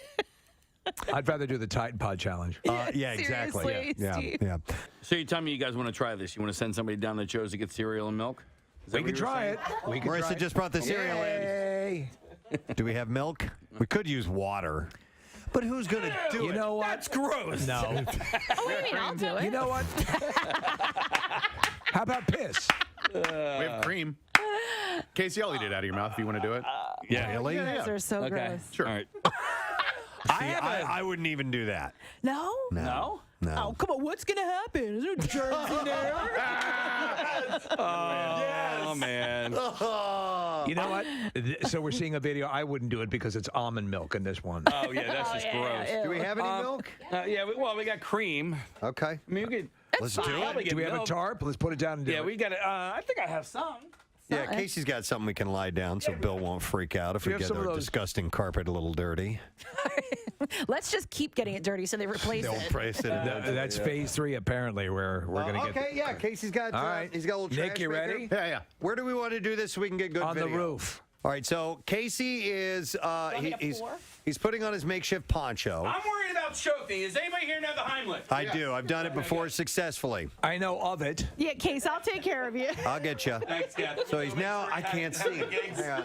All right, come on around, Preston. You can get on my mic if you I got. No, it's okay. Oh man. All right. Here, you want to use mine? Come on. Well, I need my I'll just headphones be too. screaming in disgust. So. All right, over here, All right, I'll Casey is come now over. down on the floor. His head is on sort of a makeshift tarp. He has his shoulders covered. Nick, are you supposed to do it from a standing position or? Well, that's why I wanted him up on the counter. No, it's okay. It's okay. All right. So Casey's got his mouth open. Nick is pouring the cereal, the Cheerios, by the way. All right. In his mouth. That's a lot of Cheerios. There's one in his That's nose. too much. There is one in his nose. He just shot him all over the. You okay? Oh, you're doing that for fun. That was Okay. just the excess he shot out. Open your mouth. for milk. Here comes the choo-choo train. Wait a minute. This is one of the stupidest. All right, just a little bit. But Nick, that's too much. Sorry. He's trying to get some of that out. I've done this before. I understand. All right, so here comes the cream. Open your mouth. All right, now get ready, Casey, because this is if you're going to choke, this is when it's going to happen. You need more in there. All right, Nick's it. He's doing it. Yeah. More milk. More milk. He's eating it, and It's in Casey's eye. it's in his eye. It's really good. All right, Case, nice job. You did it. Oh, gross. I'm impressed. I done good. You done very good. You held everything intact. Wow, and now they're going to hug it out, Steve. Yeah. Oh, that's so sweet. Now That's finger sweet. it out. Wow, okay. Well, there you go. We did it.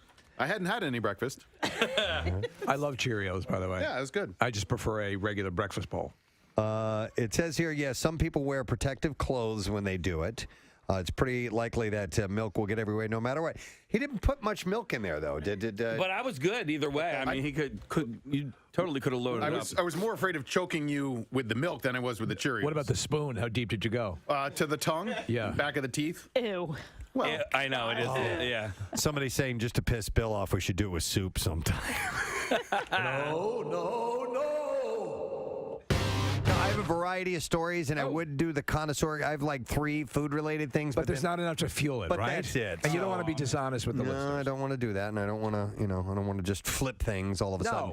But I did see this, and I thought it was interesting. Cheetos has given a name to the cheesy residue left on your fingers when you eat the Cheetos. So they have a name for it now. And it is? Cheetle. Cheetle? Like Don Cheadle. Huh. Yeah. Yeah, the official term is called Cheetle. I'd call it Chisholm. Right, Preston? Yeah. Much better. Yeah, what's that on your face? Chisholm. From eating cheese doodles. I'm sorry, I misheard you. To celebrate the newly coined... Peter North is the spokesman.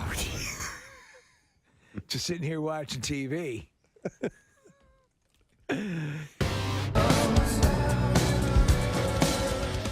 Unrelated sound to anything from Pearl Jam that I've ever heard before. I agree. I knew it was going to be different. I found that very surprising. We shall discuss in just a moment. First thing Casey said to me before I listened to it, he goes, "It's Talking Heads." He said, "It sounds like Talking Heads," and you nailed it, Case. Yeah. Spot on with that, because there are parts in there where he sounds a lot like David Byrne, and they're using a lot of synth elements in this particular song, which of course the Talking Heads did a lot of. And he says, "This is not my beautiful Pearl Jam." Oh, I missed that part. Yeah. Some people were texting in saying they hear a Chili Peppers vibe in there as well. And a lot of negative comments on the text messages. Let me give you my first impression on that. And I'm not a one-listen guy. I've said that many, many, many times, that it takes a lot of listens for me to warm up to a song.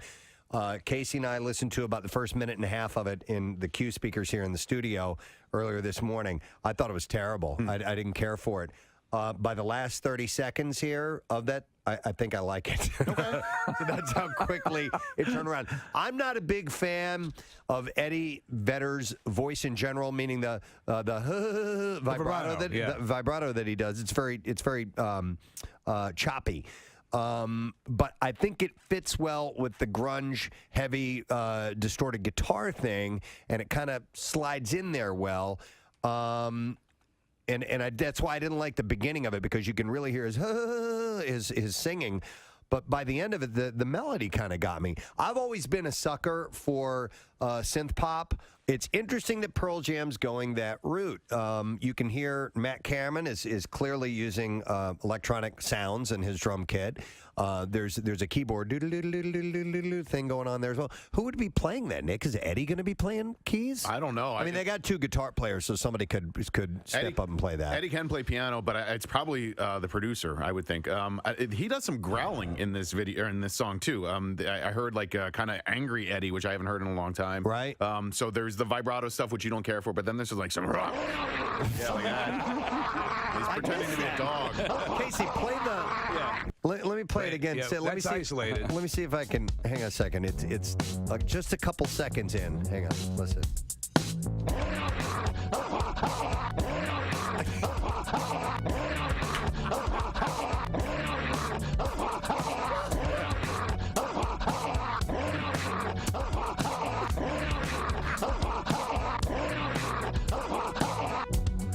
Now I heard. You heard it that time? Yeah. It's subtle. Steve, that fit perfectly. That was so good. Rhythmically, that was perfect. I'm a master on the growl. Oh my God! One more time. You.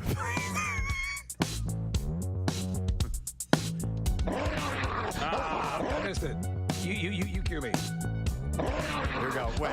1, 2, 3, and there it is.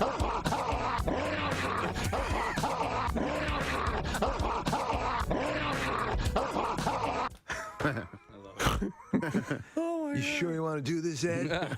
It's an expression of the animals in the world suffering from the glaciers. Casey had a poster and a wristband from a fish show that was important to him. And it was a fishing tournament, right? Yeah. Or the band? Well, both. Okay, the wristband was from the tournament, and then the poster was from the concert. Regardless, both very important to you. No, but the reality is they were both from a concert. All right. So much so that he wanted to have them framed and, immortalized for at least a period of time while he's on this earth, and took it to a place that was going to frame all this for him. So you have the wristband, you have the poster. I'm sure you had a frame picked out and matted and everything the way you wanted it. Yeah. Goes back to the shop to retrieve it, and they've lost the wristband.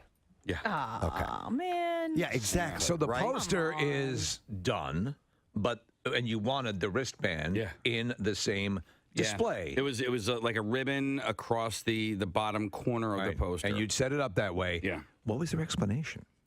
There is no explanation. Inside, I'm fuming. I have been to 60+ Fish concerts. I have never purchased a poster, went and had it framed, or So this. And so you want to climb over the counter and kill them? So and the wristband I had like really carefully taken off of my wrist, so there were no because it was like it was like a cloth wristband, right? Carefully preserved. Carefully preserved. This was.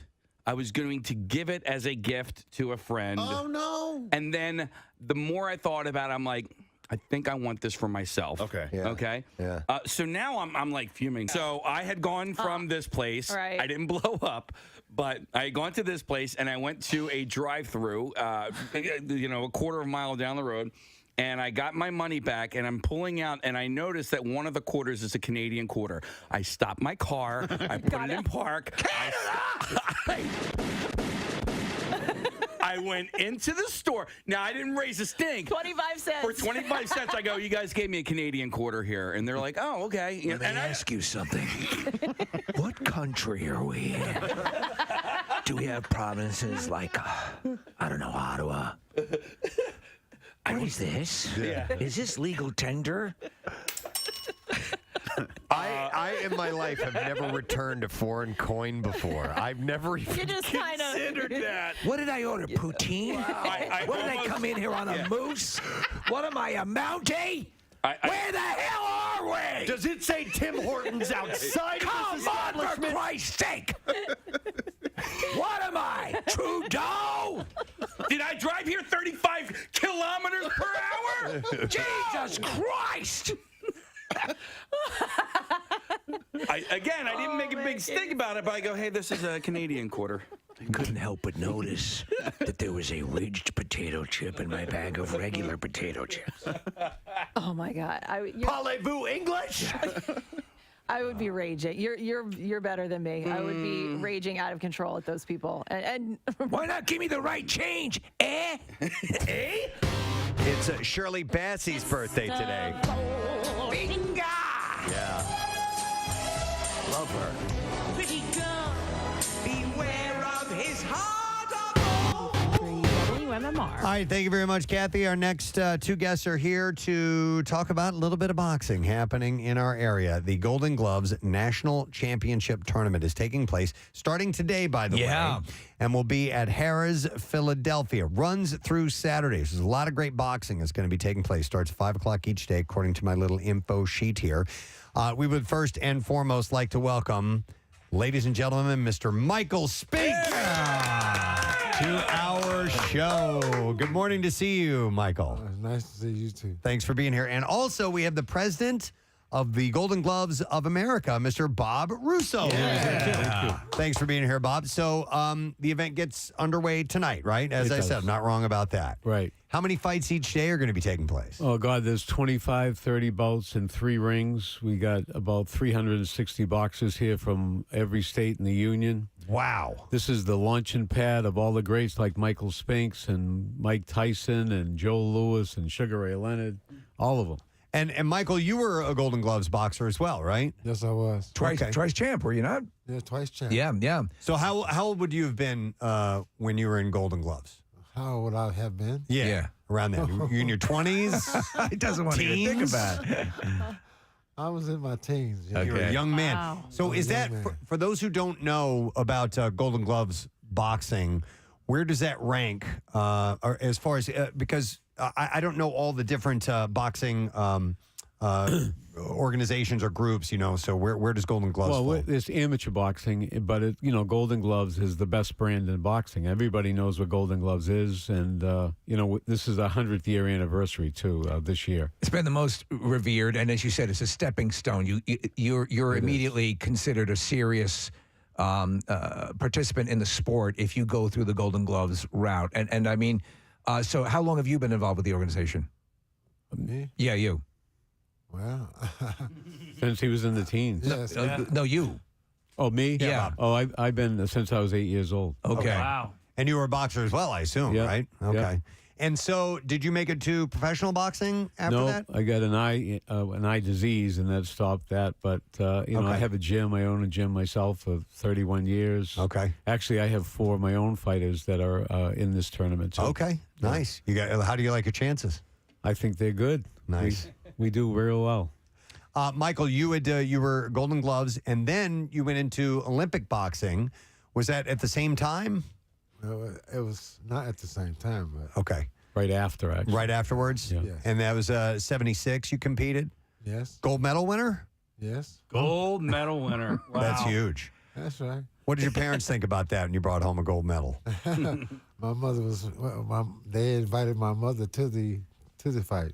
Oh, they did? Yeah, Well, that's a yeah. smart move, They right? flew out there from St. Louis. They flew out to you guys were in Montreal. Montreal. Yes, that's right. With that, what was it? Were your parents supportive in your boxing, or was your mom a little bit scared of what you were doing? No, my mother was supportive. Yeah. Yes. I mean, because it's a tough sport. Obviously, it's pretty tough. It's pretty tough. It's pretty tough. Listen to you. It's about the toughest thing out there. Yeah. As he was telling us last night, his mother was like constantly praying. Yeah. Right. She was constantly, in prayer. It's funny you bring that up because years ago I love boxing. My father boxed in college, and we had the weight bag and everything. And I thought, wow, I'd like to make a run at the Golden Gloves and do all that. And in fact, Jerry Cooney, who was going to be here as well today, all of that was sort of an inspiration. And then my mother said, "No, you're not doing that," and that's to put the kibosh on it. Most moms don't like it. Yeah, they don't. They don't like it. Yeah.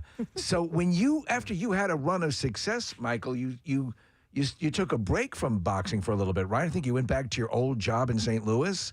Yeah. Is that how it went? And then what got you back into boxing? Well, I was always boxing. Yeah. I was always boxing, and I went and got my old job back, but they just gave me the check that I missed. There you go. But you always trained the entire time when you went back to your job. You continued to train. Yeah, I continue to train. Okay, yeah, because I mean, you can't take that much time off and expect to get your legs back immediately and to be able to compete at the level that you were competing at. I didn't know. I was kind of confused about turning pro. After the Olympics. It wasn't as clear. Yeah, there's a lot. Obviously, movies like Rocky and over the course of, we've seen many great boxing movies, but a lot of people got interested and became more aware of the mechanism to become a professional boxer.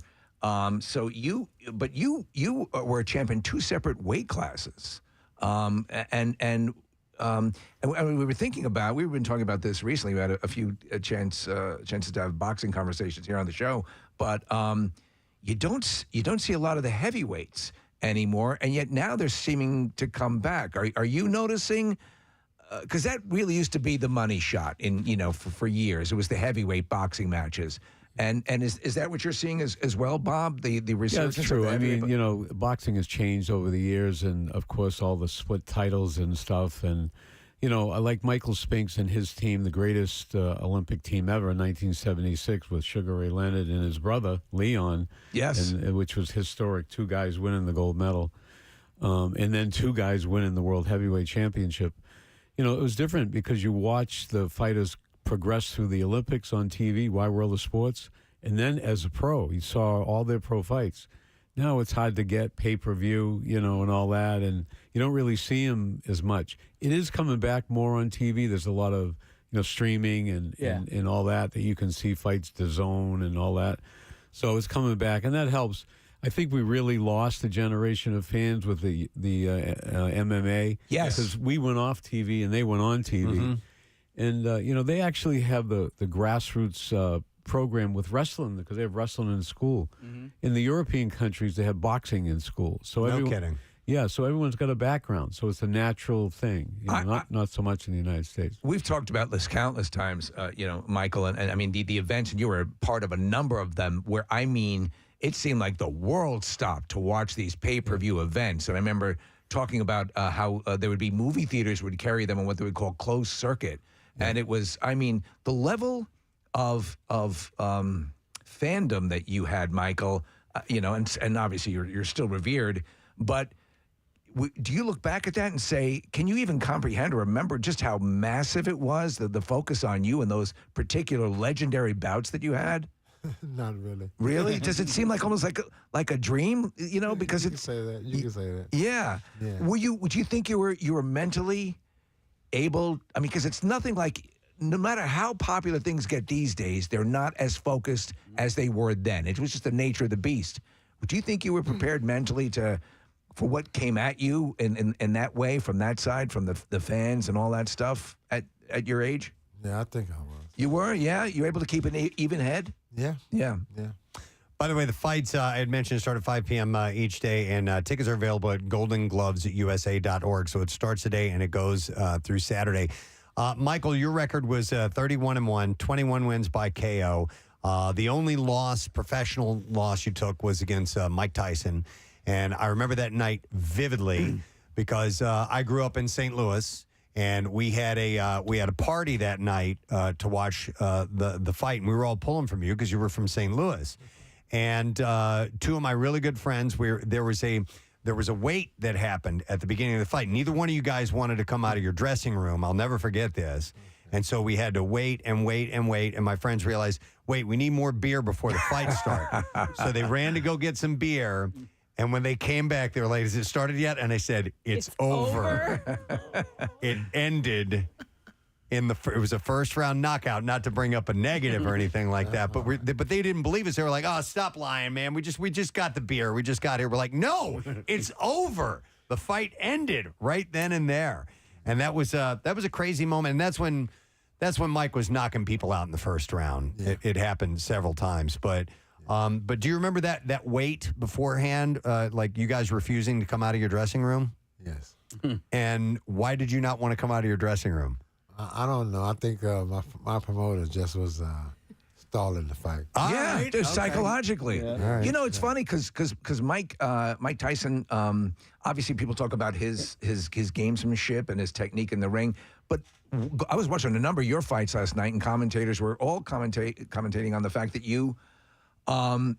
your style, Michael, was hard for your opponent to peg. You were doing unconventional things, all the time. And was that something you cultivated, or was that just instinctively the way you fought? That was distinctly the way I fought. Oh, really? Yeah. Because one right after another, Preston, they talk, they couldn't get a beat on you in the ring. You could certainly beat the crap out of them, but they were having difficulty. Yeah. So with that, I mean, when you're doing that, and you're going along with your style, and you come up against somebody like Tyson, who they said also had the same kind of hard to peg attribute. Do you remember in that short run what that was like for you? I mean, I assume you have to try to get a lock on the opponent immediately. It's got to be hard, right? Yes, you're right. And so what would you say now at this point if you were to assess, Mike Tyson in his boxing career? Where would you place him amongst the best of the best, or where do you put him? Well, he was pretty much the best of the best because he was pretty strong. Well, when you fought Larry Holmes as well, and again another and very successfully, and he was considered very strong, and you had actually moved up a weight class, right, to take him on. Yeah. Yeah. And when you do that, I assume you have to pack on. You're not packing on fat; you're packing on muscle. Yeah. What was that like? It was all right. I had a good trainer out of New Orleans that helped me out, helped me gain the weight. Did you have one trainer for a number of years? Well, I had Eddie Futch. Okay. He was my trainer, but I had a nutrition.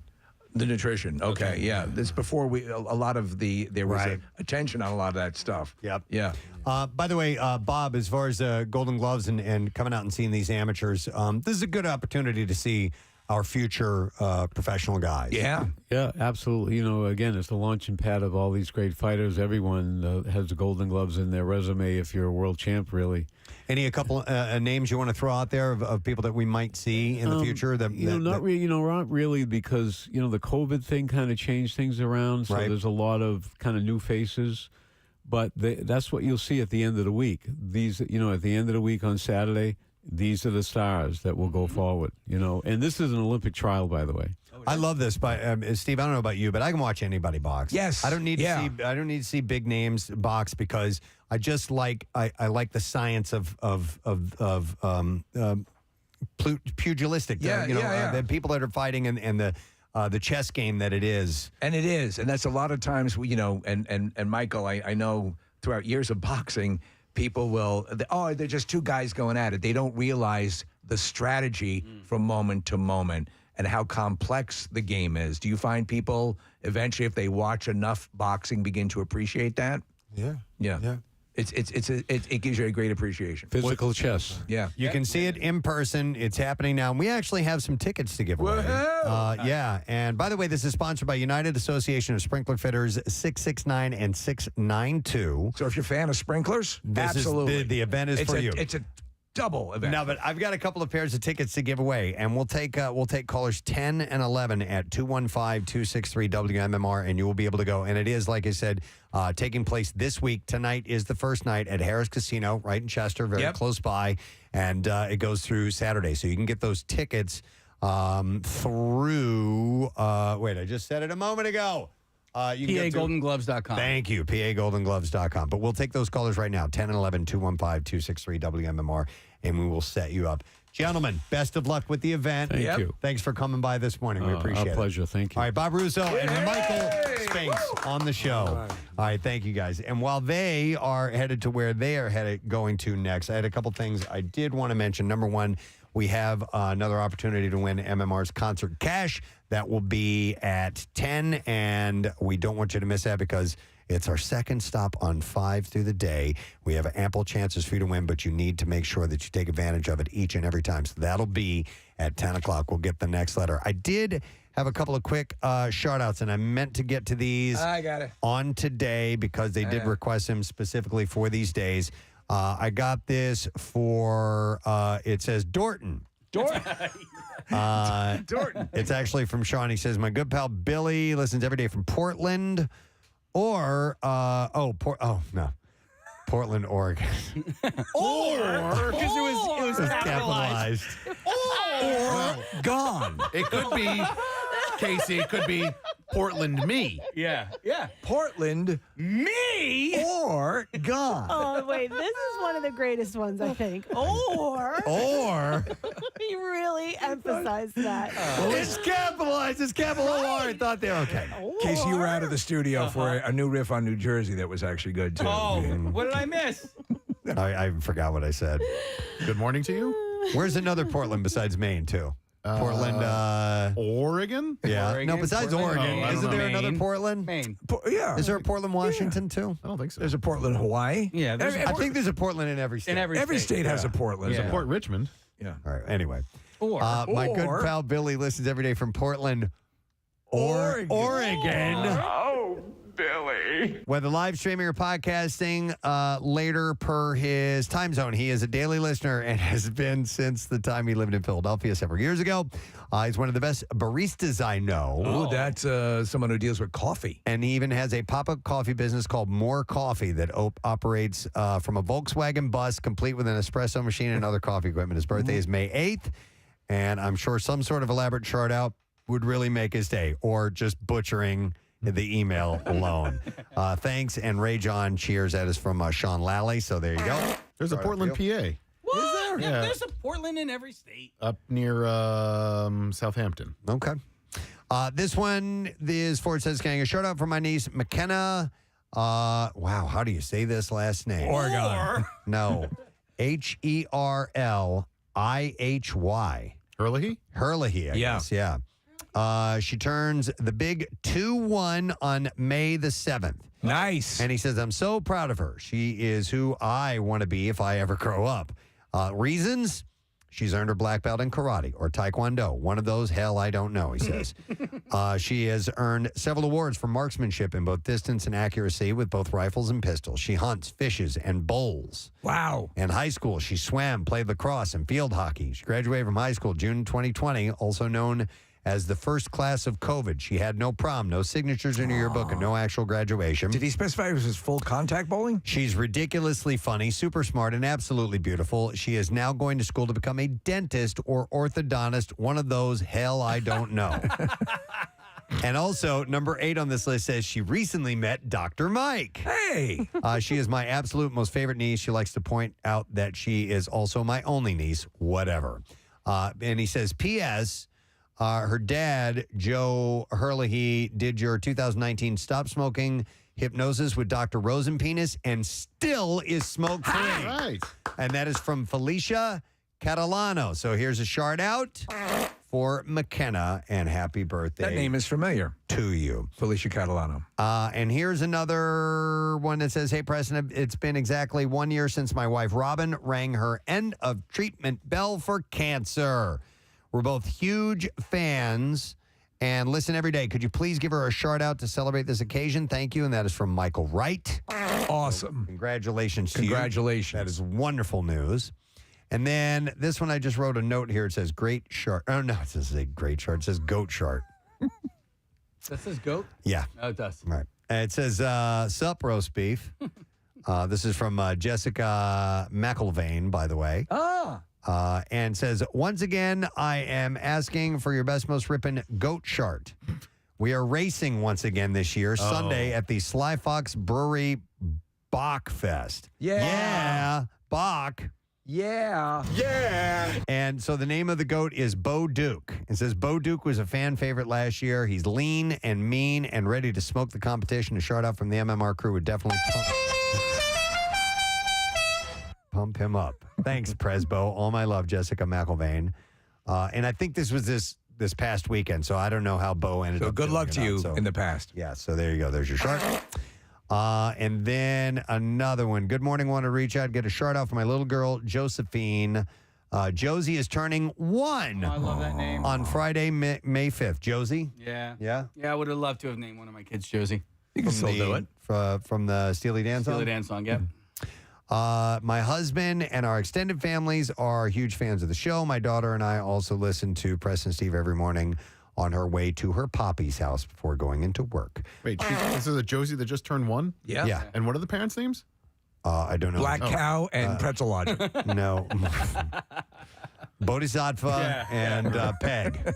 I just, the only reason I ask is that I was at a birthday party for a 1-year-old whose name is Josie, and this was last weekend, and I was wondering if they were the ones that sent you the email, but I don't think Is they are. it Morgan Dermer, the OR surgery schedule coordinator at Temple University Hospital? Nope, it's Alex and Joey. Okay.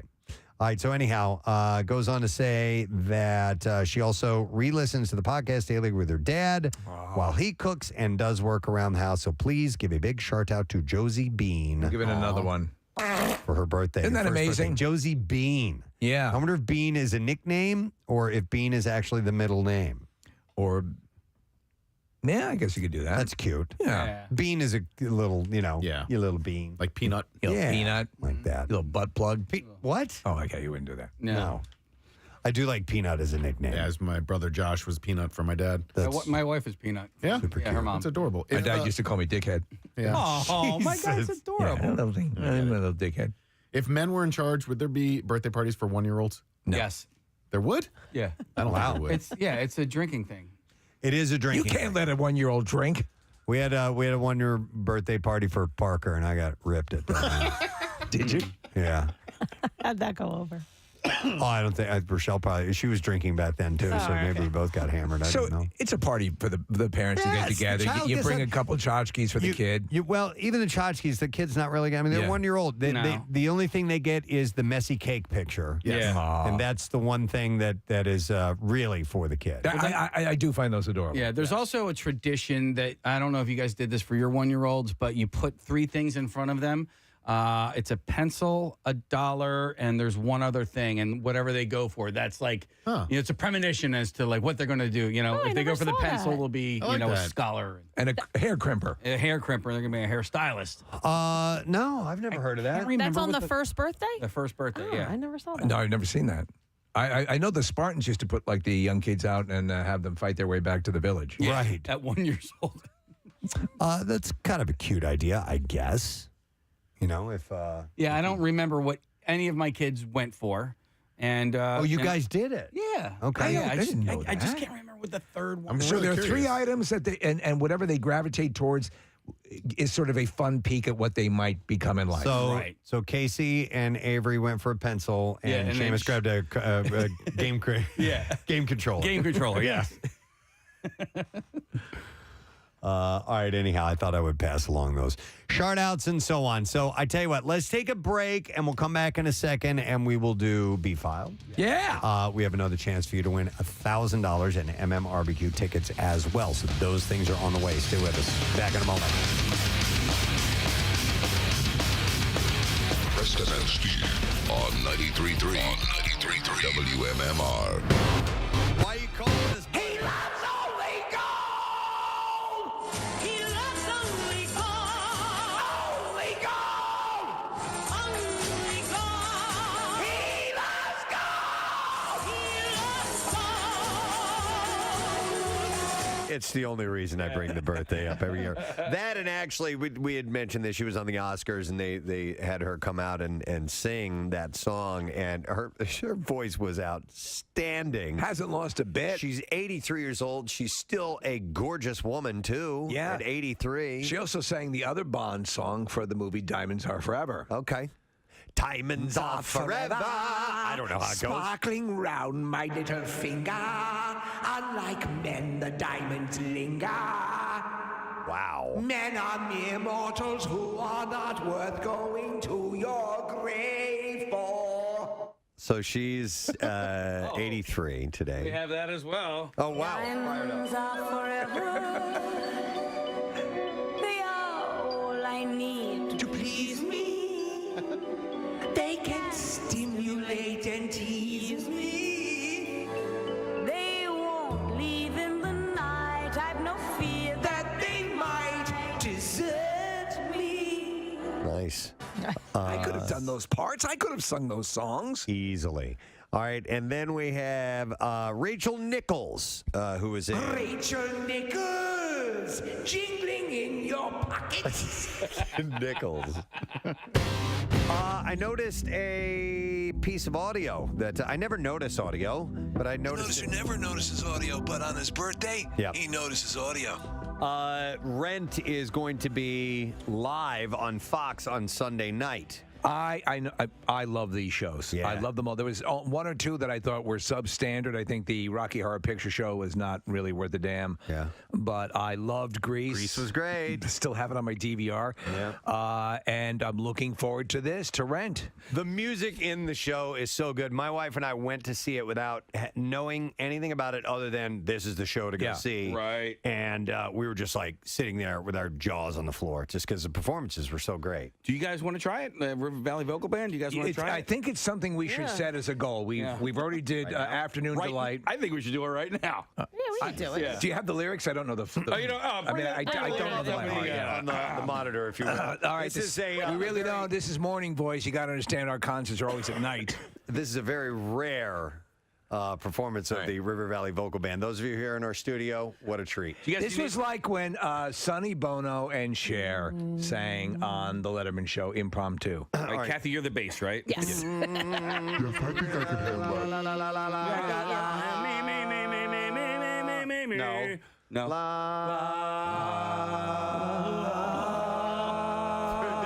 Oh my God, we're harmonizing. That was crazy. All right, that's it. We did it. One more time.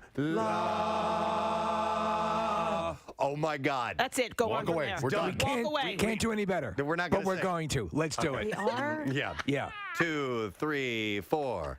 525,000. One more time. Wait, Okay. you're trying to harmonize? God. It's supposed to be in unison. All right, let's do it. Ready? We got 6 syllables in. I almost fell out of the Hey, chair. we aced 5.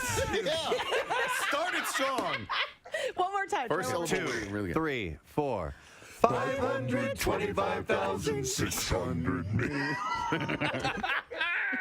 Should I go low or high? You know what? All right, Try high this time. Try high this time. 2, 3, 4. 525,600 men. Nick's choking. All right, I can't. Hang on, I need to drink water. Hang on a second. Have some water. Have some water. And let us know when you're All ready. right. I think maybe we should just get to the How About Love part, guys. What do you say? All right. That's the toughest part. How does that go? I don't. How about All right, you got that? I got it. All right. All right. This time I'll only count to 3. Okay. Because it leads On into 3 the or rest. after 3? I say 1, 2, 3. How about? Okay. Ready? Okay. All right. Okay. Oh, that was bad. All right, everybody get the sillies out. Okay. Seriously. Guys, this is about AIDS, all right? All right. That's true. 1, 2, 3. How about? Wait, no. You just said get the sillies out. I choked on my own spit, though. Maybe I shouldn't have drank No, water. I because- get it. You find AIDS funny. We should have stopped it. Should we call Justin? Oh, God. How much you drinking over there? Not much. Okay. Not much. Just enough to clear out all the phlegm. A man died performing Rent today.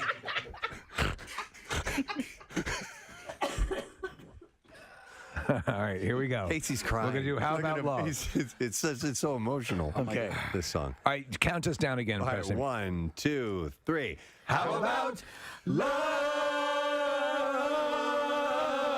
How about love? We got one in. How about love?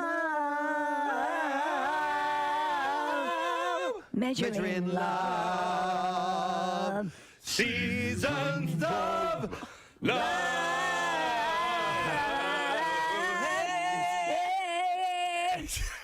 Okay, we got it. Wow. Nailed it. Nailed it.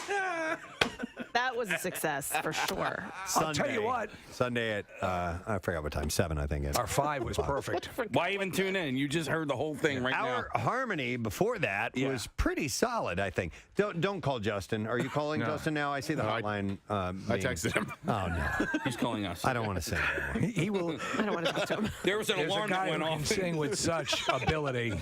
Yeah, he's like Batman. Whenever there's horrific singing, there's a musical note that starts flashing.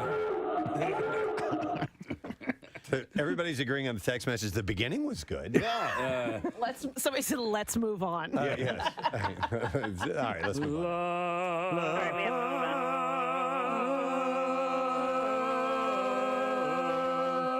Okay. I noticed other things. So this is the hottest Christmas toys for 2019. I found the article on CNET, and it's a long list, so I'll just go over like some of the big ones. Yeah, hit some highlights. Okay, the Spin Master Wild Loves Juno, My Baby Elephant. I had no idea what this was. It's an interactive toy for like little kids, like ages 3. Wow. It's $70. $70. But apparently this is like a hot toy that the babies want. You know, obviously, I think what probably one of the most lucrative jobs in the toy industry is coming up with these incredibly long names for these toys. I know, yeah. I played Yeah. with G.I. Joes. Yeah. You know, this is the Dr. Spindoculus. Yeah. Floating platform of goodness. Micronauts are what I played with when I was a kid. These little, Aren't kids supposed to be able little action figure thing. Oh, say, because this is sort of a responsive little pachyderm. Yep, that's exactly pretty what cute. It is. Yeah, It actually is cute. Okay. But And I Kathy, want it. kids, babies don't know what they want. I mean, even if they're 3 Well, years I don't. old. Yeah, I guess I didn't mean what they want, but they're going to love it if you get this. It's Sure. one of the things that moves in. If they know what's good for them. If they know what's good for them, the little brats. Dude, okay. Okay. It is that cute, looks isn't it? really phallic, though, with the Yeah. trunk thing. Yeah, well, so you can flipping use up and- adults can use it for other things. All right, I'm Okay. moving on. Paw Patrol is also big again this year. Mommy, I want my toy that back. was the best gift ever. You tried so hard. It's so hard. And the Those parties I'm never gonna forget. Just like elephants. And then there was we already did another pre-screening, like Marissa hosted that, right? She hosted it last night at the AMC Fashion District. It was last night, and then Casey hosted a screening last week At the same exact place. for the movie Free Guy. Yeah. So And while we were on vacation, we got a text from Casey out of nowhere Yeah, what did I explaining that things didn't go quite the way he wanted them to So go. if it's possible to suffer a concussion without actually hitting your head, that's what I think you experienced, Casey. Yeah, and so I don't want to.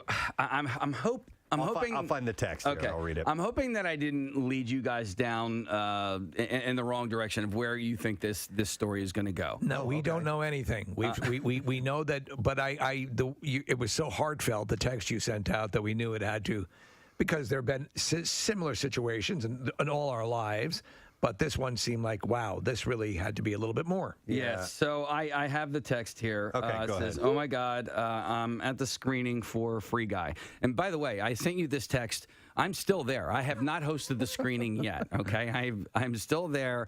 I have already embarrassed myself, and I needed to go somewhere and be by myself, decompress for a second, and then I had to admit to somebody what an ass I am, okay? Yeah. And just to sort of make myself feel a little bit better. And guess what? It didn't help. I still felt terrible. And I said, so they asked me to hype up the crowd and then introduce one of the stars of the movie. So this guy named Joe Keery, who plays Steve from Stranger Things, is in the movie Free Guy. Yeah. He was there to introduce the film, and I was there essentially to introduce him. Right. So I had come back I was on vacation in Wildwood. I had come back just to do this. I thought it was a really cool experience.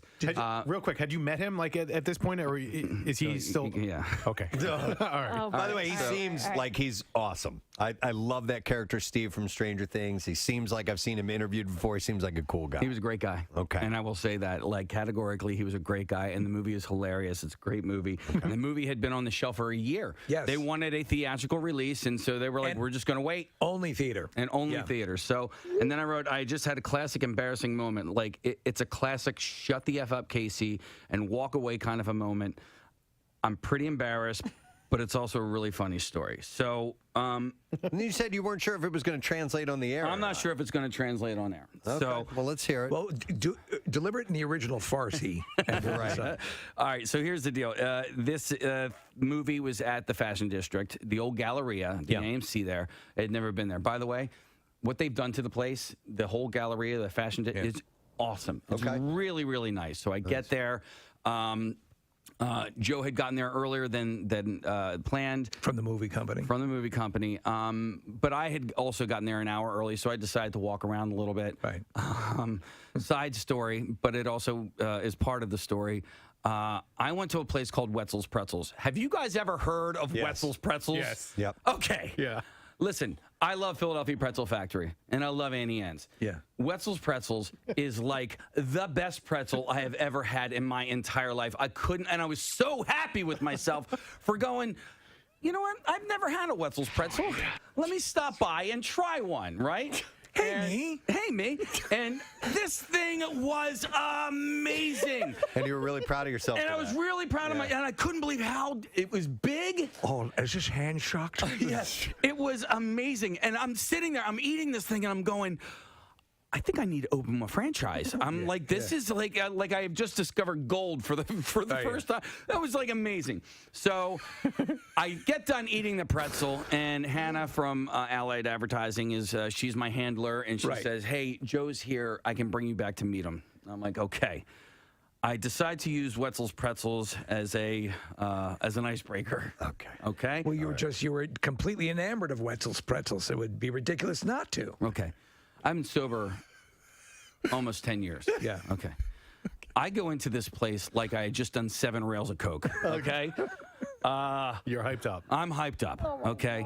And let me also preface this by saying I'm fairly aware of who I am as a person and what I am as a person. And sometimes I have, how do you say, no chill.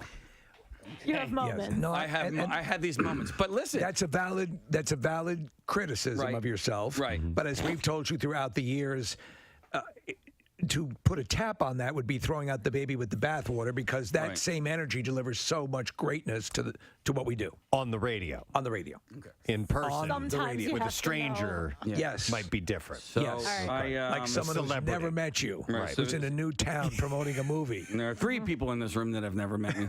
And so, as the great Ted Lasso once said, know thyself, rest in peace, Socrates.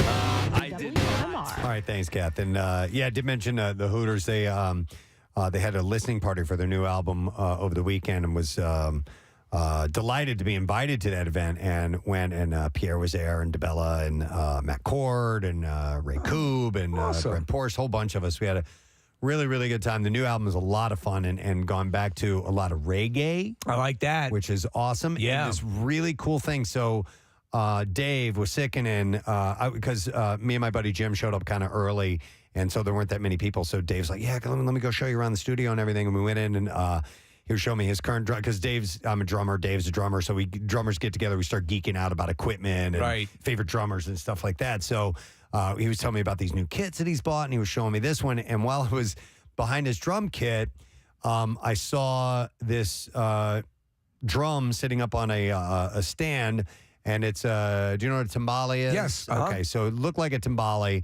and I go. It's a Mexican sandwich, correct? No, it's not. Oh. That's a tamale. Well, not a tamale, but it's an empanada. Yeah, that's what you're thinking of. But anyway, So it was all beat up and everything. I'm like, I go, how long have you had this thing? He goes, 1980. Wow. And it was sitting there actively ready to play. I go, is this the one on All You Zombies? He's like, that's the very one. Wow. And I'm like, dude, That's so cool. That is so cool. And then he gave me a pair of sticks and we started, beating on it and playing on it a little. I'm like, something about, the instrument that was used, that was recorded for that song. Oh, yeah. Whatever song that may be in history or something super duper special about that. I thought that was so cool. Because, for whatever you perceive, there's that energy is in it, that was there. It was very cool. I love those guys. I love that band. Preston, when you listen to All You Zombies, can you hear that particular instrument? Oh, yeah. Okay. Very clearly. So I don't know what a timbale is, but now I want to listen to it and listen to it differently. I listen to Time After Time very differently now because you got to ask Rob that question, and it was really interesting for me to hear a song differently because of you. Oh, cool. And I appreciate that. No problem. I actually, when I was talking to Rob, I wanted to bring up Time After Time again, but I've brought it up too many times to him because I just love that song. You bring up Time After Time, Time After Time. It's such a great song. It's a great song. It's I consider it to be a classic. It is. I mean, you just you can't get. I mean, you hear it in movies and all kinds of stuff. So.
I need you to stop talking and listen. I need you to stop talking and listen to me. John Lennon is our boss. That's right. All right. Well, anyhow, it was a great event. We had a great time. And fun was had by all. Fun was had by all. And Pierre will, I'm sure, talk about that later on.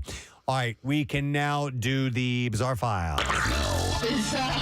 WMMR presents Preston and Steve's Bizarre File.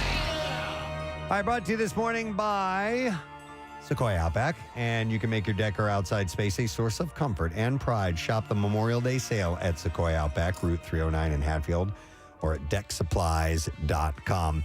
In Australia, a great-grandmother has been hit with a criminal charge for providing the butter that her grandson used to sell cannabis-laced cakes at his school. So the grandmother was charged? Yeah, the great-grandmother. Come on. So Pam Annette Bickerton, 74 years old, was sentenced after giving cannabis butter to her grandson in exchange for house chores. Oh, it was cannabis butter. And then he sold the cupcakes at his Mount Barker's. Yeah, but that's the stuff that, you really can, that's what makes you get high. Yeah, but I thought it was the butter, and then he right, was the and one then who- he just gave, hey, great-grandmother, can I borrow some butter? Yeah. Of course he can. The plot was discovered by police after several students at the high school went to the nurse's office with symptoms of cannabis use, leading to them to call police. Bickerton had pleaded guilty to one count of supplying or administering a controlled drug to a child before appearing in the court. If I end up doing time in the slammer, I'm going to kill you. The charge carried a maximum sentence of life in prison. Whoa. But Bickerton was It's okay, I'm 500 years old. a 2-year good behavior bond instead. After cleaning the kitchen with his grandma, the teenager baked the cakes, which he eventually sent his classmates, or gave to his classmates, and that sent them to the nurse. So if I was great-grandma, the second I got into prison, I'd look for the biggest person in there and punch him right in the face. You got to establish dominance quickly.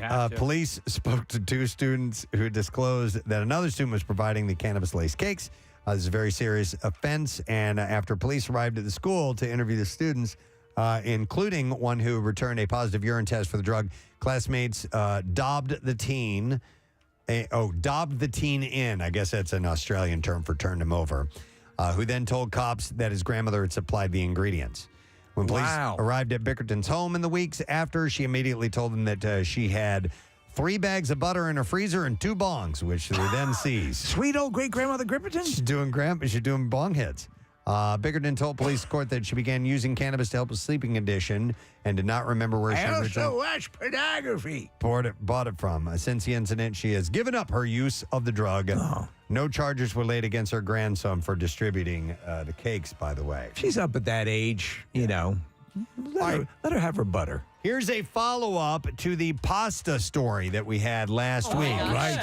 The mounds of pasta discovered along a stream in Old Bridge, New Jersey last week. Remember, there was 25 feet of loose spaghetti, alphabet noodles, and macaroni that were reported by residents. So the word is the pasta may have been dumped by a man who was cleaning out his mother's pantry after she died. And his mother kept about 500 pounds of pasta. According to neighbor Keith Ross, he said, I really feel like he was just trying to clear out his parents' house, and they were probably stocked up from COVID. So that's a ton of pasta to be Yeah, it is. just hanging on to around the house. I got to figure you do a fair amount of cooking. Right now in your cupboards, 300 to 400 pounds of pasta, Something right? like that. Yeah. Something like that. But I mean, pasta. You know, and when you go into those elderly people's homes, like, and the stuff that you know what I mean? Every time they go to the store, they probably forget and get pasta. Dude, hundreds of pounds of drug butter. That too.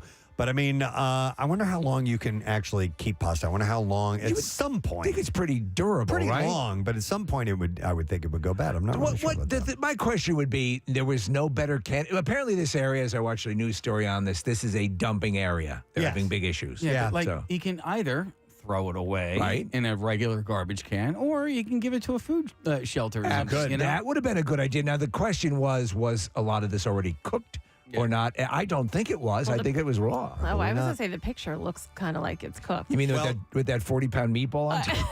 No, but it was raining, Kathy. So right. Okay.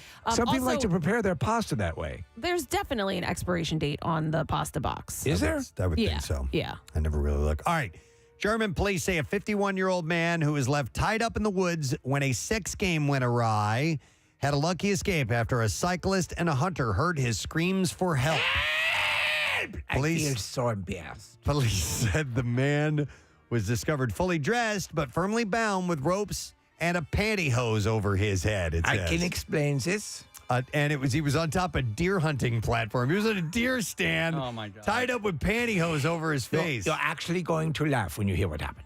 Police said the man appeared to have been tied up by a woman that he met online. So we're playing Ring Around the Dildo. After she had done so, the woman received a phone call and fled into the woods suddenly, leaving the man behind in a helpless state.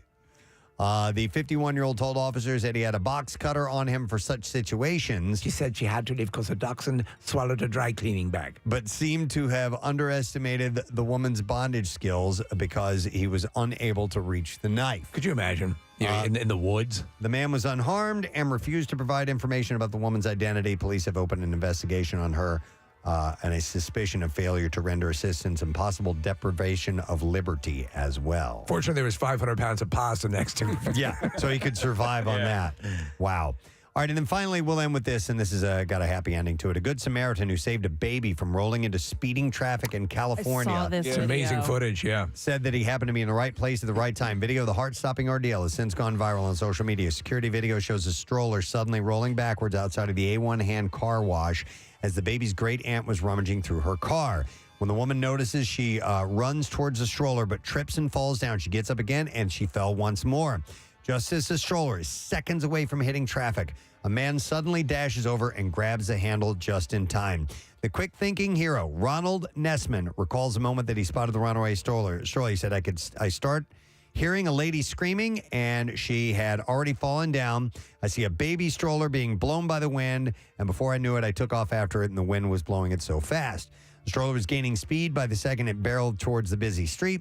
When asked what was going through his mind, Nessman said that he can only think of reaching the stroller. And he said, you don't have time to think. You just think, I got to get it. He said that he had just finished a job interview for a dishwashing position at an Applebee's.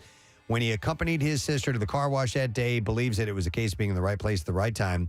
He said he's been living with his sister for the last several months. He was a truck driver who fell on hard times and was homeless for about 8 years. Wow. Due in part to suffering from depression following the sudden death of his longtime girlfriend. And the video ends with Ron pushing the stroller back up the parking lot as another person helps the fallen woman standing up. When he reaches the woman, she gives her a big hug. And the baby was not injured during the ordeal. Nessman said he was happy to help and was just trying to do the right thing. Scary as hell. So he received a phone call with great news. They gave him the job at Applebee's. So he's got a gig. Nessman said he's excited to start his new job, especially because he can easily take the bus there.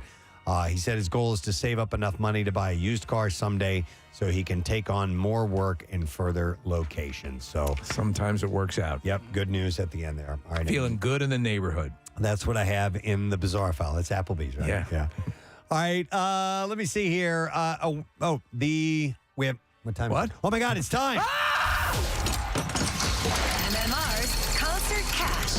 Now, here's your Concert Cash keyword. All right, the word's question, Question, and you have until 15 minutes after the hour to enter it. You can do it on the contest page, WMMR.com, via the MMR app, or text the special contest short code number, which is 45911. And one random entry wins $1,000 in our company-wide contest. And all MMR winners get 2 tickets to the MM Saturday, September 16th. Tickets are on sale now, and winners will get a call from Beasley. Make sure that you answer your phone. Contest rules at WMMR.com. For MMRBQ details, text FINALLY to 39333 for a link to the info.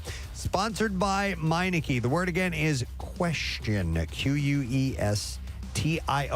Enter it now. We're going to take a break. We'll come back in a second, and we'll get our lesson question and trash and music news coming up. Stay with us. Preston and Steve on 93.3 WMMR. The MMR app can't remember your...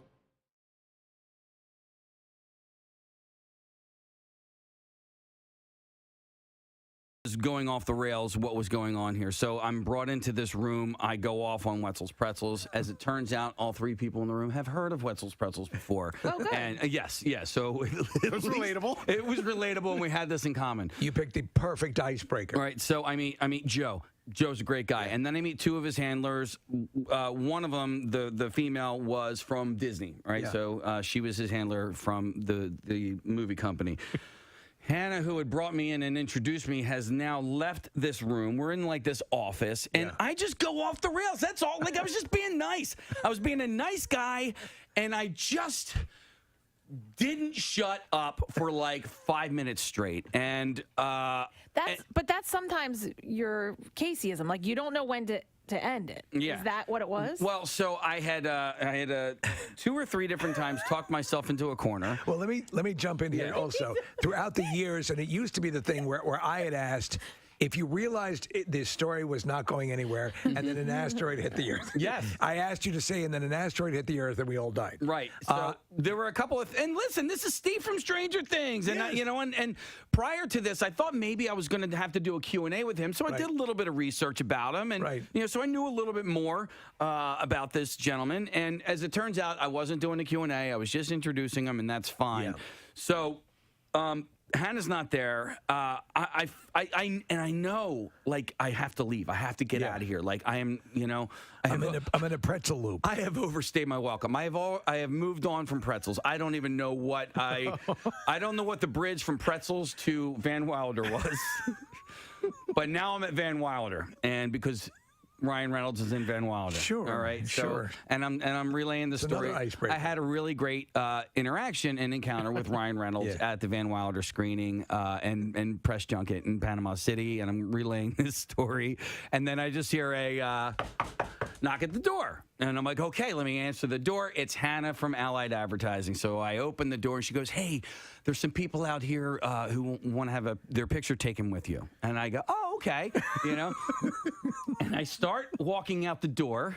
I get halfway out the door and I go, you weren't talking to me, were you?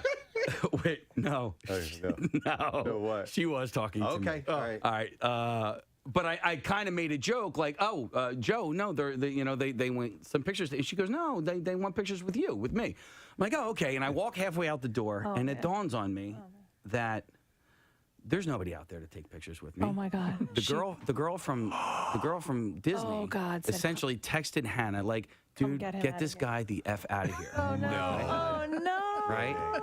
And it dawns on me, and I step out the door. Oh God. And then I turn back. I go, wait a second. Oh God. I go, did you send her a text message to tell her to come and get me? Oh no.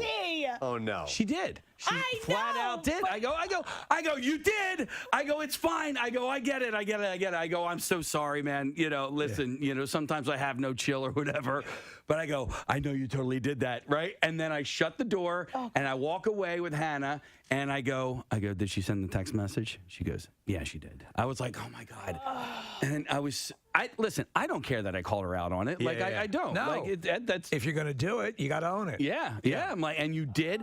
I don't know what the text to Hannah said. I don't know if it was like, hey, get this guy. Can you get this guy? I don't know if she was nice Please about it. get him to talk about pretzels again. Oh my God. But I mean, we're closer with Hannah than them. You should really ask I want to know what the text said. I would, you know what? I will ask her, but she confirmed that no, there was nobody out there to take pictures with me. So now I'm standing outside of this room, and there's a step and repeat background. Nobody's there to take their picture with me, and now I'm like, oh my gosh, like.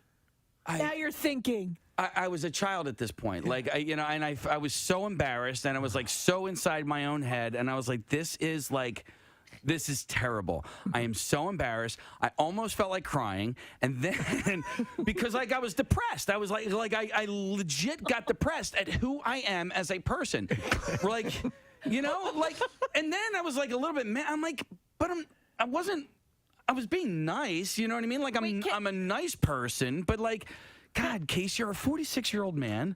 You should freaking know. You have met a celebrity before. Like, stop being such an a-hole. You were excited over pretzels. I was excited over that. Was the problem. You were excited over great pretzels, and I still want to open a franchise, and it's not that expensive to open a franchise. My wife said, no, I'm not allowed to open a Wetzel's Pretzels franchise. And I was trying to think of, like, where could I open a Wetzel's Pretzels franchise? Where could I? I thought this would have been you going, I need to go back and apologize right now, and then go back in there, and then they're with this guy again. Yeah. We can't get rid of him here. What was the converse? Like, what was the... There was no conversation, right? Was it just you talking and not ending? Right. All right. So, no, I try to get people involved in said conversation. So the questions were asked, I think, I'm pretty sure. Do you recall a real exchange, like a conversation, or did you ask them to write down their questions and submit them to you? I don't know. So was there any point at which... I don't know. I'll tell you what, there were questions asked, and you didn't breathe to let them answer. I had another moment over the weekend, too. Where Well, wait. Before you go to that, to this point, did you encounter them again? Did you get a chance to apologize to him, our buddy from Stranger? I talked to the guy. Yeah. All right, so I never talked to the girl again from Disney. I talked to the guy. So I had gone into the theater after I had walked away and hung my head in shame for 10 to 15 minutes and texted you guys to try and make myself feel a little bit better. I was then asked to go into the theater to let people, because they collect your phones a lot of times before. So they had just gotten approval to let everybody have their phones back, and then I announced a surprise to hey, by the way, we have one of the stars here, so if you want to take a picture while he's in the theater, you can go get your cameras now. So I did that, and then I brought Joe on to the stage, and while Joe was addressing the crowd, I talked to the gentleman. I go, yo, man, I'm so sorry. I go, listen, sometimes I have no chill. And he was so cool. He goes, dude, he's like, you were fine. He's like, he's like, I want to hear the rest of the story. Oh my God. I'm like, this guy, you're Was lying. he but texting thank while he you. said that? No. I'm like, you're lying, but thank you so much. I appreciate it. And you know then how sometimes we have these events and there's the person who's in charge of making sure that the other person's okay. Yeah. I wonder if the publicist did that on Joe's behalf and he didn't care at all. You know, like there's a good chance that was the case. and Like I said, I she's wasn't just trying to put up a barrier and you know, get out in front of a situation, because I've been at these things before, and I've been at them with you. And you're just friendly, and you're you. You know, you're totally fine. But every now and then, somebody gets weirded out. You're speaking the truth. 9 times out of 10, it is not the celebrity who has put these restrictions on. It is the handler. Or it could be like that scene in The Running Man where Richard Dawson, the guy mops over his feet, and he goes, "Hey, you're doing a great job." And he walks in the other room. If that a-hole is working here, later on today, you're going to be mopping the floor. But is there a chance maybe we could see about getting Joe on to talk to him and just say, "Hey, are we okay?" I'm really sorry. I'd love to talk to him. I'd love to interview him anyway, I would too. but, I really would love to have an opportunity to press. Well, go to the Disney rep. She was impressed. Yeah, I know. No, here's the deal. If we were to get Joe on, he's not gonna be like, he's going to be very diplomatic in that. But Casey, I have had more moments in my life like that where I've walked out of a room and just felt horrible about myself for whatever way I reacted or have just presented myself, and it's a common thing, you know. I mean, I told you guys about this. It lives in you. Yeah, it does. I told you guys about this, and I'll just call it an argument that I had in a Wawa parking lot too long ago.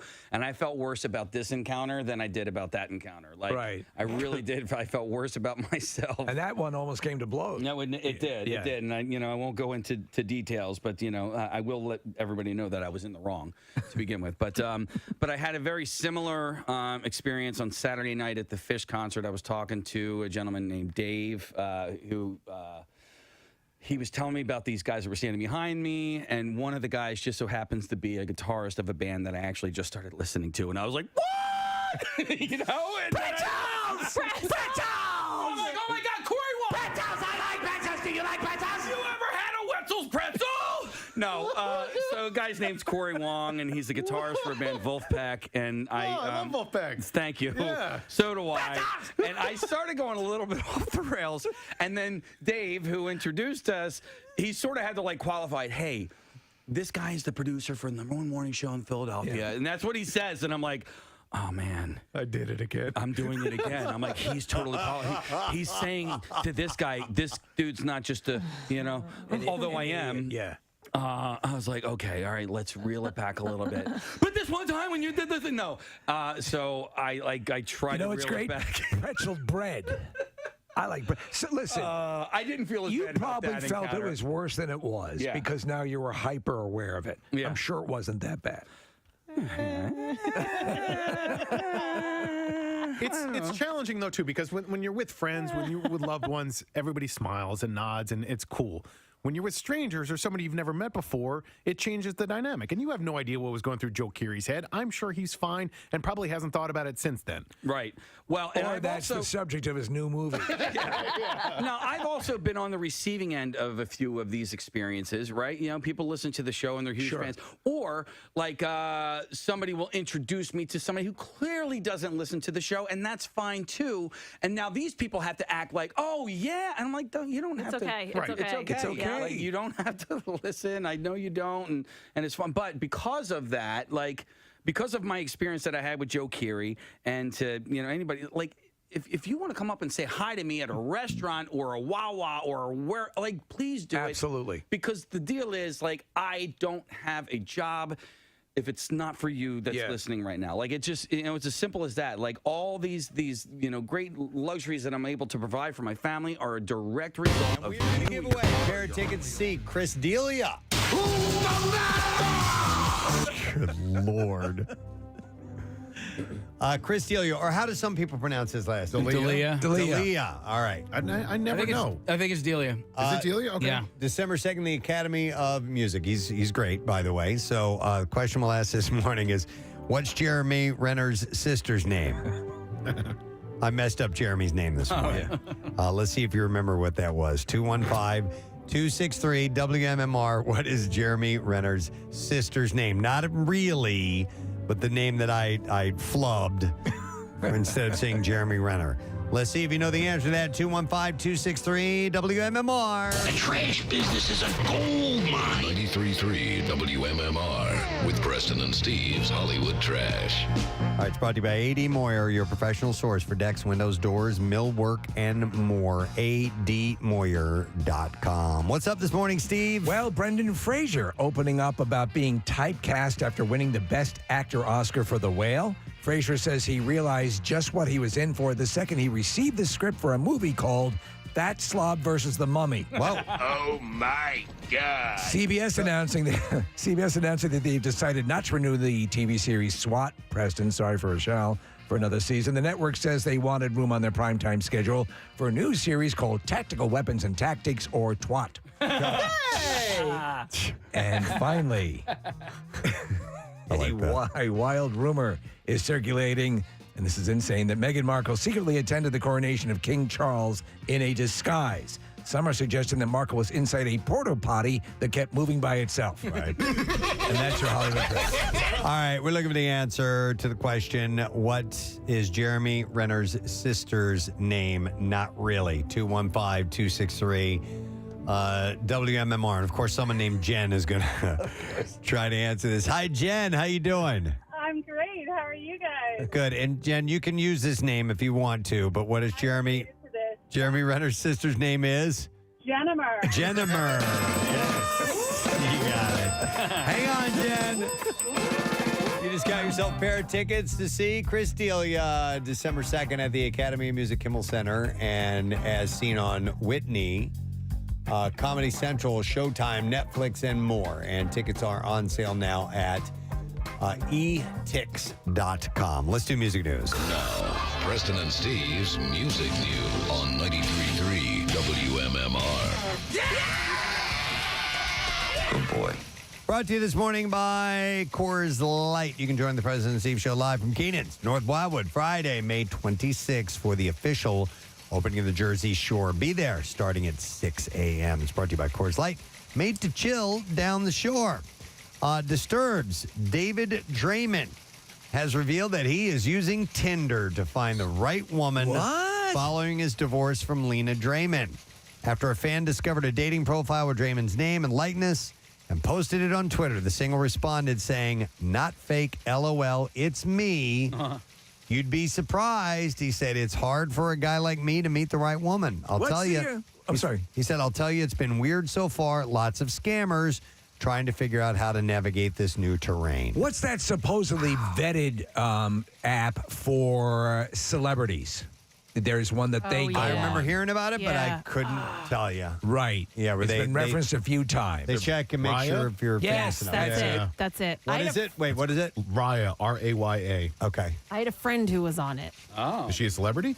No, but she runs in that. You don't necessarily have to be a celebrity only to be on that, but she runs. Is she a in looker? That. Yes, she's very pretty. She's young. Yeah. You guys all met her before. You have to be wealthy? No. Not necessarily. You sort of just have to run in that crowd. It's a velvet rope thing. Basically, That's yeah. it. So like Ben Affleck was on it for a while. Yeah. Yeah. You have to be deemed good enough to. How big are your cans? But yeah, it's the one that they all. There's supposed to be a vetting procedure that makes it more exclusive. Was that her experience? Yeah, she brought a guest in our studio. Oh, all right. So she works in that industry. Okay. Billy Corrigan revealed that he enlisted the help of the FBI to keep the latest Smashing Pumpkins album from being leaked online. It was released last week, the final release of the group's conceptual trilogy, Autumn Act 3. The new works are directly linked thematically to Melancholy and the Infinite Sadness, which came out in 1995. Now, Billy said... Some agents had to kill some people, right? Well, he explained the backstory to the leak. He said they were all probably the most catchy, singly type songs. So it's like, not only is it 6 months too early, you're pretty much giving away the album before you even have a chance to set your feet on the ground. He said somehow some hacker was offering the files for money. Wow. And we were able to trace it and pay off and keep it from leaking. So they actually, it's like, ransomware, and they paid. So wow. So he said the why FBI. did the FBI intercede? He said the FBI got involved. I don't know how they got what they got. He said he added that he paid the ransom for the tracks out of his own pocket, adding it was a mercenary person who had hacked somebody. I don't want to say who, and they had other stuff from other artists. It wasn't like some Pumpkins fan who was hell-bent on breaking it on Reddit. Somehow they gave some information that allowed the FBI to track them. So I don't know why he paid if the FBI got involved. Unless the FBI were the ones doing it. Oh, maybe. I don't really know. Bastards. We'd have to ask Billy about that. How much great new progressive music have we lost to the FBI? Oh, Billy. So hard to say. Oh, Billy. Def Leppard has just released their new version of Hysteria with the Royal Philharmonic Orchestra as a teaser for their upcoming Drastic Symphony set, which will be released on May 19th. The new track features new elements added to the 1987 track, including frontman Joe Elliott duetting at points with his younger self. Oh, that's got to be cool. He explained, we first discussed this. He said it was put on our plate by some grown-ups about 4 years ago. And obviously, because we're touring, we were sidetracked. And then with COVID, we did the new record, and it's only 9 months out now that it came out. And we were actually under the radar. We were in Abbey Road Studios recording this record without telling anybody, so we had it ready to go the following year, which is now. So they did that. I tend to like, in fact, I bought a number of albums that the London Symphony Orchestra had done where they'd taken, like, Emerson, Lake and Palmer and Genesis, and I think they might have done Pink Floyd. Played with them or just did versions their of? music, Okay. right, in a symphonic fashion. That's cool. And it was great. Yeah, but and a few bands have done this now, too. The Who did it. Yeah. Metallica has done it at least twice, right? And they released those records. I think it's a really cool addition. I agree. Yep. All right, and then finally, here's a local story. 18 Somerset County, New Jersey student musicians were selected to play at the Rock and Roll Hall of Fame July 9th as part of a multi-state tour throughout Ohio, Pennsylvania, New York, and New Jersey. However, the students at Somerville School of Rock House Band need help from the community to help them rock out. So they've set up a GoFundMe account. It's awesome. I mean, it's awesome that they were selected. Right. They were. It was launched by the Somerville School of Rock. It's called Somerville School of Rock House Band Parent Association to help raise $25,000 for bus transportation, lodging, and other touring expenses. So the House Rock Band is known for rocking out around the summer stage on Division Street or rocking around the Christmas tree at the annual Somerville Holiday Jubilee tree lighting. Along with donations, the band is looking for business sponsors for the tour.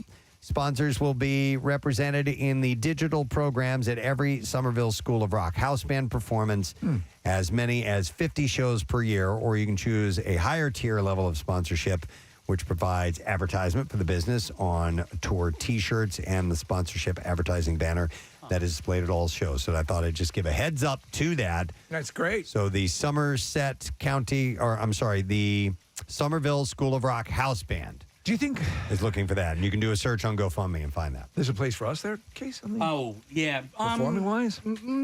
Probably. Yeah. I mean, we guest vocalists. But do we have? We would probably have to audition first, maybe. Okay. Well, that'll be that. we'll get right through that. And a 1 and a 2 and a 3. Merci beaucoup. Oh. Yes, I was hoping it would be merci. He likes merci, but you got to know your audience. Yeah. Do it again. 1, 2, 3. Merci beaucoup. Merci your face. Carter and I were walking our dogs this weekend, and I kept giggling, and he finally asked me why, and I told him about merci beaucoup, merci your face, and he just goes, "Oh, yeah, that's my job, by the way. That's how I pay our bills." All right, Hey, real quick. Music news, yes. Well, to continue with it, Marissa did end up finding the drum from All You Zombies, if you want to play it. Yes, okay, the timbale. Yeah. All right, here we go.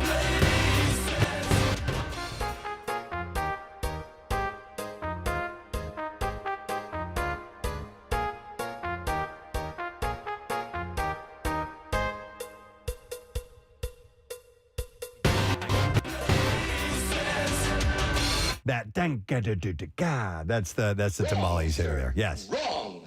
The other one's when he Get nothing. You lose. Good day, sir. But anyway, maybe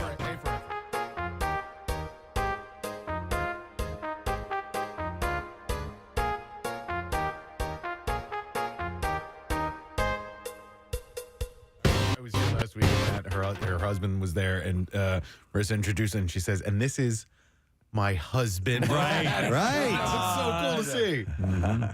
All right, let's take a break. We'll come back and wrap up le programme. Stay with us.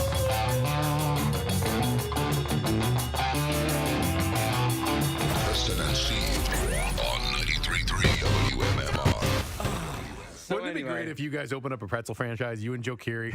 You know? I just want to own it by myself. Local broadcasters open up a Wetzel's Pretzels with one of the stars of Stranger Things. This is my thing. This is not Joe Keery's thing. This is my thing. And just trying to find a bridge. No, there is no bridge. And you know what? And so at the very end of the night, an asteroid hit and we all died. Right. There you go. So the worst part of this whole story, guys, is once I got done introducing the film and I walked out of the movie theater, I went to go to Wetzel's Pretzels because I wanted to buy some more to bring home to my family. They were closed. It was closed! I was like, what did you do with all those extra pretzels that were in the display case? When was the last time? When was the last time you remember an all-night pretzel place? It wasn't that late. It wasn't even 8 o'clock. Was it as quickly when they introduced you to Joe? Was it as quickly? Hey man, how you doing? Hey, have you ever had Wetzel's Pretzels before? Was it that quick? It was pretty close. Yeah, it was pretty damn close. That I think I've seen you do that before. Yeah. I've seen you do that type of thing where it's like, and I know what you're doing. You're just looking to have a normal conversation. It's an with icebreaker. You're gonna charm them. All right. Well, anyhow, we have to take a break, I think, right? No, we do. As a matter of fact, because otherwise I would go to these calls, but we have to. No, we got to take a break. The regional manager, Wetzel's Pretzels, is on. Santa's got to go. He's Pretzels got to go. The Northeast region and wants to talk to you about franchise opportunities.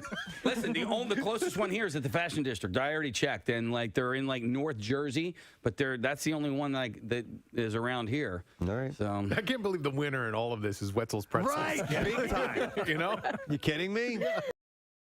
Kate Middleton and Prince William are opening up about their family life and what it's like behind palace walls. We enjoy swinging. The pair joined baking guru Mary Berry for a Berry Royal Christmas. I love her. On the BBC. Do you really?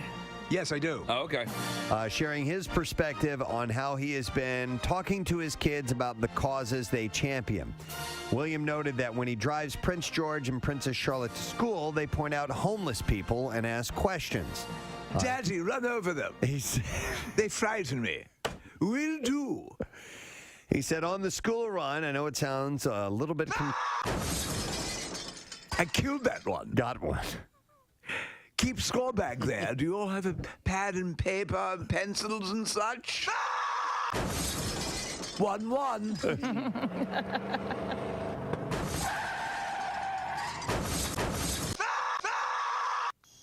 You got two that time. William also highlighted his late mother, Princess Diana's work, and credited her with opening his and brother Harry's eyes.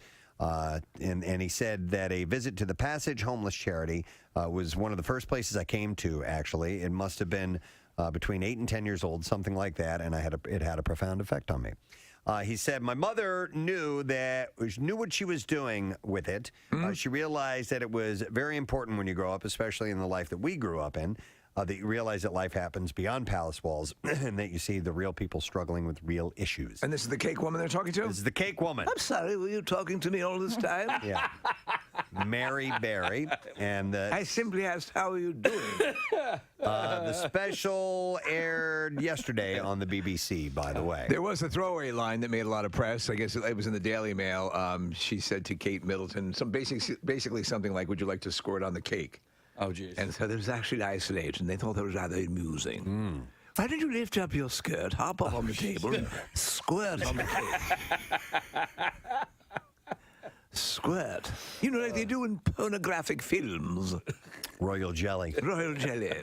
Wow, you're like a geyser. Okay. Kevin Costner has set a new drama at ABC.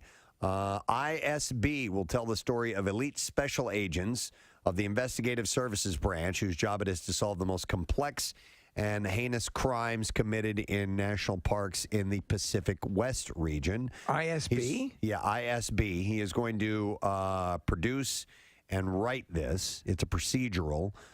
Former The Flash showrunner Aaron Hellberg and Costner will co-write and executive produce. and Helbing will also be, act as the showrunner. I don't think he's planning on acting. He's producing in the whole thing. He's also producing a series for NBC called DVDA. Oh, really? Yeah, which and it's another division, Preston. I guess that is. They have there's 2 openings in that particular division. Jesus. Oh, and there's 2 different divisions, right? Yeah, exactly. Okay. So 4 openings total. Yeah. No, 2 openings, just 2 4 openings. positions. Wow. I'm with DVDA. Any openings there are 2. You guys are talking about the Delaware Valley Dance Academy, right? Yes, of course. Yeah, 4 right. positions. 4 positions for 2 openings. Right.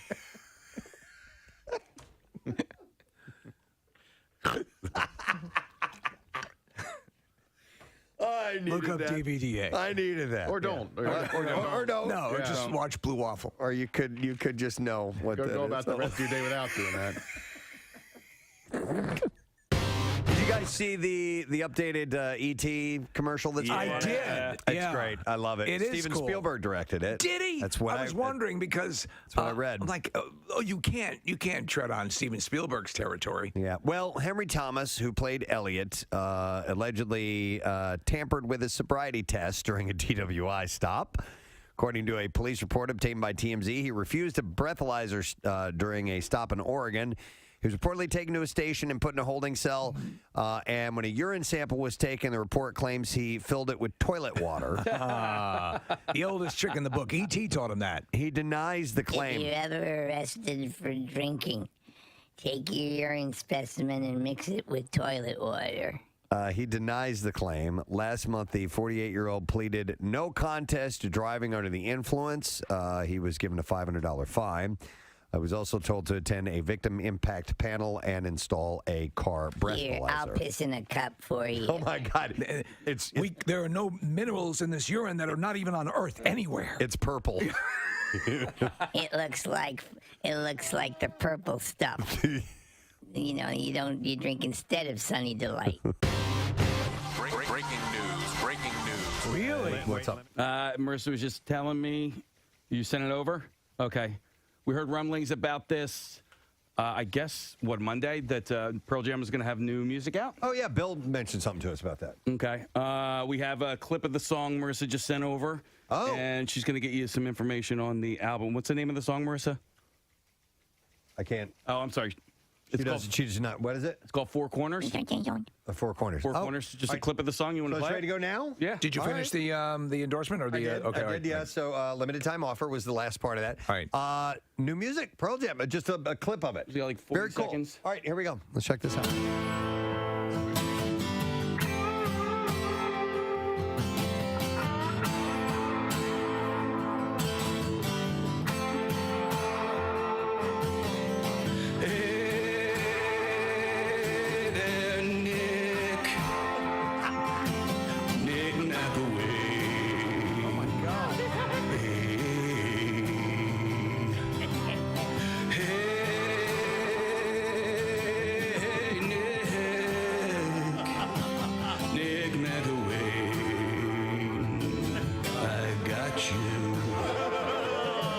Yes. Hook, line, and sinker. Even as soon as the vocals started, his no. head popped up. But it was believable vocals. The first line of the vocals, I was like, well, Casey's going to make fun of this. What's the guitar? It's actually Mike McCready. Is it? Okay. Yeah. But you can play now. Both you can play. There you go. Not this.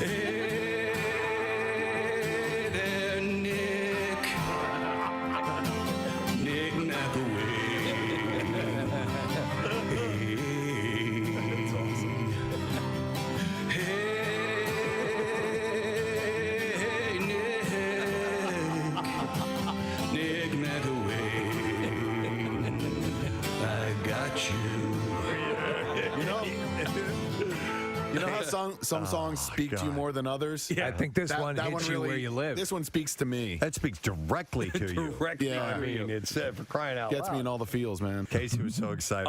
He played that for me yesterday. I was even more excited last night when Nick tweeted out you had answered somebody's tweet about Pearl Jam coming out with new music this week. I was like, oh my God, this is so perfect. Well, there's and I saw that you liked that tweet, by the way.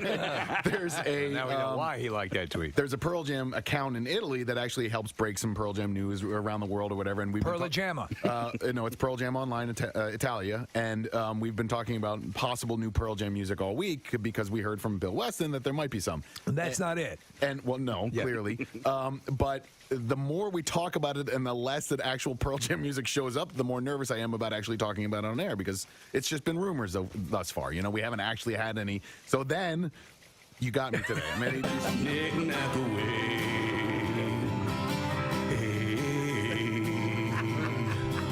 Could you imagine? Because he was certainly impressed with MMR and the whole thing, and you know the reference. If at some point some reference in some way, a full one for a Monday morning. So I would like to thank everyone involved today. Thank you to, first of all, we had Guy Troiano stop by from the Red Cross here in our region. He's a good guy. And just pushing the urgency of this much-needed blood drive. And, yeah, we've decided that we want to hit a goal. Yeah. We want 1,000 donations. That's what we want at least. In the past, we've gotten up to as big as 1,400, which was a national record, mind you. Yeah. And then COVID hit, and obviously we trimmed back, and we're like, we'll take anything and everything we can get, no matter what size it is. But now we're starting to, things are returning numbers-wise back to normal. We got just a shade under 1,000 last year. We won over 1,000 this year. We could do it. So please help us. The 18th annual I Bleed for Preston and Steve Blood Drive is going to be Friday, June 16th, through locations, Live Casino and Hotel in Philadelphia and the Greater Philadelphia Expo Center at Oaks. We'll be broadcasting from the Expo Center. Pierre will be broadcasting from live. Brent Porsche will be at the Expo Center as well. So we hope that you'll join us. You can go to WMMR.com and PrestonandSteve.com to get all the details. Steven Singer came by and gave us a whole bunch of necklaces and roses to give away for Mother's Day, so we thank him. You can go to IHateStevenSinger.com to get your own. And then we have Michael Spinx stopped by, the former champ, stopped in. And the Golden Gloves event, it's a Golden Gloves boxing tournament. Amateur boxing is taking place now through May 13th at Harrah's. And you can go to PAGoldenGloves.com to get your tickets and go check out the fights. Excellent. And they're going to have he said over 300 fights. Yes. It's a ton. At once. I don't know about at once. No, yeah. That's 3 rings at the same time are going on. Yeah, it's an amazing thing. And you're right. I mean, when you see people who are adept at that, at boxing, it's very cool. And to go see it in person. Yep.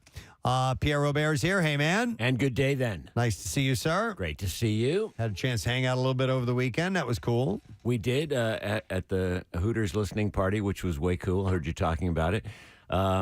And you came with a great guy, Joe, right? No, Jim. Jim, sorry. Jim Lowe.